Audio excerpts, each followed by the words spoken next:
that I have 2 kids. Beautiful. I think I'll use that. How do I tell my husband to be that I have 2 kids? I think I'll use this. Abimbola Queen, look call. Yeah, that looks summary to okay. Yes, so let me start. Ladies and gentlemen, welcome to Half Solved. Half Solved by or Half Solved with Otumba. I just explained to you why I concluded with Half Solved. Half Solved because boya ni ma lo advice wa bi ko lo, but whether you like it or not, we would have explained to you, we would have advised you on the best thing to do. Tell you about low, fine. Very low, you're on your own, but we have advised you. Madam, Tora Ishelesi, she's here with us. And I told her, don't say a word, just read the comments, listen to people's opinion, and make your decision. So, any àwọn hotel wá sí DM me, chat rárá, a ṣe video call ni. She told me what happened. She said while she was in her, I think when she was in her 20s, like 24, 25, she got married early. And marriage yẹn ọmọ mẹ́ta ló jáde ńbẹ̀. Mi ò ní fún yín ní exact figure, kò so ṣeé ṣe kí ọkọ ẹni tó ní story yìí kó rí nbì kan àbí kó gbọ́ nbì kan. A wò pé Yétúndé lọ̀rọ̀ yìí náà, Yétúndé náà ń sọ náà. Anyway, ọmọ tán bí yàtọ̀ síra wọn. I'll start from now. I get it. I still need the fresh picture as it's better. Graphic artist, ọ̀rẹ́ wa ti yé ẹ. Fine boy on radio. Ó kù sí ẹ lọ́wọ́. You have all the pictures I have in your world. Pick anyone you like. Go to my Instagram page. Do justice to it. Now, let's do it this way. We are officially engaged for 3 years, and I did not tell my husband to be. I have 2 kids. We are relocating to US in few weeks. How do I tell him I already have kids? You are very right. Ugwe, let's see yẹn. Àwọn tó summarize yẹn right. Now, àwọn nǹkan tẹ́ ẹ̀ mọ̀ ń bẹ̀ nìkan lèmi fẹ́ sọ fún yín. Ẹjọ́ tí music mi yìí bá ti pọ̀ jọ jẹ́ kí n mọ̀. Mi kàn fẹ́ kó quiet jù ní tó bá ti quiet jù kò kí n máa ń dùn fẹ́mi. Ẹ má bínú. I'm a sing-tune person. Now, in tó ṣẹlẹ̀ lélẹ́yìí, ó ní ìgbà tóun bímọ ní first marriage wọn, ó bí ọmọ mẹ́ta. Mo fẹ́ mọ̀mọ́ lọ́mọ mẹ́ta ni kò ń ṣọmọ mẹ́ta. But to get a real picture, kò ń ṣọmọ mẹ́ta kò dẹ̀ ń ṣọmọ kan, ẹ ti mọ nǹkan tí mò ń sọ bẹ́ẹ̀ yẹn. Now, she now said everything was rough. She left her first husband because she's becoming abusive. Later, lòun mọ̀ pé ó ń fagbó, ó máa ń hide fóun pé aláyé ń fagbó, kò sí nǹkan tí òun fà. Débi wípé ọlọ́pàá ti wá ń bọ̀ tiẹ̀ mọ́lé pẹ̀lú àwọn ọ̀rẹ́ ẹ̀ tán bá ti ń ṣe normal, tán bá ti ń fi nǹkan tó ń fa nǹkan. Òun wá wò pé this is not the kind of life I want for my kids. This is not the kind of life I want for myself. Òun bá mọ́mí òun sọ̀rọ̀, mọ́mí òun ní, you know what? Ìwọ ló sọ pé Adégún, tádé ò bá gún mọ́, you're on your own. Ó ní luckily fóun, òun dẹ̀ pọ́kọ́ òun jókòó pé, madam, ọkọ mi, I don't think I want to do this anymore. To my own opinion, I think she shouldn't tell her husband for now. When they both traveled abroad, she should then find time to explain everything to him. Why do you think so? Mira Jerry, you have to call on the program. Everybody, to bá ti fẹ́ sọ̀rọ̀ lady, you have to back it up. Why do you want her to tell? Or why do you want her not to tell? Or why do you want her not to tell yet? Everything, pátá ni fẹ́ kí gbogbo yín kẹ́ ẹ sọ̀rọ̀ ń pa ẹ̀. Ṣé ń gbọ́ mi? Gbèrègbè. You can tap download video. Madam, I know how to do this. Your phone camera roll after live program ends and then update. Yes, I want to upload the video, but I want to upload with all comments. I want to upload every Saturday without all these comments. And I want the one that all these your comments, all these your advice. Whoever is on the program again, or somebody who joined the program or watching the downloaded one, can see all the comments. I guess in Kotimonso. Aha. Fine boy on radio, I see you. I'm going to pick all of you now. So, mo fẹ́ explain nǹkan tó ṣẹlẹ̀ tán kí gbogbo wa tó sọ tinú wa ni. Now, lẹ́yìn tó bímọ méjì fún ẹnìyẹn tán, ó sọ fún mommy, I think, you know what? I want to get out. Ó dẹ̀ pọ̀kọ ẹ̀. Aláyé, this is not the kind of life I want for myself. I'm just 25 years old. I don't want to do this anymore. Allow me to go and start my life all over again. Ọkọ kì í kò jọ láyé, kò sí nǹkan tó fẹ́ ṣẹlẹ̀ kíní kan. Now, one thing led to the other. Ọkọ náà wọ gbòòrò lọ. Ebi pé kò ń wálé gbà mí 2-3 months. Láàárín ẹ̀, she packed her stuff and she moved out. Pàtó move yẹn, olóhùn lọ kó bá bàbá wọn. Someone can can screen record all through, they can upload that. Please do. Hey, Shano me. Ogamilale, I see you. I always want the screen record so that I can post with the comment. Now, ó wá ní òun fẹ́ tún live òun bẹ̀rẹ̀ òun dẹ̀ sọ fún wa jẹ́ kó ní kálukú try live ẹ̀ síbi tó àwọn kan sọ pé it's okay. Wàhálà ẹ̀dẹ̀ nìyẹn òun èmi ò rán ìyá ẹ̀ tó bá wọn ẹ̀ kó dẹ̀ ṣe if you wanna go you can go I don't give an F. Yes, so be it. Ó lóun dẹ̀ kọ́ ọmọ àwọn lọ bá màámi pé màámi àwọn ọmọ mi rèé ẹ bá mi tọ́jú ẹ̀. Màmá ẹ̀ sọ pé you know what alágẹmọ ti gbé ọmọ ẹ̀mọ́jọ́ kù sọ́wọ́ ẹ̀ ó ti ṣẹlẹ̀ nìyẹn kí la fẹ́ ṣe. So àwọn ọmọ mẹ́tẹ̀ẹ̀ta yìí màmá yìí ló ń tọ́jú wọn. Olóhùn wá padà sí Ìbàdàn òun bẹ̀rẹ̀ sí ní hustle life òun pé ayé òun ò gbọdọ̀ rí báyìí. Ìgbà tọ́lọ́run máa gbà ṣàkóso lóòótọ́ ìmọ̀ 20 ká sọ pé ó marry at the age of 25 ká ló fọkọ́lé at the age of bíi 27 or 28. Ó pick láti àṣà fídíò ẹ máa pause fídíò mi ẹ jọ̀ọ́ o. Ẹ ti àkọ́kọ́ ẹ ní orin tí mò ń lò orin Bob Marley ni mo ti yọ ẹ má tún pause eléyìí ẹ jọ̀ọ́ ẹ jẹ́ ń gbádùn eléyìí gbádùn o. So ó ṣáà lóhun get out of the relationship ó pick ẹ̀ padà ńgbà tó dé Ìbàdàn everything lọ bó ṣe yẹ kó lọ. Olóhun bẹ̀rẹ̀ sí ní ṣiṣẹ́ ọ̀nà ń gbà fóun. Ó ní now ẹni tí Ṣàngó ti tójú ẹ̀ wọlé rí kò ní bá wọn bọ́ba kò so ń wá jára wọn sí pé you know what I need to get it straight this time I just need to get it right. Inú èsìsì ò gbọ́dọ̀ jómi lẹ́ẹ̀mejì. So Olóhun wà very careful pẹ̀lú dating òun ò date ẹni tó bá ti date táwọn bá ti lọ ṣe táwọn bá ti lọ fún lunch àwọn lọ fún dinner lẹ́ẹ̀mejì tóun bá ti gbéyẹ̀wò pé no òun á kàn get out ní pé òun ti gbọ́n òun ò tún nífẹ̀ẹ́ nìkan tó yẹ pé tó bá ti fa gbówó ẹ lá máa tún fóun gbájú fún òun fàṣẹ. So òun ti pick life òun right and everything was working fine. I am Queen MJ. You just bought a badge. Thank you. God bless you. I see you, Baba. Mama, thank you, ma. Queen MJ, thank you. So ó wá sọ pé òun ṣáà bẹ̀rẹ̀ sí ní bá lọ bẹ́ẹ̀ everything lọ bó ṣe yẹ kó lọ. Now ó wá meet ẹnìkan pé this is a man tó pé nǹkan tóun fẹ́ lòun like lára ẹ̀. Ó ní in one of the dinner lunch táwọn jọ máa ń ní why táwọn jọ ń study ara wọn ló ti ń tẹnumọ́ pé òun ò fẹ́ ni tó bímọ rí. Wọ́n ní kò ṣe pé ó sọ bẹ́ẹ̀ nìkan ni pé ó tún sọ gan pé kò tiẹ̀ gbọ́dọ̀ ṣẹlẹ̀ kò tiẹ̀ nífẹ̀ẹ́ ṣẹlẹ̀ ní ẹmọ kọkùnrin máa jẹ́ kó o mọ̀ pé don't even bring it up at all I'm not gonna yóò kò yé yín. Ó ti dìídì sọ pé ọlọ́mọ rí ò tiẹ̀ kò gbọ́dọ̀ kàn òun kò ṣe kan tóun fẹ́ o. Fídíò mi ń pọ̀ sí báyìí kí ló dé o tá mo ṣẹ́ o. Thou shall not pause my live video ẹ má pause live video mi tẹ́ ẹ bá fẹ́ ká jà o.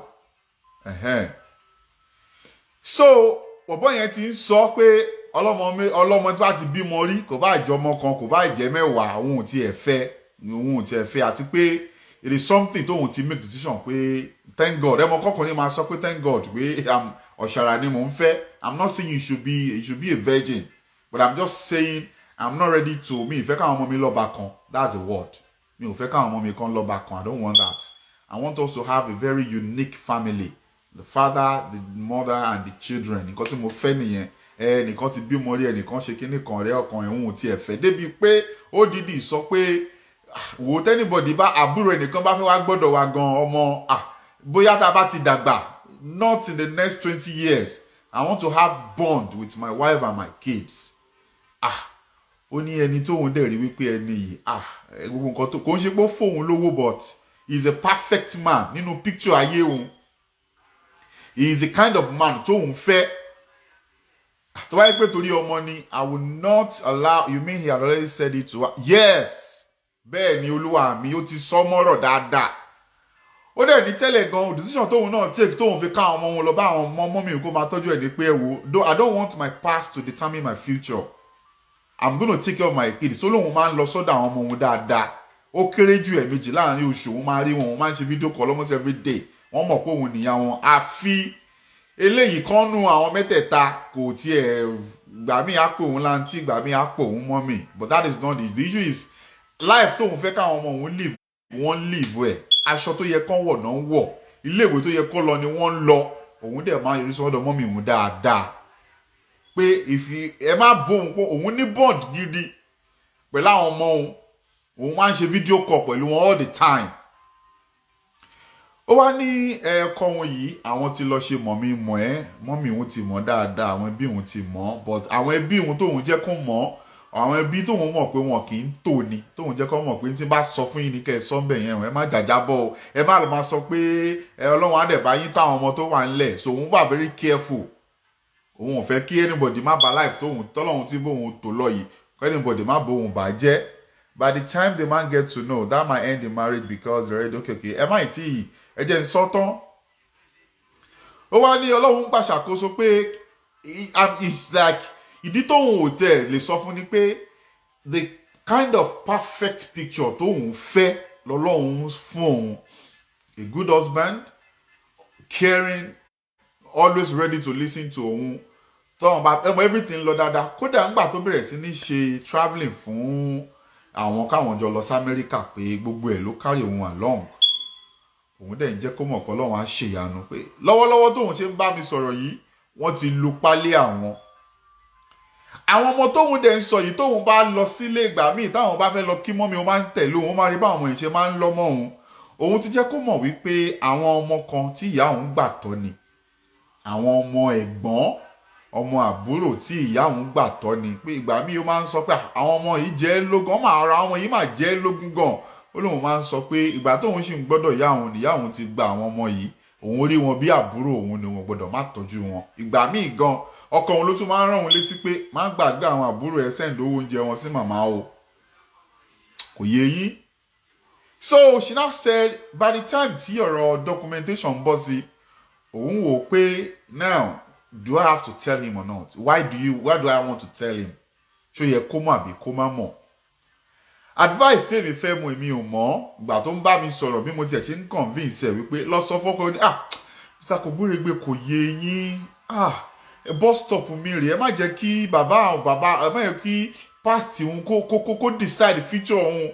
I think this is what God wants me to enjoy. I love my kids, we have bond, I take care of my kids, they are doing fine. Okay.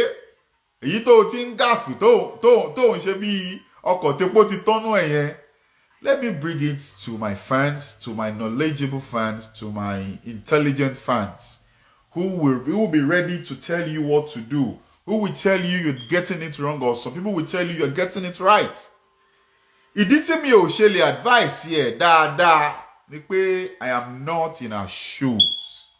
I don't know what she's going through. Wọ́n dẹ̀ ní tí Ṣàngó bá tójú ẹ̀ wọlẹ̀ rí kò ní bá wọn bọ́ bá kò so. If you are in this shoe, this room is allowed for you. Request to call on the program. Ẹ má gbàgbé àwọn òfin wa lórí ètò yìí. Tẹ́nìkan bá ń sọ̀rọ̀, jẹ́ kẹ́nìkan sọ̀rọ̀ tán kẹ́lòmíì tó sọ̀rọ̀. Tó wá jẹ́ pé wọ́n tó máa ń tètè gbàgbé nǹkan tó fẹ́ sọ ni o lè náwó sókè madam ṣe ẹ̀ máa kí mo lè chip nǹkan yìí níbẹ̀ yẹn. Ẹ má jẹ́ kí gbogbo wa máa sọ̀rọ̀ at the same time. We are supposed to learn after this program. Ẹ má gbàgbé ẹlòmíì tọ́rọ̀ yìí ń ṣẹlẹ̀ sí lọ́wọ́lọ́wọ́ tí kì í ṣe òun gan ló sọ fún mi, ó lè máa gbọ́ wa. Òun náà lè pick titi ẹ̀ níbẹ̀. Ẹni tẹ́ bá mọ̀ pọ̀rọ̀ yìí ṣẹlẹ̀ tẹ́ mọ̀ pé ó ní bó ṣe yanjú titi ẹ̀ tí ò sí lórí ètò yìí, ẹ sọ fún báyìí pé kó join wa. My name is Ọ̀túnba and you're welcome on Half Soft with Ọ̀túnba. Now, let's begin to bring in people. I have Finest Born Radio, Ankara Tiwa. You can join us. I also have I am Orobola Raymond. You can join us. 3 of you can join us. By the time táwọn yẹn bá ti lọ tán, àtúgbà àwọn ẹlòmíì wọlé. Akara Tiwa lóhùn ò wọlé. Orobola ti wọlé tiẹ̀. Tani ò tí ì wọlé o. Hello ma. Hello sir.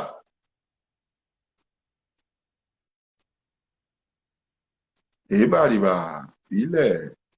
Ẹ jẹ́ àgbọ̀nrin o. Ẹ jẹ́ àgbọ̀nrin o.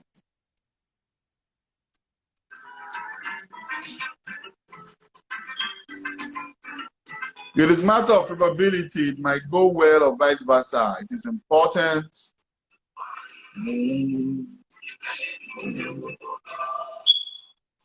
Ọ̀rọ̀ ìfẹ́ le o. Ọ̀rọ̀ ìfẹ́ le ó kọjá abẹ́ ṣe rò ó. Ọ̀rọ̀ ìfẹ́ kọjá abẹ́ ṣe rò ó. That is why tí mo ṣe wà careful pẹ̀lú advice mo fẹ́ nìyẹn. This is serious. If the man is for her, he will change his mind. Let me reduce the volume. If the man is for her, Bridget Grace, I see you. Hello, can you hear us? Hello.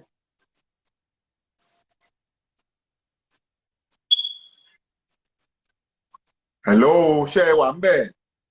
This is serious. If the man is for her, he will change his mind. So it's better she tell the man. She needs to inform her before coming to America, or else what? She will always be walking on eggshells. A marriage built on lie will end up adding up more lies. If the children are adults, she can walk them in on a journey. Just my opinion. Ẹ má yí mi lórí gbogbo yín tẹ́ ń wọlé tẹ́ ń jáde ẹ̀wọ̀n ṣọ́rọ̀ yẹn le jù ní. Ẹ jẹ́ àtúmọ̀ mi. It is matter of reliability. Mo ti kà yẹn lẹ́ẹ̀kan. It is important she inform now before it is too late. Ẹ jẹ́ n túmọ̀ kà á. Let her tell him now before anything. What will be will be. And if God says that might that might even change the man's mind and thinking concerning the whole thing. Oh, we are in low data. Maybe I should use data.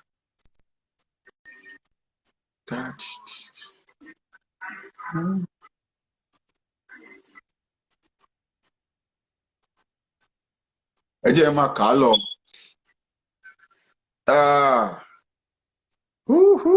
Ilé ti kún o, gbogbo yín ni mò ń mú kọ̀ọ̀kan báyìí o. Ilé has kún. Hello. Baba. Finest Born Radio, can you hear me? Baba Gwalawa, kò ní bàjẹ́ fún yín. How your side? Make your point. Let's go there. Okay, quick one is that I've been in that shoe before. I know. And you know, right? And what happened in that relationship? Inquire stupid. Number one, not speaking up on time. On time. Now, woman yìí sì yóò láwọn ti jọba pẹ̀lú bọ̀bọ̀ ìyá tí ń lọ bí ọdún mẹ́ta báyìí. It's almost 3 years now. Informing that person on time is key. In my own situation, it was even... Please, before you go further, define on time. At what point? She should have said it. At what point? The moment to batting meet you wouldn't get to the point where you will now be so captured.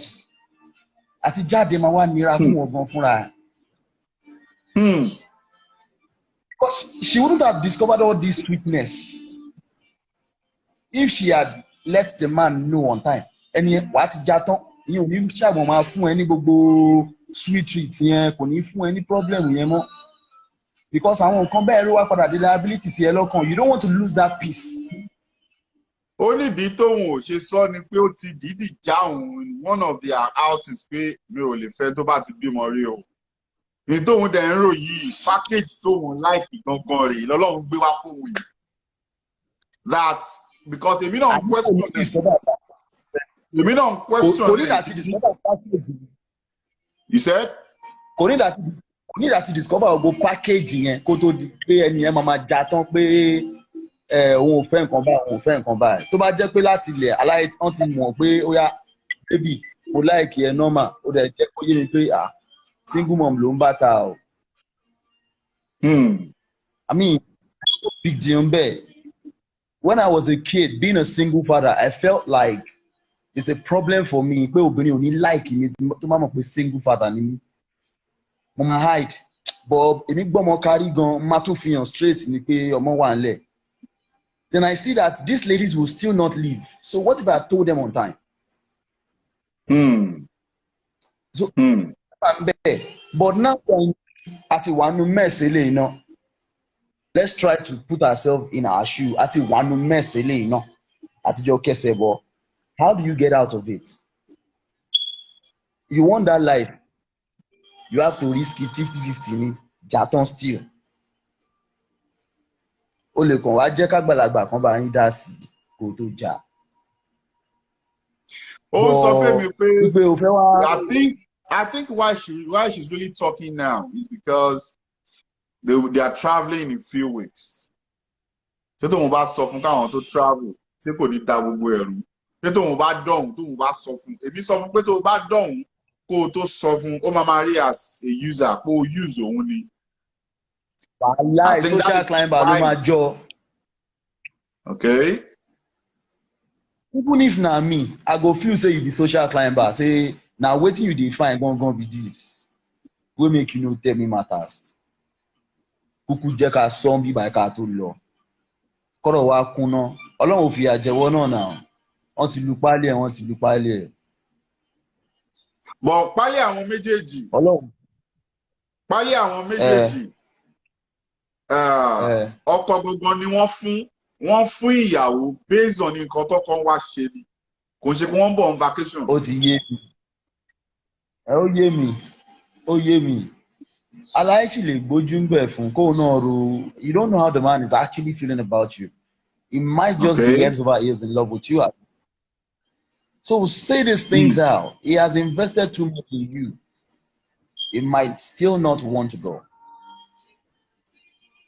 Whether you say it now or you say it then, I should my face same thing.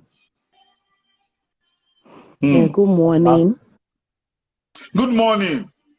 I just want to pitch in this morning again. You know, you'll be bringing some of this serious situation on your show. I find it It's not me, oh. It's not me, oh. They are the one, oh. But, you know, I don't understand women. Oh, Lord have mercy.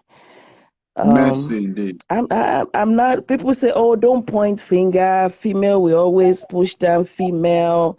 You know, but this is so surreal. Why are you lying in the first place? Why don't you allow the man to make a decision whether he want to be with you or he doesn't want to be with you? Why? When did having a children become a stigma? The man has already pointed it out that Ọlọ́run ti ẹ̀ ṣe wo ẹ tó bá ti bí ọmọ rí yẹn kò tiẹ̀ sí nínú list òun rárá. And that's fine. And that's fine. Why are you forcing your way into the marriage? I mean, the relationship is already started on a rough road. That's a problem right there. What are you hiding? Why are you going to hide your kid for the rest of your miserable life? You're going to be miserable in the marriage anyway. Because you're going to start with one lie. That's one lie is that I don't have children. Then you're going to have to keep playing catch up for the rest of your life on that one lie. And let me tell you one thing. I'm a woman, but let me flip the table. If I am the man, the day I find out it's game over, because loyalty means more than anything to me. Trust is like the foundation of everything to me. Why are you lying? What's the point? What are you trying to gain in this? It's not about your stature. It's not you have a small stature. It doesn't look like you're a baby. I mean, you've had a baby. So what? Yeah, when did baby become a stigma? Those are the things she told me because I asked her, I mean, some people don't look like it. Some people she said, some people don't look like it. She doesn't even look like it at all. No, some people don't look like it. You know, I'm a single mom of 2 for a long time. I don't look like it, but guess what? I saw the gentleman on the other thing said the same thing. I don't hide my babies. You know, my baby is all over my social media. I don't care. I don't hide my babies. Either you love me and you love my kids. That's good. You know, what are you hiding your baby for? Why? First of all, why are you lying about anything in the relationship? Forget the baby for a minute. What is the purpose of your lie in a relationship with a person? What are you trying to gain? That means you're lying your way into their life. That means you're forcing your way in. Nobody wants a liar. I don't. The very basic thing for me is loyalty and lie and trust. It's not even about love, because when you do those two things, then you automatically started gaining my love in your heart. But you're lying. What are you lying about? Just be honest. At this point, let me tell you one thing. If you come out clean right now, that don't change anything. The guy might still say, no, I don't want to be with you. And I don't blame the guy. The guy might decide to say, you know, I'm not giving you your passport back if you don't have the passport. The guy can choose to do whatever the guy wants because you play the guy, you run the guy, you pay the guy for a fool. And guess what? Tiroba lolo godun. Because somebody that knows somebody will call the guy one day and say, do you know your babe got 3 kids? Ijo ìwà fẹ́ wọlé ni. Kí ló máa ń ṣàwọn obìnrin? Ijo wo lọmọ tá fi oṣù mẹ́sàn-án gbé di àìsàn? When did, although the stigma, although the problem fún ẹ, just because your first relationship or marriage did not work, that doesn't mean you are destined to be failure for your life. Like, what is the deal? I don't get. I'm just really irritated about the fact that you have to lie for that long. The solution now is to just say it out. You already now, it is your turn to open up your mouth and tell the dude and say, you know, I was scared because you did mention to me that, fair me anything she pelento to be mori. But I wanted to probably prove to you that, you know, I can still, you know, be Mori and still be able to, you know, love you and blah, blah, blah, whatever. You know, that's still a lie because it makes no sense. No sense. Absolutely. Like, if you're my brother, if my brother come to me with this scenario, I just tell my brother it's game over, period. Because if you lie that much lie to you, he's going to come up with another bullshit lie upon lie upon lie. Just let that go. But you never know the level of love the guy have, you know, developed over the period of time Toffee caught. So that might change the dynamics a little bit. Maybe if you come out, you know, cry, kunle, do all those bullshit. I don't know whether some men would take all of that, but you have to really say the truth. For real. You have to come up with the truth and say, hey, I lied. I have 3 children. Those 3 kids at my mama's house and the mom too. How do you know what? I don't want to keep pointing fingers. How did the mom allow that to happen too? You know, how did the mom didn't spill the beans? I want more. Nishoju bobo. You know, my mom will come out and be like, I want more. Like, my mom will cover bullshit. Like, I want more. Like, say, let the guy know. What's the big deal?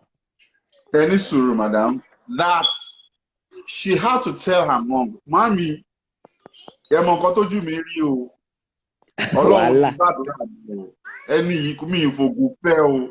Ẹ jọ̀ọ́ ẹ má jẹ́ kí past mi kó decide the future mi fún mi. Please play along. Uncle kò fògùn fẹ́ but òfìrọ̀ fẹ́, man. It's still the same bullshit. Yeah. You did not marry the guy with true love. Òfìrọ̀ fẹ́, you are lying. You are still lying. Mommy, your destiny is not well designed right now. Mi ò fò, mama mi ẹ má dá sí, but your foundation is still rough right now. You know, you're not doing good at all. If my daughter come to me and said this scenario to me, I'll say, babe, let the guy make the decision whether the guy want to be with you or not. Don't hide your baby. Why would you hide 3 children? That's much. That's really much. No. She needs to go ahead and talk to how many baby need much? Nothing. No, you have to always be sincere with all your children. You cannot hide any kid. Because see, it's not about much. Once Toba Lonyuri gone, Sofupo Lonyuri. Yes, no. When I was in that relation with that dude, you know, I was suffering. Oh man, no me. Oh, you know, we have a good relationship. Miscarriage. It's okay. It's allowed. Let the guy make a decision if they want to be with you or not. Be transparent. Show your loyalty from the beginning. Sometimes the guy will go back to the drawing board and said, well, maybe my criteria latima fento bimo. Maybe I'm kind of harsh. This girl is actually everything, you know, but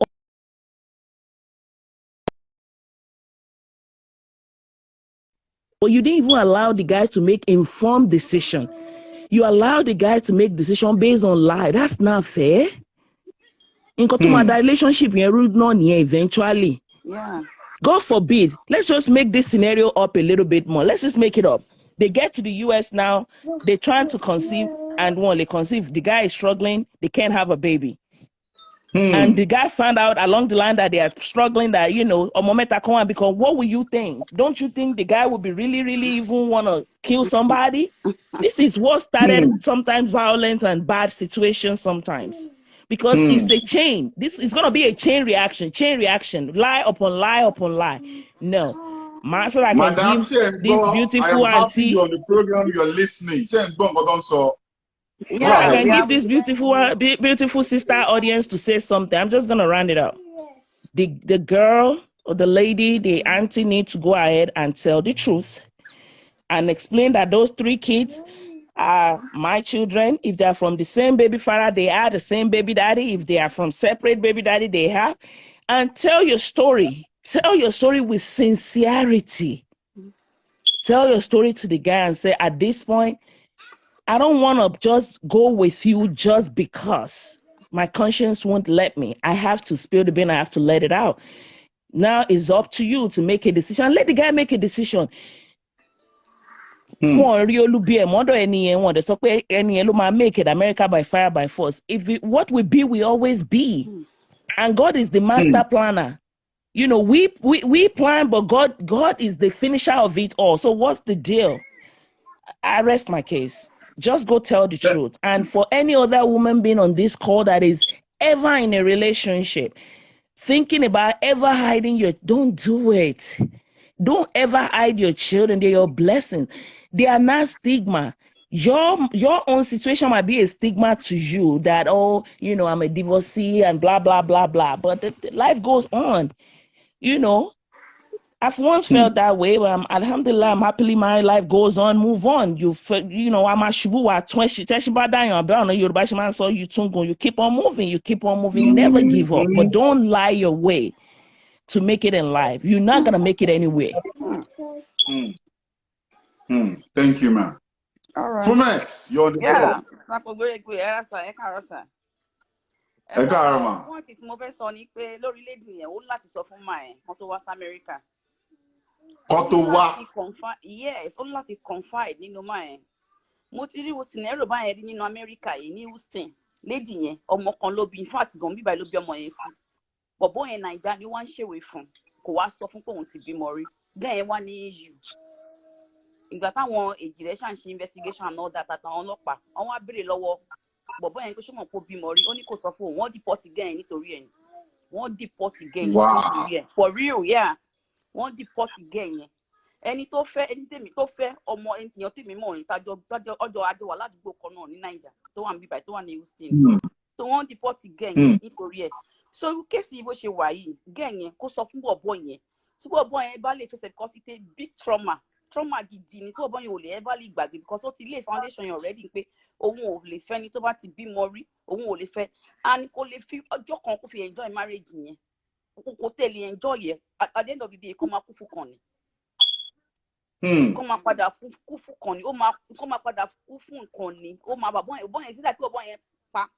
Àbí kó ń pa bọ̀bọ́ yẹn. Àbí pé blood pressure bọ̀bọ́ yẹn máa fi finish yẹ wọnú ilé tó máa padà kó tó máa ní stroke tó máa parẹ́. Kó tẹ̀lé enjoy marriage yẹn for a minute. So the best thing kó tó wọ America kó pe bọ̀bọ́ yẹn jókòó fún láàrin wọn àti ìyá ẹ̀ ni àwọn ọmọ tóun máa wá síbí báyìí tó ní kó wọn máa tóun máa sọ pé àwọn ọmọ àbúrò àbí whatever tóun máa ń tọ́jú àwọn ọmọ òun ni o náà wọ́n dẹ̀ ti àwọn méjì ti ní visa sin bóyá kó máa lọ kó fòun sílẹ̀ later gẹ́yìn lè fún àdí wí ẹ̀ kó wá sí America kó wà ní another state ìfọ̀ àwọn lè lọ fi visa yẹn gan kó fi apply fún àwọn ọmọ yẹn kó lọ sí another state kó dùn wọn àtàwọn ọmọ ẹ̀kọ́ jọ wà níbẹ̀ because wọn ò lè gbádùn marriage yẹn bọ̀bọ́ yẹn dẹ̀ máa padà mọ̀ wọ́n tẹ̀lé wá padà lè bímọ tó wà ní marriage yẹn but kò lè enjoy marriage yẹn for real. T, that's a good question. Somebody was asking, are you sure the person is not live? Last night I asked the woman, your husband, they say your husband they do social media. Your husband there, he's too busy on social media. But one was here, he push Instagram. One man force they can put over Facebook, so he's safe. Besides, you are not mentioning my name. There I've had like 1 or 2 twists to it, which I'm not going to tell you. Then you about to go on him about am worry. So go on. So the best thing bó ṣe wà fún gẹ̀ yẹn Ọlọ́run ti bá ṣe ó ti rí profit ẹ̀yọ kan látọ̀dọ̀ bọ̀bọ́ yẹn wọ́n ti lu pálí fún bọ̀bọ́ lè wá kó òun wá later 2 years lọ́ máa fún kó jẹ́ kí bọ̀bọ́ yẹn máa lọ tí bọ̀bọ́ yẹn bá dẹ̀ lọ ilé ìtọ́jú kan máa fi ríra wọn ní Naija yẹn tán yẹ kó máa fẹ́ pé wọ́n máa ṣe kán máa dẹ ẹbẹ́ assassin wọn fi máa assassinate ara wọn àbí anything kó òun máa bọ̀ kó lọ sí another state. That is the only thing for that lady because kò lè enjoy marriage yẹn o tí kò bá dẹ̀ ní happiness in marriage yẹn kí ló wà nínú ayé fún first marriage crash second marriage náà ó tún lọ fi rọ́ lọ fi crash ẹ̀ so to me it's not fair at all kúyà ètò confide kúyà ètò àpò bọ̀bọ̀ jókòó kó yá sọ fún at this point wọ́n jọ dé ó máa pàdé ó máa rọ́kọ̀ míì tó máa fẹ́ wá dé Amẹ́ríkà ó máa ríyàn tó máa fẹ́ because mo ríyàn tó ṣẹlẹ̀ sí ìyẹn tó ṣe wọ́n deport lady yẹn pé torí kò tẹ̀ sọ fún bọ̀bọ̀ yẹn pé ọmọ yẹn kan ní ọkùnrin ní ọmọ and the baby was 3 years ó dẹ̀ sọ fún bọ̀bọ̀ yẹn wọ́n deport ẹ̀ ni wọ́n deport ẹ̀ pé tó kò tẹ̀ sọ fún lásán wọ́n deport ẹ̀ ni wọ́n deport ẹ̀. àwọn bọ̀sibọ́sí ọlọ́mọ mẹ́ta. God bless you. So the best thing ó yá sọ fún lady yẹn àmì máa yẹn nípa òun ọmọ tóun máa ń tọ́jú yẹn òun lòun ní ọmọ yìí o òun mọ bóun ṣe máa sọ fún ẹ ọdún ìtorí ìfẹ́ tóun ní sẹ kò tẹ̀lé sọ pé torí ìfẹ́ yẹn máa padà ṣá nítorí bọ̀bọ́ yẹn ti jẹ́ kó mọ̀ bọ̀bọ́ yẹn máa padà fẹ́ single ó máa padà ríyàn tó máa fẹ́ so kan ya oníkálukú ya ara fún ìwé wọn for now so visa yẹn kó mú tiẹ̀ lọ kó lọ fi apply fún àwọn ọmọ òun àtọkọ ti divorce later ó wá lè wà another state á bẹ̀rẹ̀ life ẹ̀ nìyẹn so náà ti bless ẹ̀ in another way tó bá dẹ̀ kó àwọn ọmọ lọ kó lọ máa hustle later file fún àwọn akọ ọmọ ẹ̀ wọlé life goes on. That is the best way. Thank you, Mama. Kí ó máa rọ́kọ̀ mi. So kó jẹ́wọ́ ṣá lọ́rọ̀ kan kó má kà sára. Yeah, as a society, we also need to do better. Jẹ́wọ́ ni kó yìí tẹ̀yà pé bọ̀bọ̀ jókòó kó jẹ́wọ́ kó ní kálukú fún àìrí wọn for now. Tani kò ní visa ń sìn yẹn is another thing. Ó lè máa ní pé yẹn káwọn ṣe máa play along kó lọ ṣe family planning kó má bímọ fún. But Ọlọ́run ti bless ẹ̀ nísìn ó ti ní visa kí bọ̀bọ̀ ya ṣe kí ni kó wọ yan kí kó náà wà another state bọ̀bọ̀ máa bọ̀ ní Texas kó náà gba New York àbí New Jersey lọ. Yóò ṣe problem rárá tọ́ ó máa pàdé ẹni tó máa fẹ́ ó máa pàdé ó máa rẹ́ni tó máa fẹ́ tó máa lọ́bẹ̀ dáadáa tó máa sọ fẹ́ nìyẹn pé òun so ti bọ̀bọ̀ yẹn ló gbé tó máa fún àmì wọlé. Kílẹ̀ sọ. Mo ní tọkọ yẹn ló gbé bẹ́ẹ̀ yẹn àbí. Tọkọ yẹn ti gbé ni kó yá ìdájọ́ kó máa lọ kó yóò ti yà sọ fún sìn cause at the end of the day kò lè enjoy marriage yẹn kò lè enjoy yẹn rárá tọ́ kí ọ̀pọ̀ yẹn bá padà mọ̀ kó bímọ fún bọ̀bọ̀ yẹn gan kò lè ní peace nínú marriage yẹn kò lè ní peace ó dẹ̀ máa fa health issue fún. Ẹ wọ Amẹ́ríkà náà wáyé náà àìmọye depression àìmọye blood pressure ẹni tó ń ṣe èèyàn tó ronú gan sef gan ẹ mọ gbogbo kan tó ń ṣe inú Amẹ́ríkà yìí náà kíyàn kan tó wá dé o ní issue kankan pẹ̀lú health ẹ o wá ń fèsì issue nínú marriage ẹ o máa relax nínú body ẹni náà so the best thing ni kó yìí ti aṣọ fún bọ̀bọ̀ yẹn kó yìí ti kó pè jókòó kó tó lọ kó má pàdé mọ́ kó ní kálukú máa lọ gbogbo kan tó ti ṣe Ọlọ́run sí ni kó má pàdé mọ́ kó má pàdé mọ́ bẹ́ẹ̀ ni Ọlọ́run ṣe gẹ́gẹ́ bí aláàánú ni Ọlọ́run ti ra blessed without visa yẹn so kó ní kálukú máa lọ tó bá wà ní Atlanta tó bá wà ní another state wọn lè mọ̀ ẹlòmíì gan wọ́n jọ wọlé gan ọ lè jọ tó wọ ọ tún lè jọ wọlé náà port of entry kó ní kálukú ọ̀rá ṣe kìnnì kó ọ̀rá jápa tó bá dé dọ̀bọ̀ tó bá yẹ pé wọ́n jọ mo tún rí yẹn náà ṣẹlẹ̀ sí kọ́ọ̀dì mi kan wọ́n jọ bímọ wọ́n jọ ṣe gbogbo ìgbà tọ́jọ́ dé port of entry bàbá jápa ó lówó fẹ́ lé nìyẹn mọ́ kò dé gbúrò ẹ̀ tì náà ó ẹ̀ṣẹ̀ gbé sórí child support nísìnyí for the past 5 years. So mẹ́wàá ń ṣẹlẹ̀ bẹ́ẹ̀ ni o so oríṣiríṣi ló ń ṣẹlẹ̀. But sometimes some of these issues. Mr. Kogberegbe. Kó ètò yà sọ fún bọ̀bọ̀ nísìnyí ó máa rọ́kọ gidi ọ̀nà ti bless ẹ pẹ̀lú visa yẹn lásán náà tẹ̀sí yẹn ra fi yẹn bless ẹ. So ó máa wà Amẹ́ríkà. Yeah, but you know the Okome decided not to give the passport to the girl. Who knows where the passport is right now for both of them? The passport might be with the guy. If the passport is with the guy may never leave the passport because that's like trifling, right? That's, the guy can choose to destroy the passport, do whatever with it.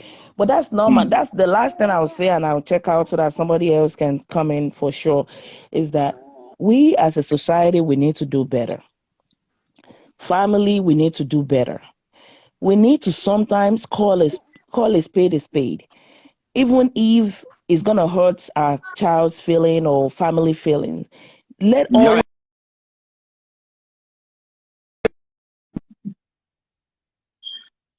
want us to be part of this.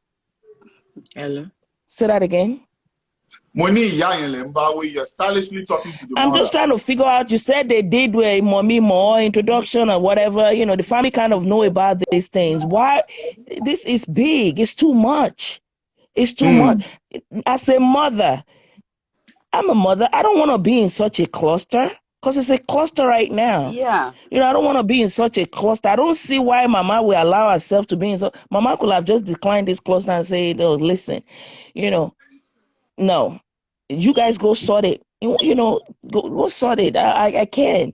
It's too much. Tiga ever destroy passports in sin that if passport led. Anyone on this call, do we want to blame the guy? The guy vested in it emotionally.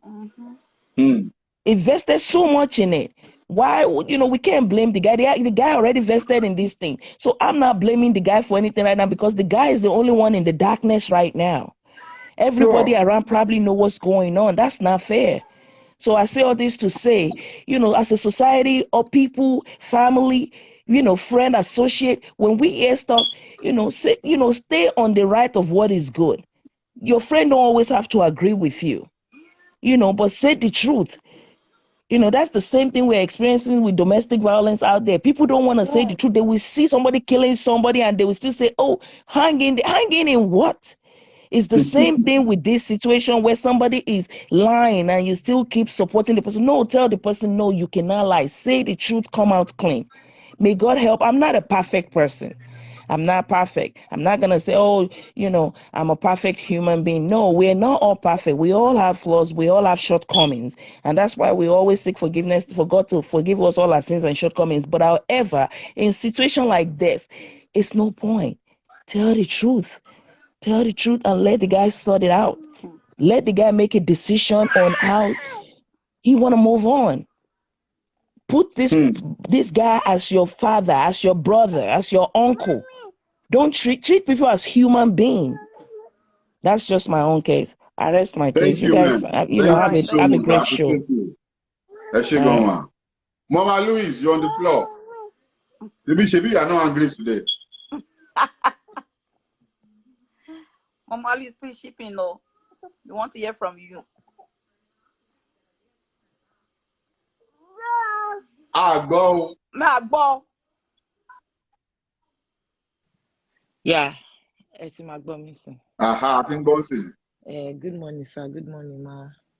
Yeah, actually. Good morning, ma. I don't really have much to say, but in a case like this, it has happened to my sister before, my elder sister. That time, I was shikiri. So, Uncle Shashimashi, understand. So she got pregnant and any neighbor and two were responsible for me both. So my parents, they disagreed with it, you understand? Like totally, like they don't want that kind of a thing. And so one Fanny, then she completed her education. But that was time to marry. She always like find it difficult to open up to like any guy. To our sort of let's say I want to be Mori. Well, she was doing it like that. Mommy was supportive. But in Koto Fanny could say how to fair dictate. At the end of the day, Uncle the man to one fair, one soften. So one soften. Tough she wedding, tough but what mo have sọ ni pé at the end of the day, àwọn méjèèjì rán parọ́ fúnra ni because ẹni tó lọ fẹ́ ó ti níyàwó mẹ́ta. Yes, yeah. Ẹ̀gbọ́n mi I like that. Yeah, I like that. Kò kí ń ṣe pé bóyá ó ṣẹlẹ̀ sáràtà àbí cook up story. Ẹ̀gbọ́n ti tèmi lẹ́ni tí mò ń sọ second born mom sí mi. So, wow. Yes. So, ó ti níyàwó mẹ́ta kò ń ṣe pé ó fẹ́ wọn rí o. Ó fẹ́ wọn ẹ mọ àwọn ọkùnrin tó jẹ́ pé wọ́n kàn máa fi lélẹ̀ ó kàn abandon wọn síbẹ̀. Ó ti rí new card. Ó fẹ́ wọn káàkiri. Yes. So, ìgbà tí wọ́n fẹ́ ṣèkómọ first born tó bí fúnra wọn. Tí mọ̀dáyín lọ wá tí gbogbo wọn wá lọ́wọ́ ara wọn obìnrin náà gbogbo wọn kó kúlàdé ìyálé àgbà nìyẹn òyálé wọn ké báyìí wọn fẹ́ lè kú wọn sun ẹkún. Àwọn ìyálé rèé.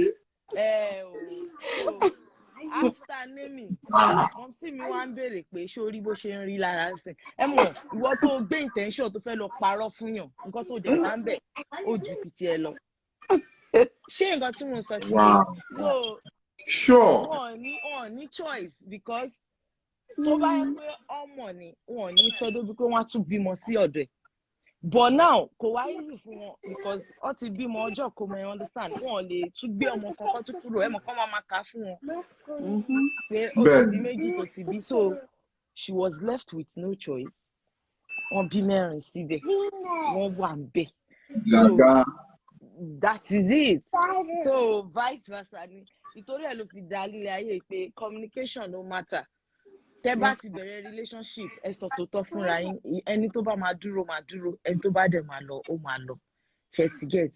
Àwọn feel pé wọ́n fẹ́ fi bread kó lọ́bẹ̀ lọ ni. Wọ́n dẹ̀ mọ̀ pé Don Dada lẹ́ni táwọn lọ bá. Òun gan ọ̀gá player ni. So Ọ̀gá player. yes, Mọ́mí Ibrahim ẹ má bínú tẹ́ bá ń wo program yìí o, that my sister. Ó ti di rírí ayé yá. Mọ́mí Ibrahim ẹ má bínú o. Because all lè rí notification káwọn náà join. So àwọn máa sọ̀tì yẹn family matter ni. But I have to say it here, you know. So what's your advice for this woman now? It's just for her to open up. Now or when they get to America? Well, only visa lọ́wọ́, so kó open up ní Naija. Tábàjọ wọlé adá wọlé. Of course. Because yeah. Bọ̀bọ́ yẹn lè lù pa, ó lè fa bí àǹtí tó lọ sí ṣe sọ, ó lè yapa díẹ̀ dànù. Ẹni tó bí mọ́rí gan enjoy Ṣé marriage. mo pé àǹtí tó lọ sí yìí, she really makes a lot of sense. Like wọ́n sọ̀rọ̀ wọn ọlọ́mọ ẹ̀kọ́ sọ̀rọ̀ tán, wọ́n sọ ó sọ. Because tí ó bá padà find out, ó lè mú pálí ẹ̀ kó fàyà, ó lè destroy visa ẹ̀, ó lè ṣe anything. So at least be on the safer side. Wọ́n lè jọ wọlé kó sá lọ, ó dẹ̀ lè sá kúrò nílé kó fi lẹ́tà lẹ̀. But irú nǹkan báyẹn. Yeah, 2 ways ni yeah. Kó fi lẹ́tà lẹ̀ kó tètè wọ́n lè jọ wọlé kó bá bọ̀bọ̀ èmi ti wọlé sí Yankee, mo ti fowó. O lè fò bá mi o, mo ti bí mo bá dé báyìí. Wọ́n lè jọ wọlé kó bọ́ yẹn sì ṣe passport. Bó ṣe jẹ́ nìyẹn ṣá, níwọ̀nba ọgbọ́n ti tèmi. Nǹkan tí mo feel nìyẹn. And this kind of thing ó máa ń ṣẹlẹ̀ náà ẹlòmíì. Èèyàn tó ń date, ó ti date ọ̀rẹ́ ẹ̀ rí, bọ̀ ó mọ̀. Later ló padà mọ̀. But you won't be able to like tell the guy you're dating that, oh, I've dated your friend before. You just keep it to yourself, but at the end of the day, tó bá jẹ́ pé yẹn jẹ́ ọ̀tọ̀ máa lose guard, ó kọ́ lè àpàdé, mo ti jẹ́ṣẹ́ gẹ́ yìí rí náà. But tó bá ti sọ fún tẹ́lẹ̀, tó bá fẹ́ ó máa fẹ́. So tí yẹn bá tiẹ̀ lọ tó lọ ń jo ẹnu bẹ́ẹ̀, á sọ fún pé ó sọ fún mi, ìgbà tó fẹ́ rí yẹn ṣé kó wà lọ kú mi. So bó ṣe jẹ́ nìyẹn. Ẹ jẹ́ kí n fi yín sílẹ̀, kẹ́lòmí ilé ìwọlé. Nǹkan tó sọ yìí, ìyẹn kéèsì náà ṣẹlẹ̀, Amẹ́ríkà ni mo wà, ó ṣẹlẹ̀ sí ìyẹn kan tí mo wọ̀ ní Nàìjíríà. Gẹ́ yẹn ó ti fẹ́ àwọn oníbò ẹ̀ mẹ́ta rí. Ìyẹn lágbára ẹyẹ kí mi tètè máa lọ ṣe gbọ́ sódà tẹ bá lè gbé lórí wọlé. Tí wọ́n ti ṣẹlẹ̀ ó crazy. So ó wá padà marry, ó ti wà ní marriage yẹn for good 7 years, kò tí ì wá bímọ fún bọ̀bọ̀ yẹn. So bọ̀bọ̀ yẹn wá jẹ́ contractor, àwọn tó wá jẹ́ pé kọ́ńtà wá jẹ́ partner wá jẹ́ àwọn bọ̀bọ̀ mẹ́tẹ̀ẹ̀ta yẹn. Wọ́n ṣe wá kílé lọ́jọ́ kan nìyẹn, gẹ́ ẹ̀ fẹ́ kú ló fẹ́ dákú ni. Àwọn yẹn wá pé bọ̀bọ̀, àwọn yẹn wá invite bọ̀bọ̀ ọgbọ́n lọ fún dinner. Wọ́n wá sọ pé ẹni tó fẹ́ àwọn ti jẹ́ṣẹ́ rí náà. Gẹ́ ẹ̀ wá rò pé kí lòun fẹ́ ṣe. Ọmọ bọ̀bọ̀ ó leave marriage yẹn ni o. Ó leave marriage yẹn. And at the same time, kó ṣe gbó past náà ni wọ́n máa sọ fọ́kùnrin. Kó ṣe gbó yẹn náà ló máa dúró. Bí pé mo ti ṣẹ́yìn rí, má tẹ̀ ṣẹ́yìn márùn-ún rí, ṣé mo fẹ́ sọ pé mo ṣẹ́yìn márùn-ún rí ni. Kò ṣe gbogbo ẹ̀ náà ló máa dúró, kò ń ṣe past ìyẹn wọ́n máa sọ fọ́kùnrin, kò ṣe gbogbo past ìyẹn máa sọ fọ́kùnrin, because bó ṣe wọ̀n yẹn wọ́n máa ring lórí ẹ̀, wọ́n máa ring lọ́pọ̀lọ́ ẹ̀ ní at the end of the day ẹ̀kọ́ lè wá nílé o tẹ́tẹ́ tí mọ́kẹ́ tí wà ókè gan ẹ má ṣe fi búra yín lọ́jọ́ kan tó dé àwọn máa dùn yẹn pé àtúntò ọ̀tẹ̀ tí sọ̀rọ̀ fún ẹni ó pè fọ́kùnrin kó sọ past ẹ̀ fóbìnrin because obìnrin á fi pé mo tún fẹ́ lọ mo ti dé final destination ju kí obìnrin kó máa sọ gbogbo past ẹ̀ fọ́kùnrin lọ ókè mo dọ́kùnrin mẹ́wàá rí ṣé máa sọ pọ́kùnrin mẹ́wàá mo ti dórí ni tí bàtẹ̀ bá mi ní virgin so kò ṣe gbogbo past. But at this case, kó tó wà lè sọ fún bọ̀bọ̀ ẹ̀ ní Nàìjíríà nísìn tó bá dé port of entry kó jọjà kọ́ńtẹ̀ má pàdé mọ́ ni kó ètè ra fún àìwí ẹ̀ ni because kò ní enjoy marriage yẹn o kò ní enjoy ẹ o kò ní ó dẹ̀ máa para ẹ̀ ó lè padà commit suicide. Bó ṣe jẹ́ ìsàkóbìrì ìwé kí n ẹ ṣe gan-an. Yes sir. Thank you ma, appreciate you. All right. Yes sir. Ó yá stitches màmá kí ló ń ṣẹlẹ̀. Mo jẹ́ ń tó o ṣàwà. Kọjá èmi o. All right. Yeah, no, bẹ́ẹ̀. All right, so for me, mo máa bẹ̀rẹ̀ pẹ̀lú I don't know why, but most of the women will come from the moral angle, right? Okay. From the moral angle. If you look at it, the foundation is faulty already, right? Since the foundation is faulty, what ti gbé sí orí irọ́ already. The thing now is that irule will not cost tí ò ní wó. Àbí? Whether she says it now or she says it tomorrow, ó sì máa dàwó ni. Àṣekúkú má tí ì ṣe dẹ́kìn ilé yẹn ká kúkú wo báyìí ju ká ti parí gbogbo iṣẹ́ ilé yẹn kó ṣètò wá wó because wíwó náà ló máa gbẹ̀yìn ẹ̀. Do you understand? That's how I see it. If it has started on because èmi ò mọ bí téèyàn ti ń bímọ mẹ́ta tí wàá ti fi pamọ́ on top waiting because àwọn ọmọ yẹn náà it's not even about this woman alone now. It's also about the children. She would not be able to be a good mother to those children because of you want money, even if she proceeds. So this is not only impacting her as a person because somehow we come on generations to come, on other people. I think sometimes when we consider other people, my help decision one by me. Right? Because boyo ma kwa amoti ye, abo ma kwa amoti awon eyan kan, bokole dabi, and that means pé tó bá fẹ́ bá àwọn ìsọ̀rọ̀, wàá sá pamọ́ ni. Irú ayé wo ni ọmọ mẹ́ta? Do you get it? Bàbá àti ìyá jọ ń tọ́ ọmọ papọ̀ gan. Ó sì mẹ́hẹ̀ ká má tí sọ ọmọ tó jù sí kọ́nà kan. And mo mọ̀ pé tó bá ń ṣèyàwó, wọ́n máa ń bi ọkùnrin pé ṣó bẹ̀bẹ̀ fẹ́ àbó bẹ̀bẹ̀ fẹ́. Because obìnrin yẹn gangan ni deal. She's the deal herself. So until we start to see ourselves like the gift, gonga need the deal. So now I feel she has put herself in the situation of because mo fẹ́ lọ America. So for that reason, I have to continue playing this game. Ṣòro rẹ̀ pé ni. That's how Even before America, she had decided she's not going to tell. That's it. If you have been with the person for more than 2 years, and you're not saying the truth. Say it. I think America to come in place. Because I asked so it means that she's intentional. Even before America, what's your plan? She said, Egbon, I just enjoy life. You buy you might keep passing me back present in jail. Apart from she my phone call, or you my bank because that means she's been intentional with her lies, which is not good or fair, even to herself. Okay, Jeka will buy and sing. Bóyá kó tó travel or lẹ́yìn tó travel kó jẹ́ pé èèyàn kan tó mọ̀ pé ó ní ọmọ mẹ́ta yẹn kó wá sọ fún bọ̀bọ̀ yẹn báwo ni bọ̀bọ̀ yẹn ṣe máa feel? How would she even feel in the marriage? Last ó ṣe nǹkan tí ó ń bẹ̀rù. I am telling you because so possible kò ṣáà jẹ́ pé inú ilé ló bí wọn sí tí anybody ò mọ̀ pé ó bímọ mẹ́ta, right? So àwọn èèyàn ṣì lè mọ̀ létà wọn máa sọ fún bọ̀bọ̀ yẹn. So nǹkan tí ó ń bẹ̀rù kó má ṣẹlẹ̀ kó má fi òun sílẹ̀ òun ló ṣe máa ṣẹlẹ̀. Then when we even look at kó má fi òun sílẹ̀ because it's the best, are you telling me pé kò sẹ́lòmíì tó jẹ́ pé I feel èmi ló yẹ kí n sọ pé criteria mi lélẹ́yìí mo lọ́mọ mẹ́ta o and this is what I want. If you as a man you cannot love me, love my child and my dog sef, abeg waka o so that the one wey go like me and my children you go come stay, because it means that you're lowering your standard because of that man, which is not right. And she's also not being fair to the man. Ó ti sọ pé òun ò fẹ́ tó ti bímọ ó dẹ̀ mọ̀ èwo ni irọ́ kì í ṣe ọ̀kan o mẹ́ta sábà. That's I feel she's not being truthful and she's intentionally being untruthful because tí mo feel ni and it is wrong. Okay, tó bá tẹ̀ dé lóyìnbó òun gan, is she looking at okay káwọn tiẹ̀ wọlé lọ́kàn tó sọ? How about do it the right way? Nígbà tí wọ́n sọ pé kò sí anywhere tó kọ́ sí pé true ọkùnrin nìkan ló fi lè wọ̀ lóyìnbó, kí ló ṣẹlẹ̀ gangan?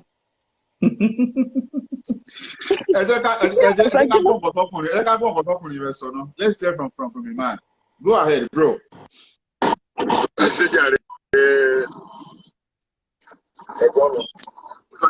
Baba, adúpẹ́ o. Adúpẹ́ lọ́wọ́ Ọlọ́run baba. Ṣé rí kò sí nǹkan mi ta fẹ́ sọ nínú yìí tó ju pé ẹnikẹ́ni tó bá ń parọ́ ó máa tún lo another irọ́ láti fi cover irọ́. It take a lie to cover a lie. To cover the truth. The truth always be the truth. totally all wrong.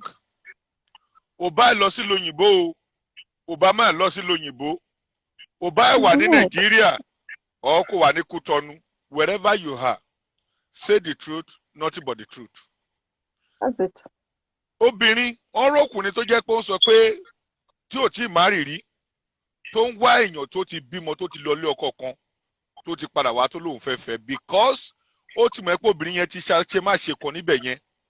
Tó jẹ́ pé tó ti gbọ́n tó fẹ́ correct ẹ̀ tó bá ti délé ọkọ mi tí ò ní ṣẹlẹ̀ sí. Because ẹ̀yin àgbàlagbà ẹ lọ́mọ ò jẹ̀yà, ó lóun gbọ́n, táwa ni tíṣà tó kàn. So ọmọ ẹyọ kan gan kò yẹ kó hide at the beginning of that relationship. Àǹtí wa tó sọ̀rọ̀ tí wọ́n ti lọ yẹn, she may mention something pé ó dáa kókùnrin sọ páàsì ẹ̀ kóbìnrin má sọ páàsì ẹ̀.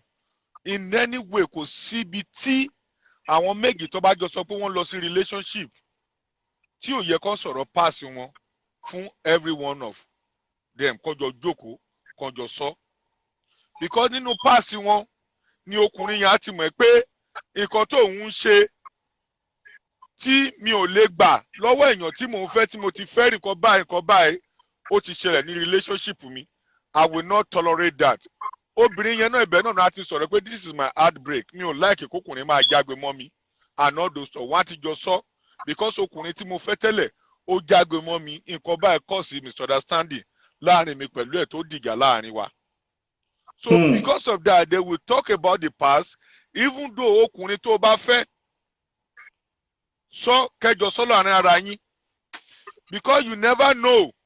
Ó lè jẹ́ party kan lè lọ lọ́la tí wàá rí ẹni yẹn tí wàá rí lágbájá tí wàá wá rí èèyàn báyìí tó mọ̀. Tó wá jọ wá kíra wọn tó wá kúrò mẹ́ta ní wàá jókòó sẹ́gbàá tí ò mọ̀ lágbájá ni. Mi ò mọ̀. Lágbájá tó ń sọ yìí òun pẹ̀lú ẹ̀ ti jọ fẹ́ra rí nàá. Lágbájá báyìí ni àwọn ti jọ fẹ́ra rí òun náà sì jọ lọ kíra wọn yẹn. Kò dẹ̀ wá mọ̀ pé ìwọ fúnra rẹ̀ tó jókòó go ó lè wá kó fúnra rẹ̀ lọ́wọ́. Because the situation be sísá lọ́wọ́ ẹ̀.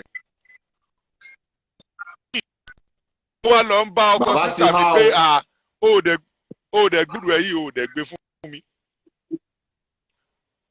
Ìyẹn ṣe wá sọ pé tá àbúrò òun eléyìí ó ṣe àbúrò ìyàwó.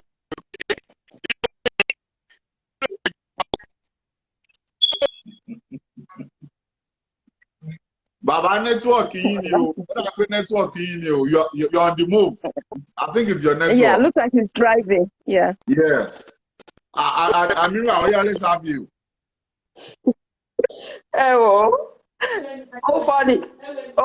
But first of all, for me, I would tell that lady that I'm disappointed in her. Like, I'm so I'm so disappointed in her. For me, Omo is treasure. Like, Omo is big deal. But that's so America. Mo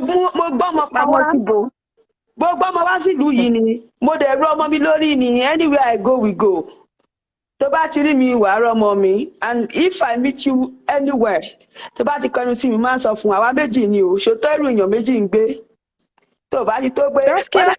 When I came to this, I met people that because of I have a child, they gave me distance.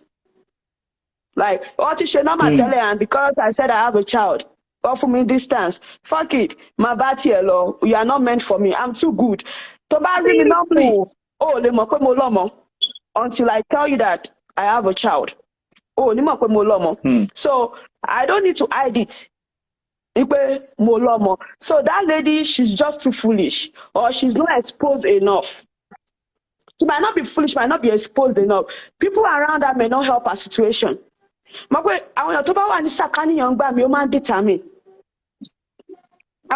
She has to own her truth.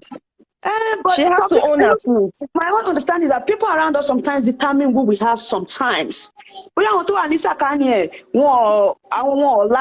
they've never been, or let me say maybe that guy is so good, or that guy is the guy is taking care of her, and people around her sees that, tó bá fẹ́ ní ilé o lè má ríyàn tó máa tọ́jú ẹ̀bẹ̀ yẹn mọ́ bí àkàtì amúpamọ́ àyínú àmọ́ pé kò sí ó máa níyàn tó ń fọ̀rọ̀ ẹ̀ lọ ó dẹ̀ máa ti fi lọ̀yọ̀ kọ́ tí ẹni ẹ máa ti sọ fún gbé má sọ tó bá sọ máa sá lọ o tí àtẹ̀yẹ ká ya mú pamọ́ Ọlọ́run bá wa tọ́jú ẹ̀ ṣebí ká ti tọ́jú àwọn ọmọ yẹn ni Ọlọ́run bá wa wà pẹ̀lú àwọn máa tọ́jú wọn ẹ ti understand and she too should have that mentality that mi ìfẹ́ lose bọ̀bọ̀ yìí jẹ́ ya tètè mú pamọ́ tó ṣe sọ yẹn torí ibì kan ló ṣàkó àwọn ọmọ yẹn sí àbí ọ̀dọ̀ màmá náà wà náà. So Mama God is something else. I'm sorry to say. Mama God is Mama knows right. Mama God herself is a disappointment. Mama knows right. Mo trust ìyá tí mo bí. Ẹsẹ̀kẹsẹ̀ tó bá ṣe ń dé ló ti máa sọ pé ṣó ti wá rí Alámìíràn lé o. That's my mom. Alámìíràn lé o. Even the mother did not help. Ó kọ́ ọmọ méjì ọmọ ẹ ti ra. Ṣèbí bàbá yẹn wá ń kíyà. If it then for the actually introduce àwọn ọmọ yẹn sí bọ̀bọ̀. Táwọn ẹ bá kí bọ̀bọ̀ yẹn. Èmi náà béèrè àwọn ìbéèrè yẹn lọ́wọ́ ẹ̀. Ó ní kí bọ̀bọ̀ yẹn lọ́wọ́ ẹ̀ pé ta làwọn ọkọ yìí. Ó ní kí bọ̀bọ̀ yẹn tiẹ̀ tó come into play rárá. Ìgbà tóun ti padà dé Ìbàdàn sọ pé mọ́mì, I came to pick up my life all over again. Ẹ bá mi tọ́jú àwọn ọmọ yìí. Ẹja fi mí lẹ̀. So ó ti màmá ti jẹ́ kí màmá mọ̀ oníjọ́ tó kọ́kọ́ lọ sọ́dọ̀ wọn tó tẹ̀lé òun lọ ó jẹ́ kó mọ̀ pé àwọn ọmọ tí mọ́mì mú gbàtọ́ ni. So òun ti jẹ́ kí màmá mọ̀ pé ẹ jọ̀ọ́ torí Ọlọ́run ẹ mọ̀ nǹkan tó jù mí rí o. I'm trying to pick my life together. Just let it go. Let it play. But how is it good to put your life together with 3 children somewhere?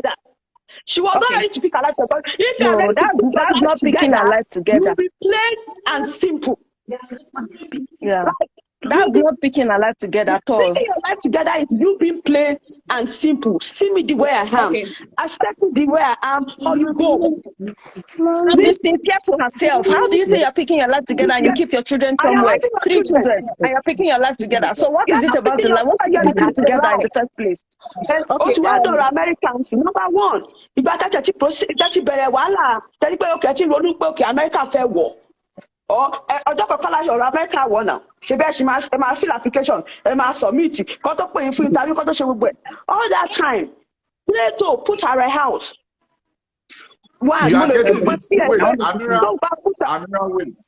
Amira, wait. She has never decided she want to talk. So during the process, she has made up her mind. Madam, you are here. If you are listening to me, I am not twisting your story. I know she's live too. She's listening to us. Now, go ready. So I think after Lupali, so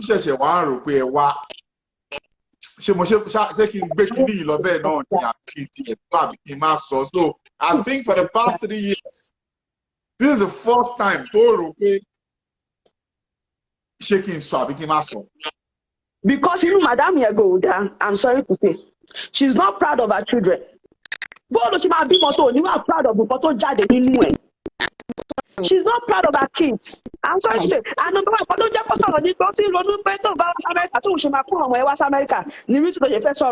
I'm telling her to her face, I let her accept it or not. Now, number one, this is 2 things. It's either the guy actually love her and accept her now, or that marriage, the whole relationship is broken. But for me, as a lady, as we are all grown up and we understand, even if that guy accept her now and they continue, I'm telling her one way or the other, that marriage is going to break someday. Yeah, number one. Then number 2. Amira, pause. Otherwise, you're on the floor. Yeah, I have a similar case to this, exactly the same story. You know, I'm busy. I'll call you back. I'll call you. Go and talk to your brother. Yeah, I have a similar case. Yes. Okay. Go and get another one. It might be no job. So I have a similar case. That woman being major for the I think at a tender age. So what be my mommy? The man to warfare. Ojo ma lo ki mommy. O ma laburo oun ni like our last born àwọn ìyá òun bí ló pé àwọn ọmọ yẹn fún ọkọ ẹ̀. And they started their life. They pay one part the pastor, the man became a pastor, the lady became a deaconess in my church mo dàgbà sí ni. And we did a very good wedding for them. After 10 years, me reason to be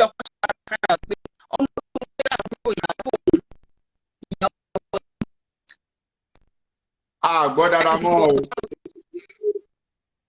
Hello. Gbọ́ dáadáa mọ́ o. Hello. Check my network. Lọ́dọ̀ à ń pè network ni o. À ń gbọ́ díẹ̀. Go ahead. Okay.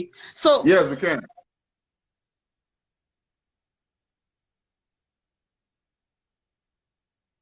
It has high again. Mo fẹ́ sọ nǹkan ẹ̀jẹ̀ jẹ́ kí sọ last thing before I cut. For me o, gbogbo ẹ ti fọ́ lójú but as ọmọ ọgbọ́n my advice ẹ ó ti fọ́ lójú so kó kọ́kọ́ gba kádàrá náà kọjọ dé Amẹ́ríkà. Tó bá wá dé Amẹ́ríkà kó wá voice out. I'm serious to be sincere. Torí tó bá sọ Naija, there's probability that the guy is going to mess the whole thing up because it's heartbreaking and it's painful. Let's be sincere. It's very heartbreaking and it's very painful. So the deed has been done. Let's get here. Tó bá ní okay. Bye lọ́rọ̀ mi lè sọ fún ẹ Naija, but we are here now. I'm sorry. I know you might not want to continue with me. Dúpẹ́ lọ́wọ́ ẹ̀, appreciate all you've done. Make him understand that you did all you could do, but èmi ò gbé ni. But at this point in time, because if I would look at it, that guy may be a pillar somewhere or the other. Pé òun ló really, òun ló stand on. Because and if that guy decides to leave back, in Nigeria, it may be she will be depressed. Because Toma Mafiro, American visa and everything, she's gonna be depressed, and she might put those anger on those kids. She might. So for me, the deed has been done. It's all broken. So just the America, to relax. This is the situation of things. I'm sorry I did this to you. I never meant to do this to you, but the deed has happened. So America lawa. Also open America. Oníkálùkù ṣe kí ni wọ́n fọ́ sí gbòòrò. Oníkálùkù ló ọ̀zù. Ọlọ́run á pèsè ọkọ fún àǹtí. Ọlọ́run á dẹ̀ pèsè ìyàwó fún bọ́ọ̀dà. Oníkálùkù bá dẹ̀ live good life ever after. That's right. All right. So I'm accept the faith lọ́rọ̀ kátàkátà ni. Àdè ní káyé àti máa dà. Àdè ní kí bọ̀dá máa continue life wẹ̀. Torí pé a gbọ́dọ̀ rọ ọmọ máa sí lára. Àwọn ènìyàn máa lọ ọmọ máa sí lára àti gbọ́dọ̀ dé Amẹ́ríkà. Torí kò sí life ní Naija. Amẹ́ríkà ní life wà. Let her come and hustle and take care of her children and God will provide her husband. Bọ̀dá náà lórúkọ Jésù. Ọlọ́run fún bọ̀dá yàwó tó dáa. Kí bọ̀dá accept the faith. But faith irọ́ ni bọ̀dá fẹ́ accept. Torí pé bọ̀dá máa bounce back lórí àǹtí tó bá yá. So,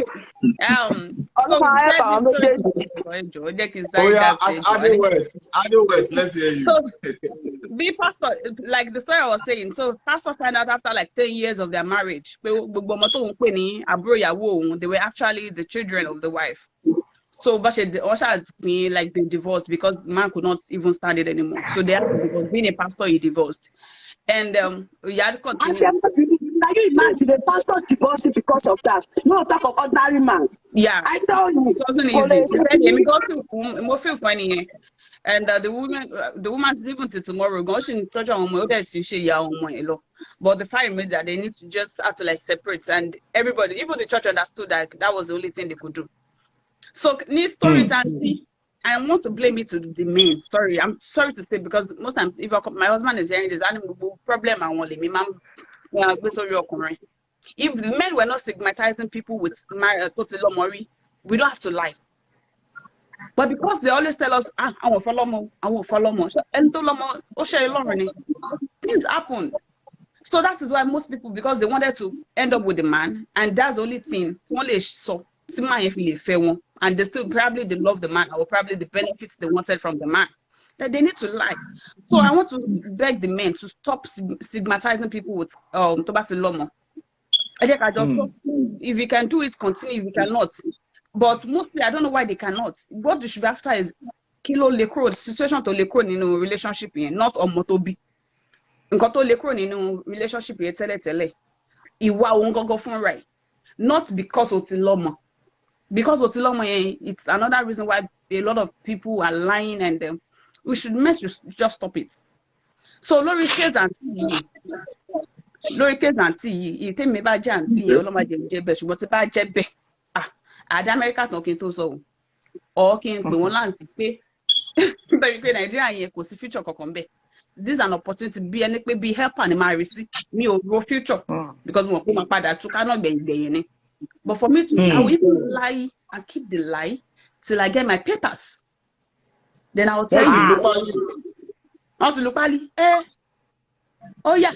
Nígbà bá dá Amẹ́ríkà máa sọ fún but lórí pálí wọn mo fẹ́ kí àti tó wà lórí bẹ́ẹ̀dì yìí kó sọ̀rọ̀ next lórí pálí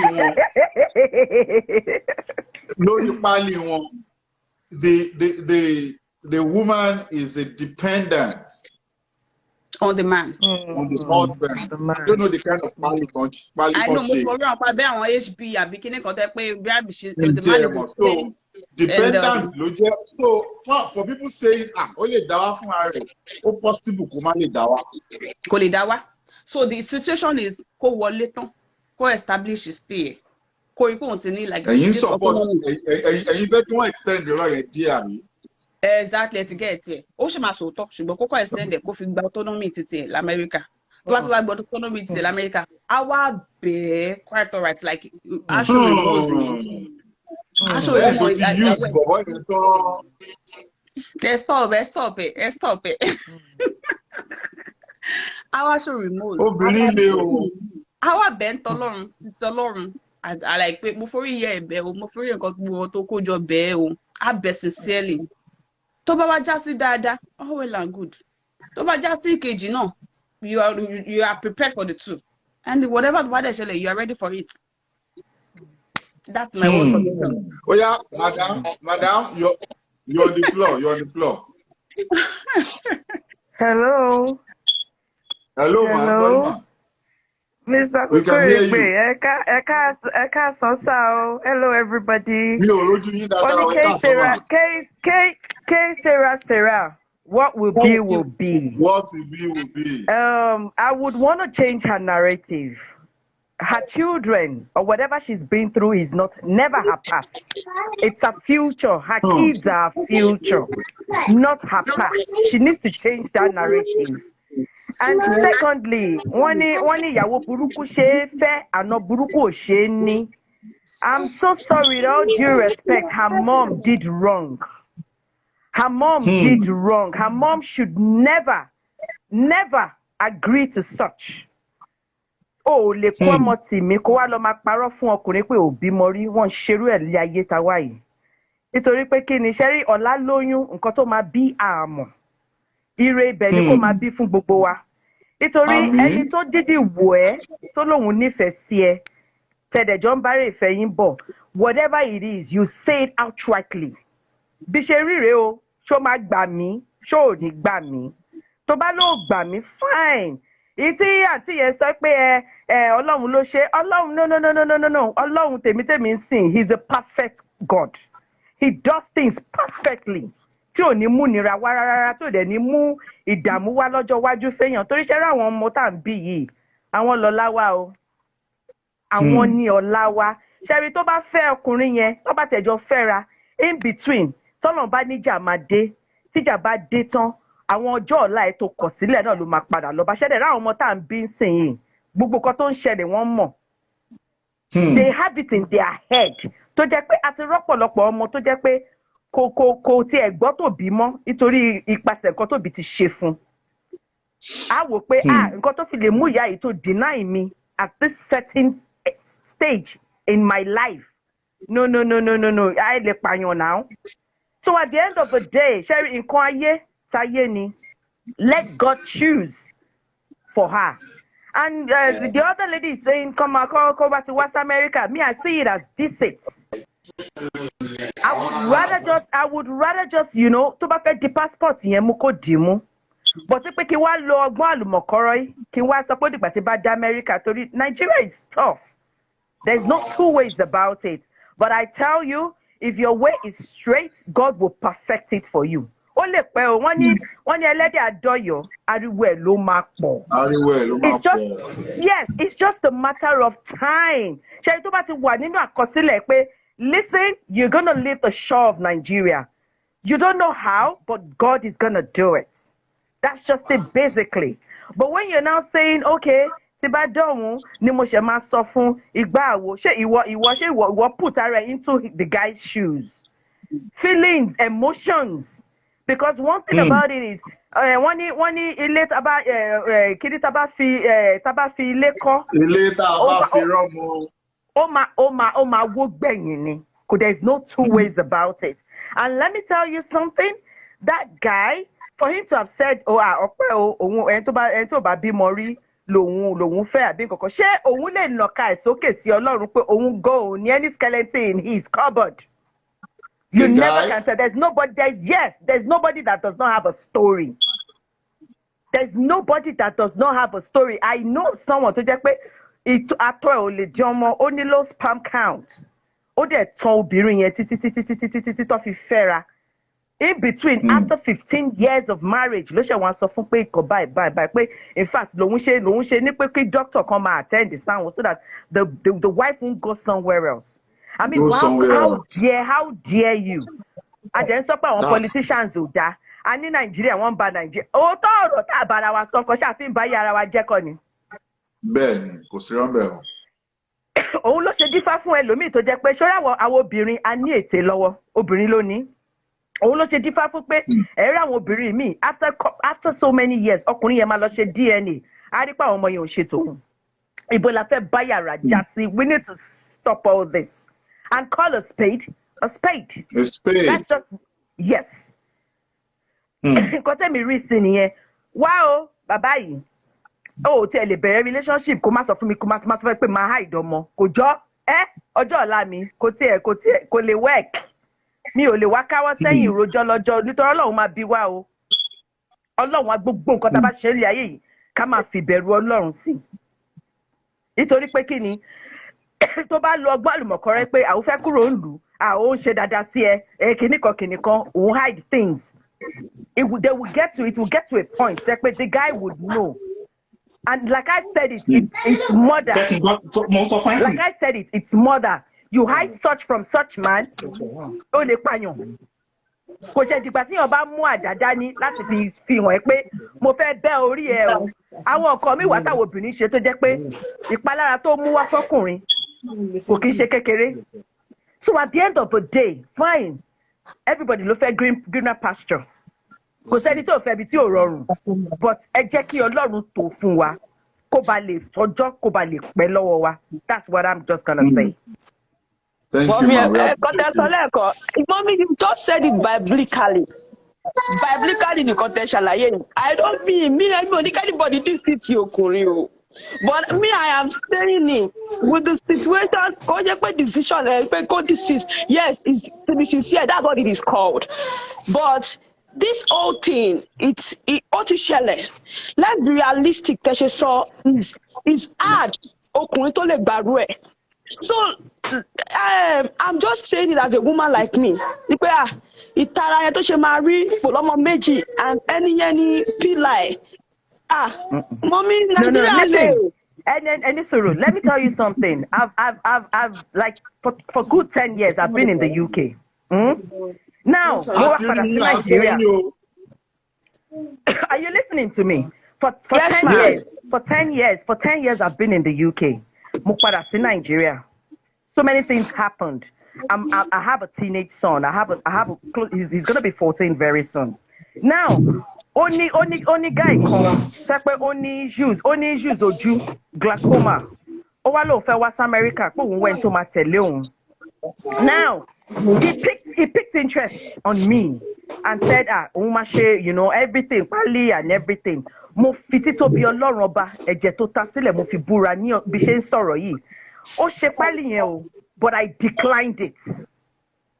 Because mo ń wò pé ọjọ́ ọ̀la ṣé mo máa sọ ọkọ fáwọn obìnrin pé ṣẹ́rí ní pé ká má date o ní ká má ní relationship o, but wọ́n ní ká rọra máa ṣe. Nítorí obìnrin tó bá ṣe kiri tí mọ ibi tọ́lọ́run fẹ́ gbé ẹ lọ tó bá padà lọ bára ẹ níbi tó ti mẹ́ẹ̀sà rẹ̀ báwo ló ṣe fẹ́ wẹ̀rẹ̀ ẹ mọ́. So at the end of the day, ó yẹ ká máa fi listen, it's not about being biblical here. It's about ọgbọ́n.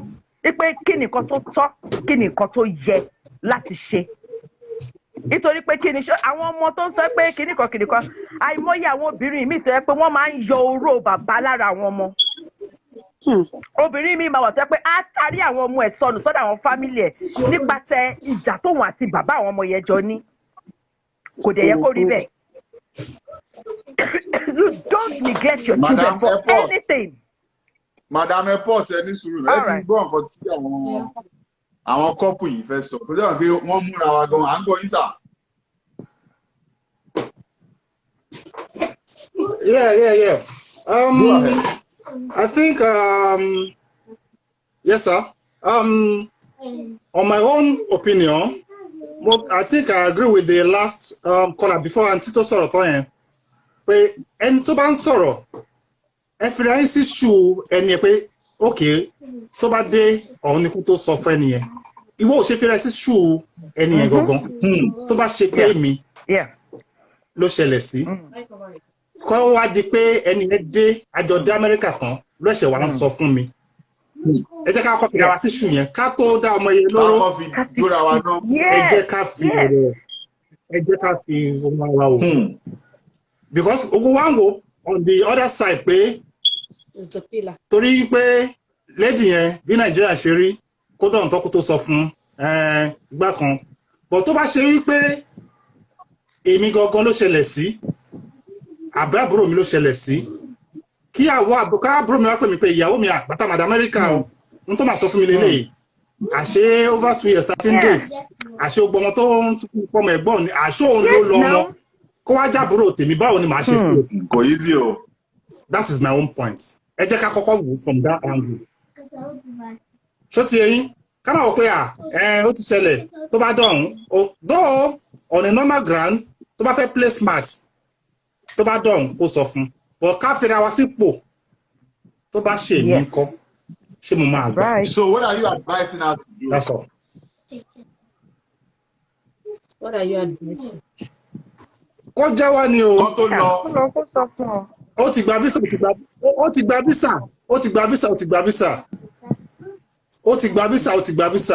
kó sọ fún kó tó lọ. Tó bá dé ọ̀hún á dàbí kó play on the guy's intelligence. Kó sọ fún pé odò ó yẹ kí n sọ fún ẹ ti pẹ́ but ó bà ní kò tí ì bàjẹ́ a sì lè sọ níbí ìgá ò lè sọ pé ó yá bá mi mú passport ọwọ́ ẹ bá mi mú kinní ọwọ́ ẹ òun náà lè gọ̀dí level yẹn but kó kọ́kọ́ sọ kó tó lọ n tó bá máa ṣẹlẹ̀ ló máa ṣẹlẹ̀ mo kù ti jẹ́wọ́ fún ẹ ìṣepò ògbémi dọ́ọ̀tọ́ ni mo tó sọ fún ẹ. Ẹ jẹ́ kí n chip eléyìí in ṣẹ́rí tó bá jẹ́ pé mi lóbìnrin yẹn mo máa passport yẹn mo máa mú lé lọ́wọ́. Listen, do you want me to give you money for gbogbo stress nǹkan tó ti ṣe lórí pálí yìí fún mi? Or whatever tó bá fẹ́ ṣe o lè go ahead àti ṣe but I would not hold on to it and I would not come to America on basis of deceit. I won't do that. I would leave him to make the choice on his own. Wá ṣe gbogbo expenses nǹkan tó ṣe ìṣọ́fẹ́ kí n dá padà fún ẹ. Ṣẹ́rí ọkùnrin ò lè ṣerú nǹkan bẹ́ẹ̀ yẹn kó wá di pé ìjà ló máa fi wá parí ẹ̀. Ilé ayé ò rí bẹ́ẹ̀ yẹn. Àmọ́ bí ta tún máa tún pàdé. So at the end of the day, let the ball be in his court. Let him decide on his own. What do I want to do? Do I want to hold on to the passport? Ṣé mo fẹ́ bàjẹ́ ni ẹ̀rí ọkàn á máa jẹ́? Tó bá jẹ́ pé òun lọ́lọ́run máa lò láti gbé obìnrin yìí padà sí kó wọ Amẹ́ríkà. It will be, like I said, case Sarah. It will be, but òun gan máa wò lọ́pọ̀ ẹ̀ pé ẹ wá o. What will be? Ọkùnrin yẹn gan máa wò lọ́pọ̀ ẹ̀ pé àkọ́ tó fi lè mú tó yọ̀ǹda pálí yìí fún mi. Ọkùnrin mi máa ń wò pé obìnrin rere lẹ́ni yìí dẹ̀ máa jẹ́ òkun ṣé pé torí fẹ́ tẹ̀lé mi lọ sí Amẹ́ríkà ló ṣe sọ kínní fún mi láti jọ ẹrù pé kó má lose mi ló ń ṣe. Mo ń gbọ́ yín. Ẹ jọ mà there are some situation náà tó ṣe pé there are some opportunity tó ṣe pé once ni ó lè wá o tí aláyé bá gba passport lọ́wọ́ ẹ̀ tí wọ́n bá mislead aláyé àbúrò ẹnìkan lọ sọ fún aláyé ìwú màá máa Jones ní Nàìjíríà o ká tún wò from there go. Ṣé àwa lọ́lọ́run ni báyìí? Aṣọ lọ́run. Ṣé rí òun bọ́rọ̀ ẹ ṣe rí bí ò ṣe ń ṣọ lọ́hun tí ò kì í ṣọ lọ́hun kọ́lá ò ní ràn sọ̀kalẹ̀ wà ràn lọ́wọ́ o the lady needs to play smart as well. lọ́lọ́ wa ní ká máa ṣe nǹkan báyìí. ṣé lórí májò títọ́ lọ́nà ní ká máa ṣe nǹkan. ṣé rí tí ó bá ti declare tó bá ti confess fún pé ó tó ṣẹlẹ̀ lélẹ̀ ó máa fún ní passport o. no boy tí mo bẹ́ẹ̀ passport wà lọ́wọ́ ẹ̀ kó sọ fún. tí mo bẹ́ẹ̀ passport wà làbó wà lọ́wọ́ ọkùnrin yẹn. àmọ́ tí passport wà. Let me answer that. So, tó bá ṣe bá wa lady ẹni passport wà sọ pé kó fún o. ẹ jẹ́ kí n dáhùn ìyẹn. All right. The kind of family tí wọ́n build, the kind of love tó wà láàrin wọn, àlàyé ló ń ṣe everything. So we don't need to ask. Ọwọ́ àlàyé ló wà. The reason láti dàdání kò ń ṣe pé wọ́n ń jà tẹ́lẹ̀, kò ń ṣe pé ẹ̀rù kò ń ṣe pé ẹ̀mọ̀ normal ló máa ń pẹ́ àkókò dání àwọn ìbájọ́ ń lọ ni ó wà lọ́wọ́ ẹ̀ so ẹ má wà bá nígbà tó wà láyé because èmi àti ìyàwó mi ń ṣe kankan I don't travel so why do I want to give you a back to the airport. Ẹ wo Mr. Korekperegbe kó lọ wá bóyá neutral body tó jágbàlagbà kó wá sit down round table. Bó bá ṣe ń bọ́ fún bọ̀bọ̀ yẹn báyìí ni kó máa fi ẹ̀bẹ̀ kó máa fi back ẹ̀ up fún. Kó dẹ̀ make sure kókó fi síwájú Ọlọ́run náà. Kó lọ wá àwọn àgbàlagbà kán jókòó sí round table tó jẹ́ pé bọ̀bọ̀ yẹn gan kò sí ni kómìdè ṣé àwọn nǹkan bí wọ́n ta máa ń ṣe tó yẹ kó tó bá bẹ̀ wọ́n ní wọ́n bẹ̀ wọ́n tó bá kọ wájú sí ẹ̀kọ́ tá tó bá kẹ̀yìn sí tó bá kù wọ nìkan tẹ́rù ara ẹ̀ pa. Ṣẹ́rí àwọn nǹkan mọ̀ tó jẹ́ pé èèyàn máa fi kọ́yàn lọ́rùn báyìí tó yẹ pé tó bá kó èèyàn nínú ilé èèyàn máa ní àfi tí bá fẹ́ jẹ́ aláṣejù tó bá jẹ́ pé nǹkan tọ́lọ́run máa ní pè mí nípa ara mi lọ obìnrin yìí máa ṣe wọ Amẹ́ríkà tó bá jẹ́ pé nǹkan tí mo máa ṣe fún ní tètè mi nìyẹn o tí ò dẹ̀ ní mú ìpalára wá mo yáfi ẹ̀ kí ló dé àìmọye àwọn ìlú mi tó jẹ́ pé wọn ò mọyàn kankan rí wọ́n dẹ̀ ń gbé wọn lọ sílùú òyìnbó wọ́n dẹ̀ set wọn up so at the end of the day because bá ṣe ń sọ yìí ṣe yìí tó bá sọ fún bọ̀bọ̀ yẹn tí ẹ bá withhold passport tí ò fi fún ó ti bà ìrìn àjò yẹn jẹ́ nìyẹn but I would never support her to come down to America on such lies. It's unacceptable to me. It's unacceptable to me. You're on the floor. Ṣé Mr. Korekperegbe? Bẹ́ẹ̀ ni sà, Mr. Koyi. Mo kí mọ́mí wa, mo kí dáàdi wa o. Ẹ wá sà. Ọlọ́run wà pẹ̀lú wa. Àwọn mọ́mí wọ́n ti sọ point wà ń bẹ̀. Sorry, whatever we are doing in life, ká máa fi tọ́lọ́ ṣáájú. Àwọn obìnrin nowadays wọ́n máa ní ìmọ̀rísìn. Yorùbá ní ọmọ bíbí òun ṣàrùn. Tẹ́ bá jẹ́wọ́ tó bá jẹ́wọ́ pé o ti bímọ tó bá lọ́ máa sọ pé ọ̀pọ̀ ẹni kò sí nǹkan tó máa ṣe tó máa tẹ̀ wá ó máa ọ̀pọ̀ ẹ̀ náà ni. Ó lè sọ fún kó gbà bẹ́ẹ̀ but why are you lying torí kó o ti bímọ. In fact òun fúnra rẹ̀ obìnrin yẹn fúnra rẹ̀ kò láìkì àwọn ọmọ yẹn. Kò láìkì àwọn ọmọ yẹn o. Ṣé pé kò ń ṣe yà dáadáa. Mo sọ fún yín torí tó wá jẹ́ pé ó lè sọ pé kò ní gbà kó gbà. Opportunity fún ẹgbẹ́ láti mú àwọn ẹ lọ sọ́hún. Ṣé mọ̀ opportunity ni fún ẹ ó yẹ kó rò bẹ́ẹ̀ yẹn pé jẹ́ kí n sọ fún ọ̀gbẹ́ni jọ tó fẹ́ nǹkan báyìí ló ṣẹlẹ̀ o tó bá fẹ́ mi àfẹ́ ọmọ mi pẹ̀lú mi o. So a ti mọ fètè láti lẹ̀ wá. Ẹ mọ nǹkan tí ọ̀gbẹ́ni yẹn tó ti pass through níbi tó ti ń bọ̀. True obìnrin náà. Gẹ́gẹ́ bí mo sọ, ẹ mọ̀ kó ti face tẹ́lẹ̀, ṣé kò sóbìnrin l'Amẹ́ríkà ni? Obìnrin wà l'Amẹ́ríkà náà tó fi lọ sí Nàìjíríà lọ fẹ́ ìyàwó. Irọ́ o, Nàìjíríà kọ́ ló ti lọ fẹ́ ìyàwó. Òun ṣẹ̀fẹ̀ wá ni.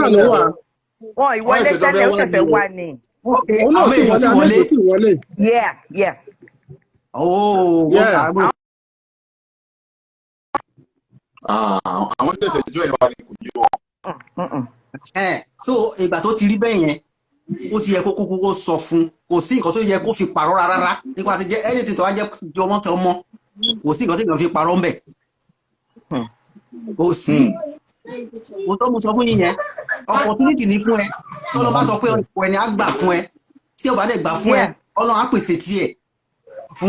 That's right. Amẹ́ríkà ò ṣe heaven náà. Amẹ́ríkà gbogbo àwọn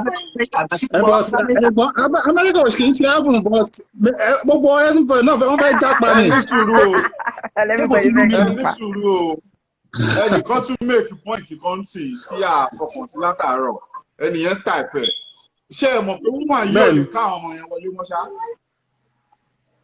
No, kò lè kó wọn. Kò lè kó wọn wọlé náà. Yeah.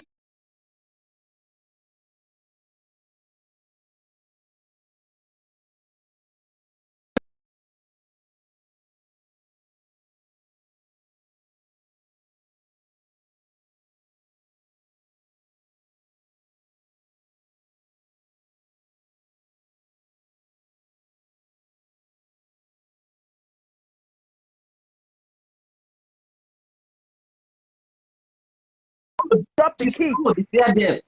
Ó yẹ kó declare wọn. Ó máa declare. Kálọ́ ti sọ láti ilẹ̀ ni ó máa bọ̀bọ̀ yẹn lè work around papers yẹn kó adopt àwọn ọmọ yẹn. It would be yes now. Ẹ ti get it.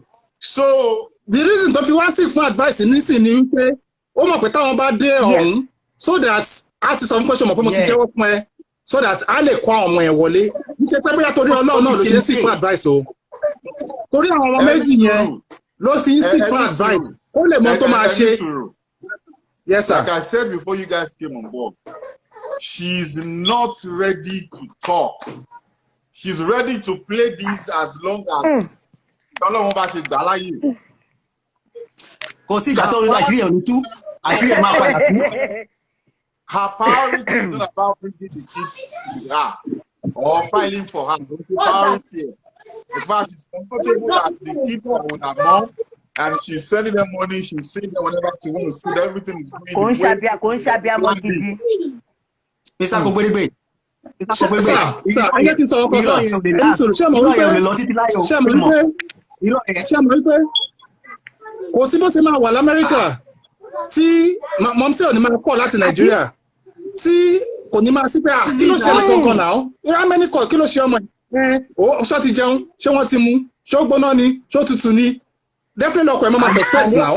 Ọ̀gbẹ́ni wá ṣé wọ́n lọ ọmọ ni ìwé ní ti tiẹ̀ náà rẹ̀. Nípa ti ìyá ẹ̀ ìmọ̀ mi ẹ̀ ẹ má jẹ́ ká fi gbogbo ara blame ìyá ẹ̀ o. Ìyá mi ò lè má mọ̀ ọ́. Ó lè máa wọ́n ti wá ṣe mọ̀ mí mọ̀ ẹ́ náà. Wọ́n ti wá ṣe mọ̀ mí mọ̀ ẹ́.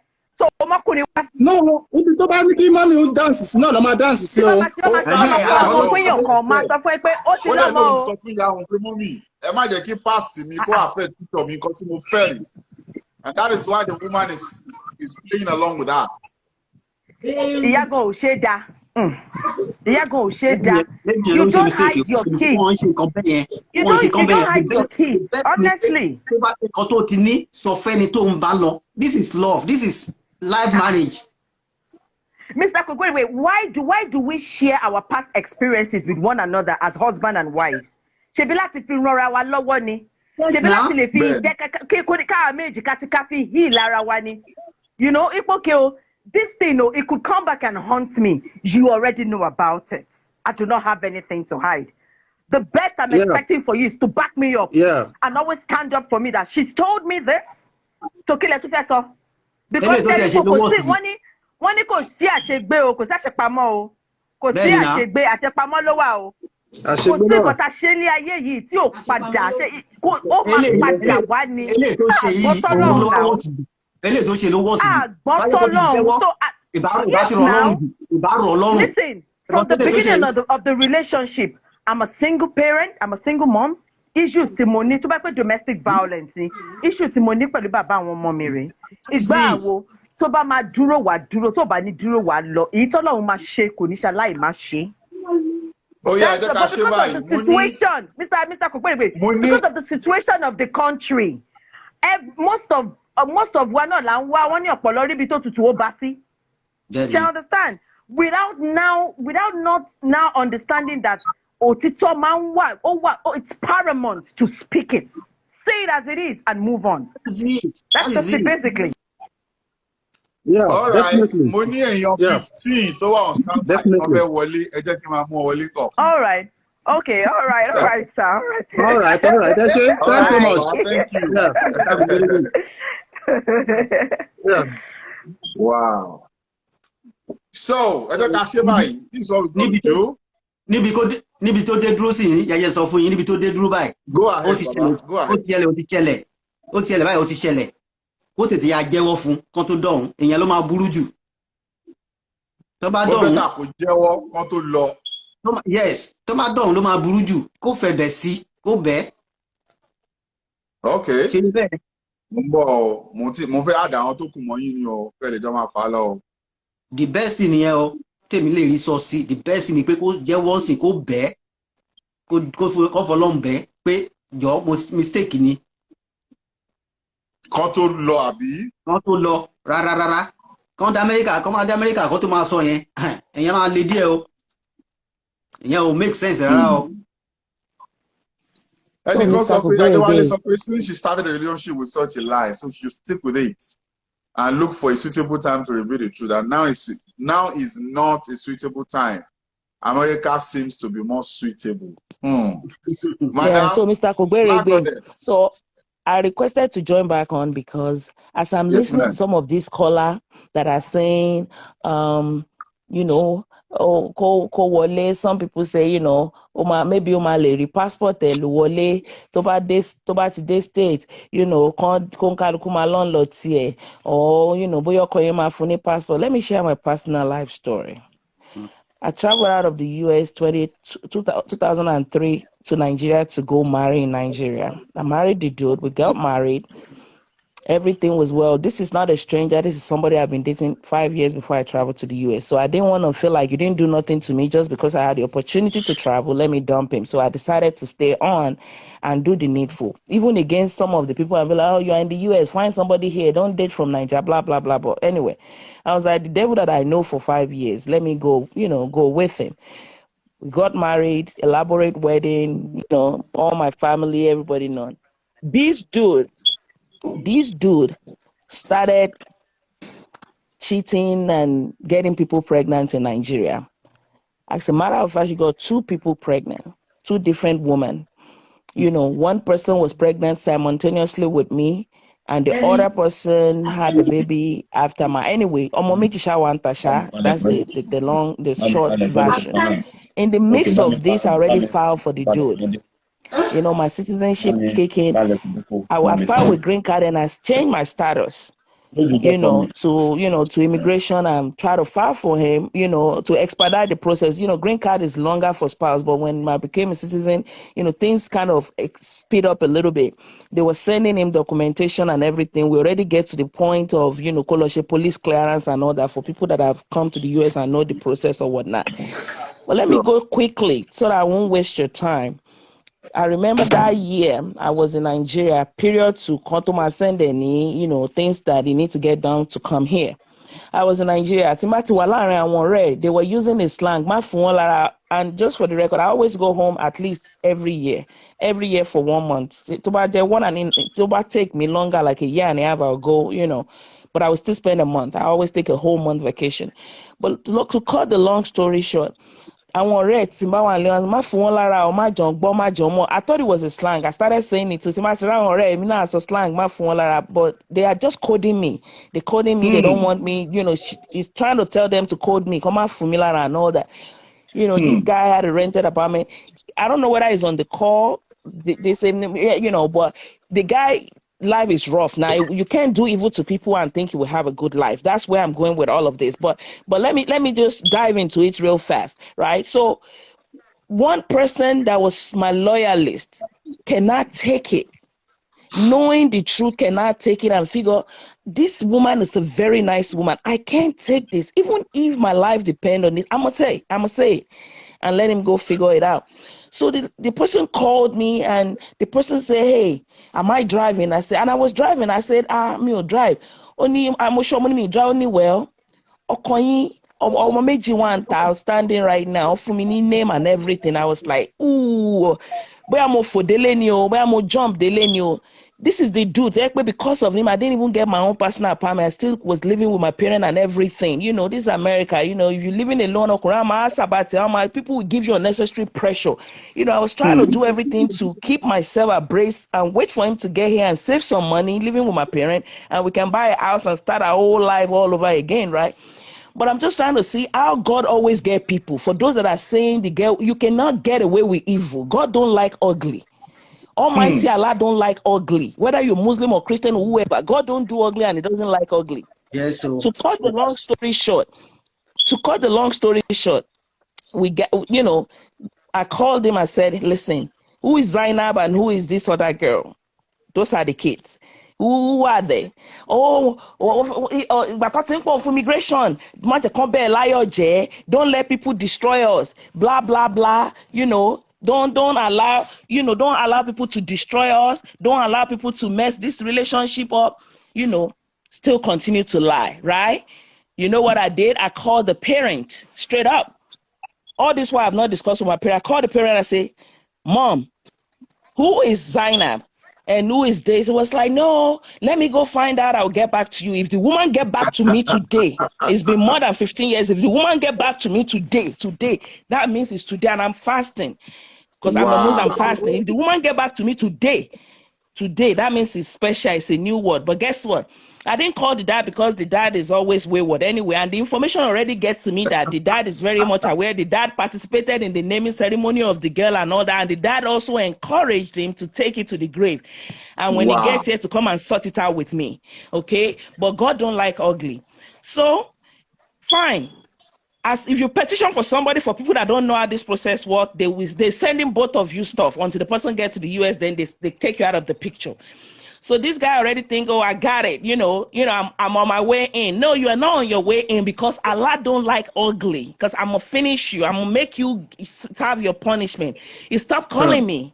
You stop picking up my calls. Because at this point, you already see that, I'm very upset. At this point, I call my parents and say, this wedding is over.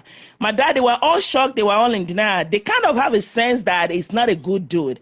But our parents, they always have reservation. They don't want to be in the mix. They want you to figure things out. Just wanted to figure it out. Long story short, I personally call USCIS and tackle that filing. I file for you and I can stop it.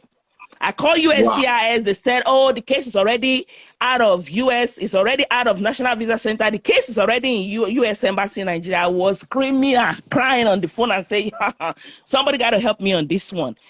This marriage is not going to go ahead. But guess what? I was able to, God bring miracle. God help me. And the process stopped, period. And guess what? He started calling me after the interview didn't make it through. Started calling me, trying to figure out what's going on. I said, listen, God don't like ugly. The truth will always prevail. Let me tell you this. That's how he messed his own way to come to the US up. I know I'm not God. Somebody else would. This issue could have been resolved. People even went to him and said to him, call her, begged her, let's move past. Now she know. Let's resolve it and move forward. But you can't lie your way to anything. That's why I against the woman lying in the first place. For those people that are saying, keep it. No. God don't like ugly. The truth will always prevail. Yes. 10 years from that incident, that's when, he finally, we moved on, I cut the marriage off, whatever, he remarried, I moved on, blah, blah, blah. But listen, 10 years later, he reached out to me and said his life is not the same, still begging, seeking the face of God, seeking forgiveness, seeking, try to want to do things better. I can imagine. For people that know me on this call, trying to want to do things better, try to want to resolve life. So what did you say? Money, I can imagine how we pretend, my share lórí our. No, I mean, at the very beginning, because I'm fasting, I'm gonna be on. At the very beginning, oh yes, hell yeah, I was angry. I was really furious. I was saying all kinds of stuff out of my mouth. But when I moved on, you don't need to curse people. Sometimes naturally. So don't add to it. So I moved on. I take my mind. I stop. You can't curse people for the rest of your life. What am I gonna gain in it? But because of my mind, my loyalty, and everything, I believe God served him some adequate punishment. 10 years after the whole incident, for like 10 years there was no communication. After that immigration struggle, there was no communication. 10 years later, I reached out because my number never changed. As a matter of fact, the number I switched T-Mobile at some point because the first phone number to start calling, sending text message internationally. So I had T-Mobile and Sprint at that time. So I started using the T-Mobile that's supposed to be his number upon his arrival as my personal number now. And he called that number and tried to reach out to me. Didn't even know I was taking me and start pleading. for forgiveness. I say, I forgive you.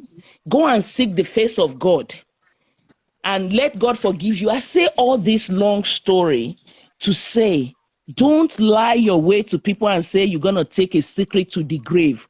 There's nothing like taking anything to the grave. There's nothing that God don't know about. And as long as it's something that happened on this face of the heart, somebody else have a clue about it and somebody is going to bring it to the person. And the truth will always prevail. Yes. The truth will always prevail. You can't cheat somebody. The girl is trying to cheat the dude. For what? It's not fair. If the dude say, I'm not giving you the passport, the dude have the right on top of the passport. So be it. The dude have the right on top of the passport. You hurting somebody's feelings, emotions. You trying to cheat on somebody. Life is not like that. Let the guy make informed decision. Don't cloud the guy judgment. Don't cloud the guy judgment because of your selfishness. You're a very selfish person. And all your family member. That's why the mom can't reach out to me up until today. Do you know those family, none of them reach out to my parent up until today, unless they want to reach out next tomorrow. They can't reach out because they know they did something very wrong. Marriage, everybody, and something bad to that extent happened. Nobody can stand up within the family for the truth and say, baba eba wa be omo yin omo isase ma se oto lo foyan meji loyun o. Àwọn ọmọ yẹn wa gan mo kan wa ko wọn ba wa ni o. It's a situation. Help us to beg your daughter, or daughter o ma binu o ti sase ma se. Let me make a decision. And a lot of people said, the way I carry him, I probably would have forgive him and move past the situation. Probably. Because I know out of sight is out of mind. Long distance, I probably make excuse for him. That's how much I was so much in lust with him. Then I probably would have been like, you know what? It's the immigration that is holding the whole process that making him come as a Christian. I probably will find this way for it. But I did not do that because, you were trying to lie your way in. And I try to prove to you with God that, no, you cannot lie your way in, because guess what? I'm going to tackle you. I'm going to do everything. So the girl cannot do ugly and say,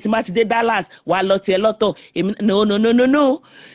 You have to say it in Nigeria. If the guy said the guy is not giving you the passport, so be it. You start all over. That's your loss. That's your issue.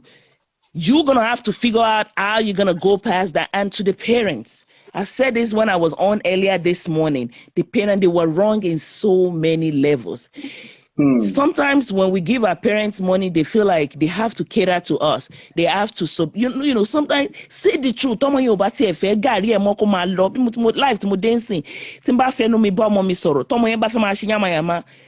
You know what?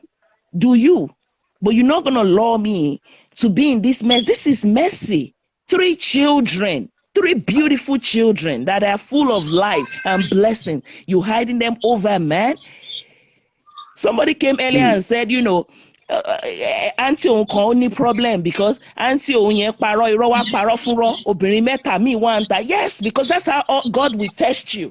God tested that woman too. You can't lie your way and think you're always gonna get your way around it. So I say this to say, the guy is still struggling. I don't have nothing to do with it. And I'm still saying it openly this morning. I have forgiven this guy. I've moved past. I've moved on. Life goes on. But always think about how you want to hurt people in life.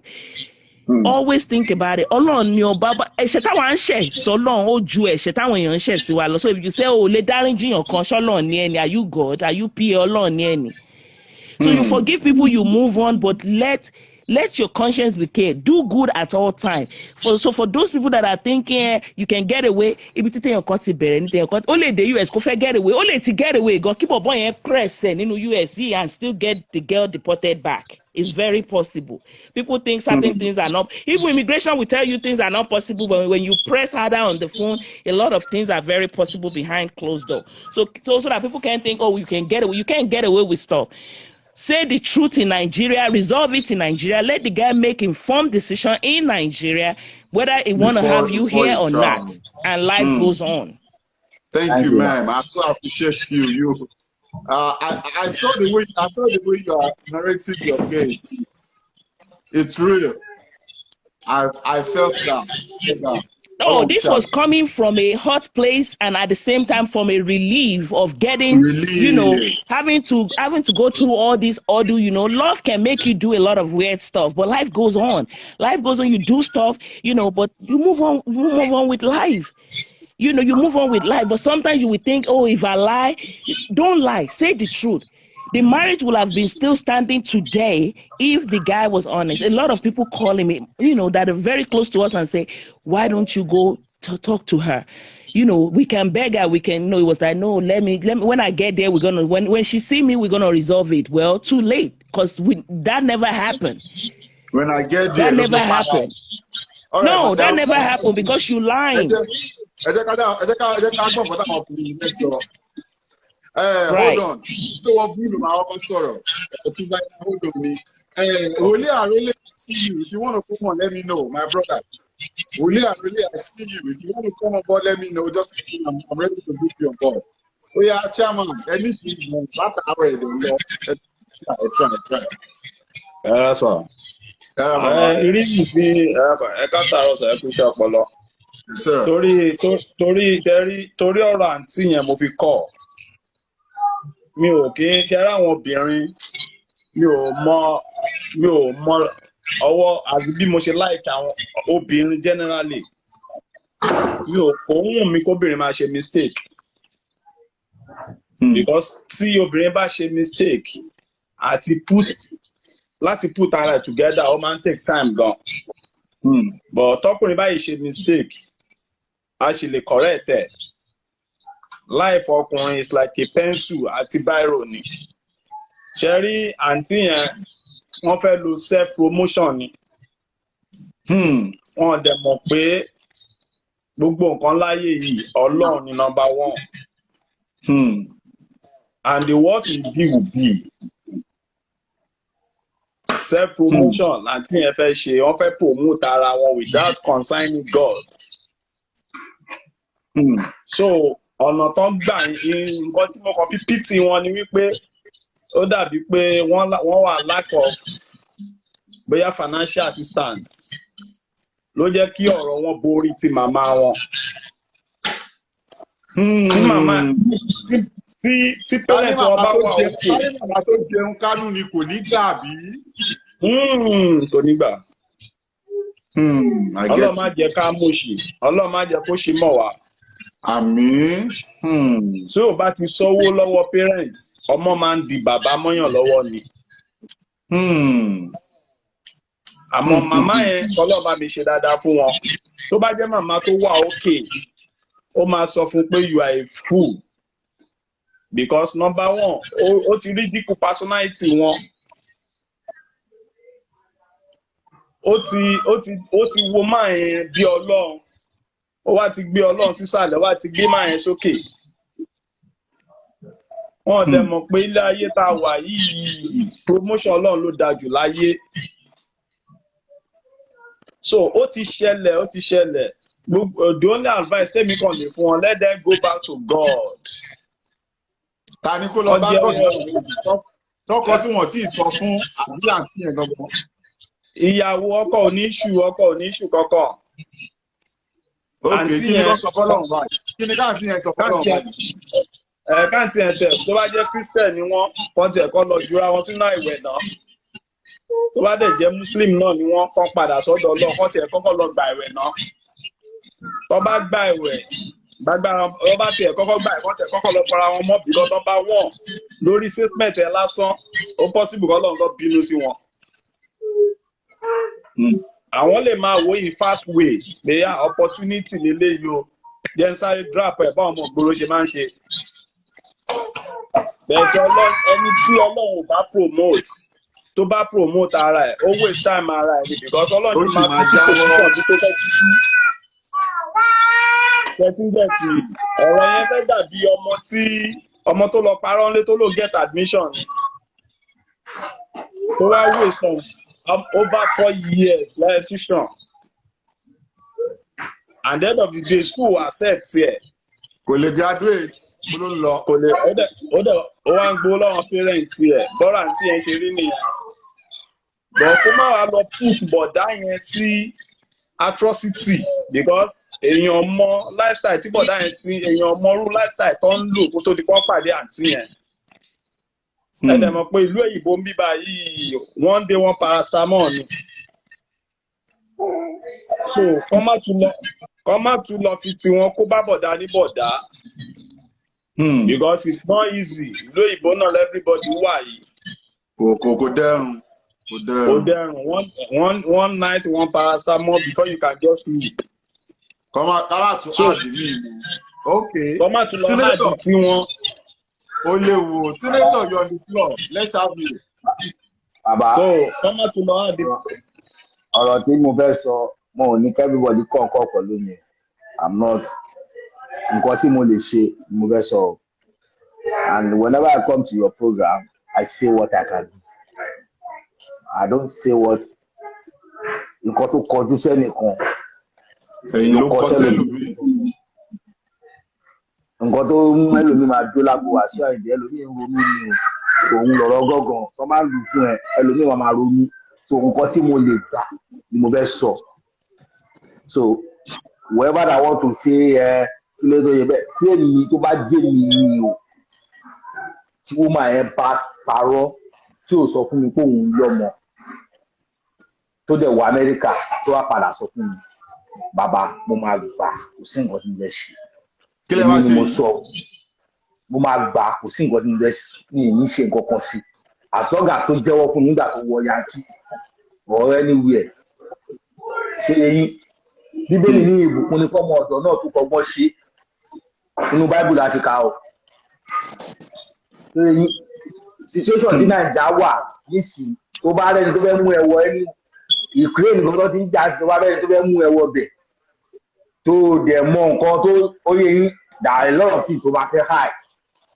Ukraine báwo sínétọ̀ ẹ̀ mo kàn sọ ẹ má bínú mo kàn sọ ní nítorí Nàìjíríà kan bá bì Nàìjíríà wọ́ọ̀dù Ukraine lọ o ẹni bomi sábà wíwé oyè yín because ẹ máa mọ iye message tẹ̀ ẹ̀ nílẹ̀ dídì bàbá help me everybody need help in that country. So ẹ tó ti lọ́mọ méjì tó wáyé ẹ̀dá lẹ́nu kan tó wá láti Amẹ́ríkà tó fẹ́ fẹ́ mi ò sọ pé nǹkan tó ṣe ń da pé ó tọ́jú ẹ̀ pamọ́ náà in the first place because òbí mọ́ ló ń ṣe àrùn tọkọ yẹn bá máa fẹ́ ó máa fẹ́ ẹ̀ bọ́ èmi lèmi sọ pé bá dá Amẹ́ríkà tó máa padà sọ fẹ́mi pé ọ̀ní jọ mo fi nǹkan kan pamọ́ fún ẹ àtọ́gà tó tú bá tó jẹ́wọ́ fún mi nígbà tó wọ Yankee bàbá mo máa gbà kó sí nǹkan tí mo fẹ́ ṣe sí.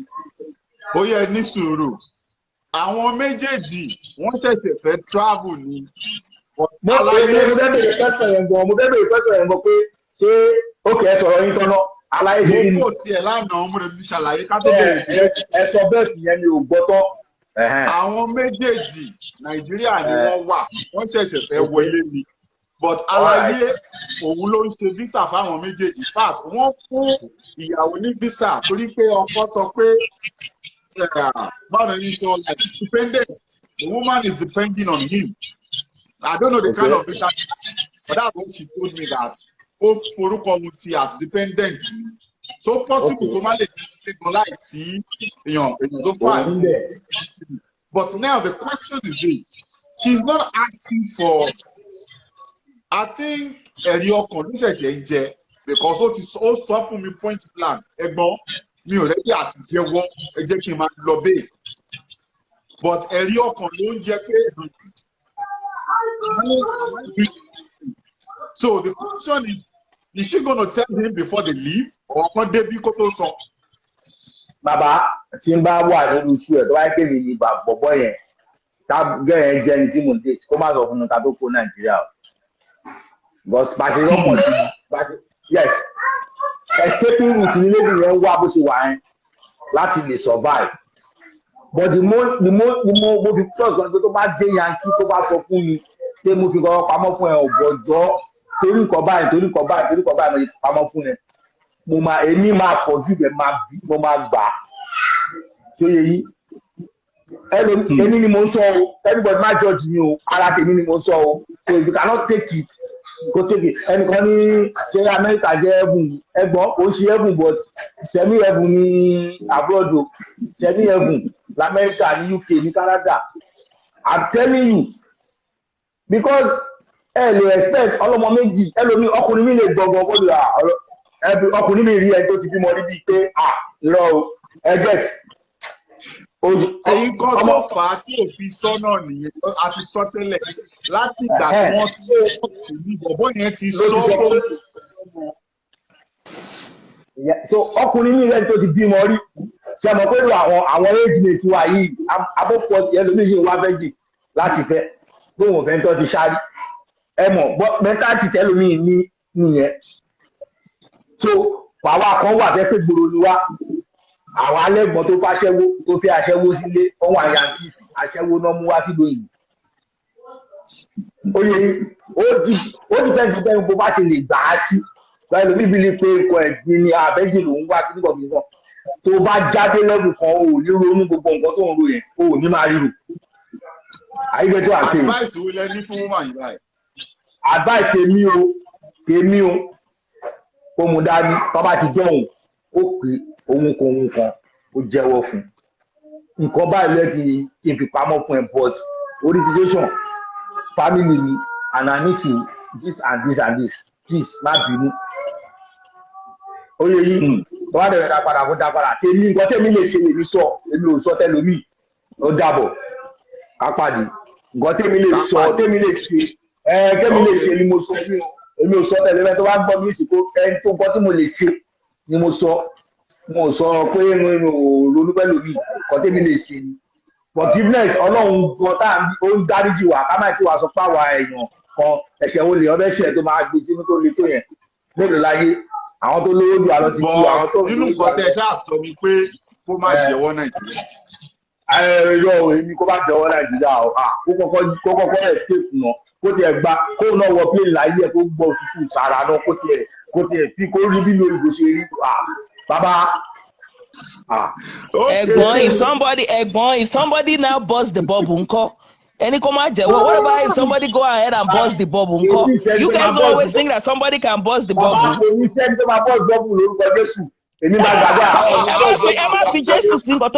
Take Jesus out of the equation. Take Jesus out of the equation. Somebody poverty one Niger. How do poverty and let him wo? I was online when you are telling your story. I was here.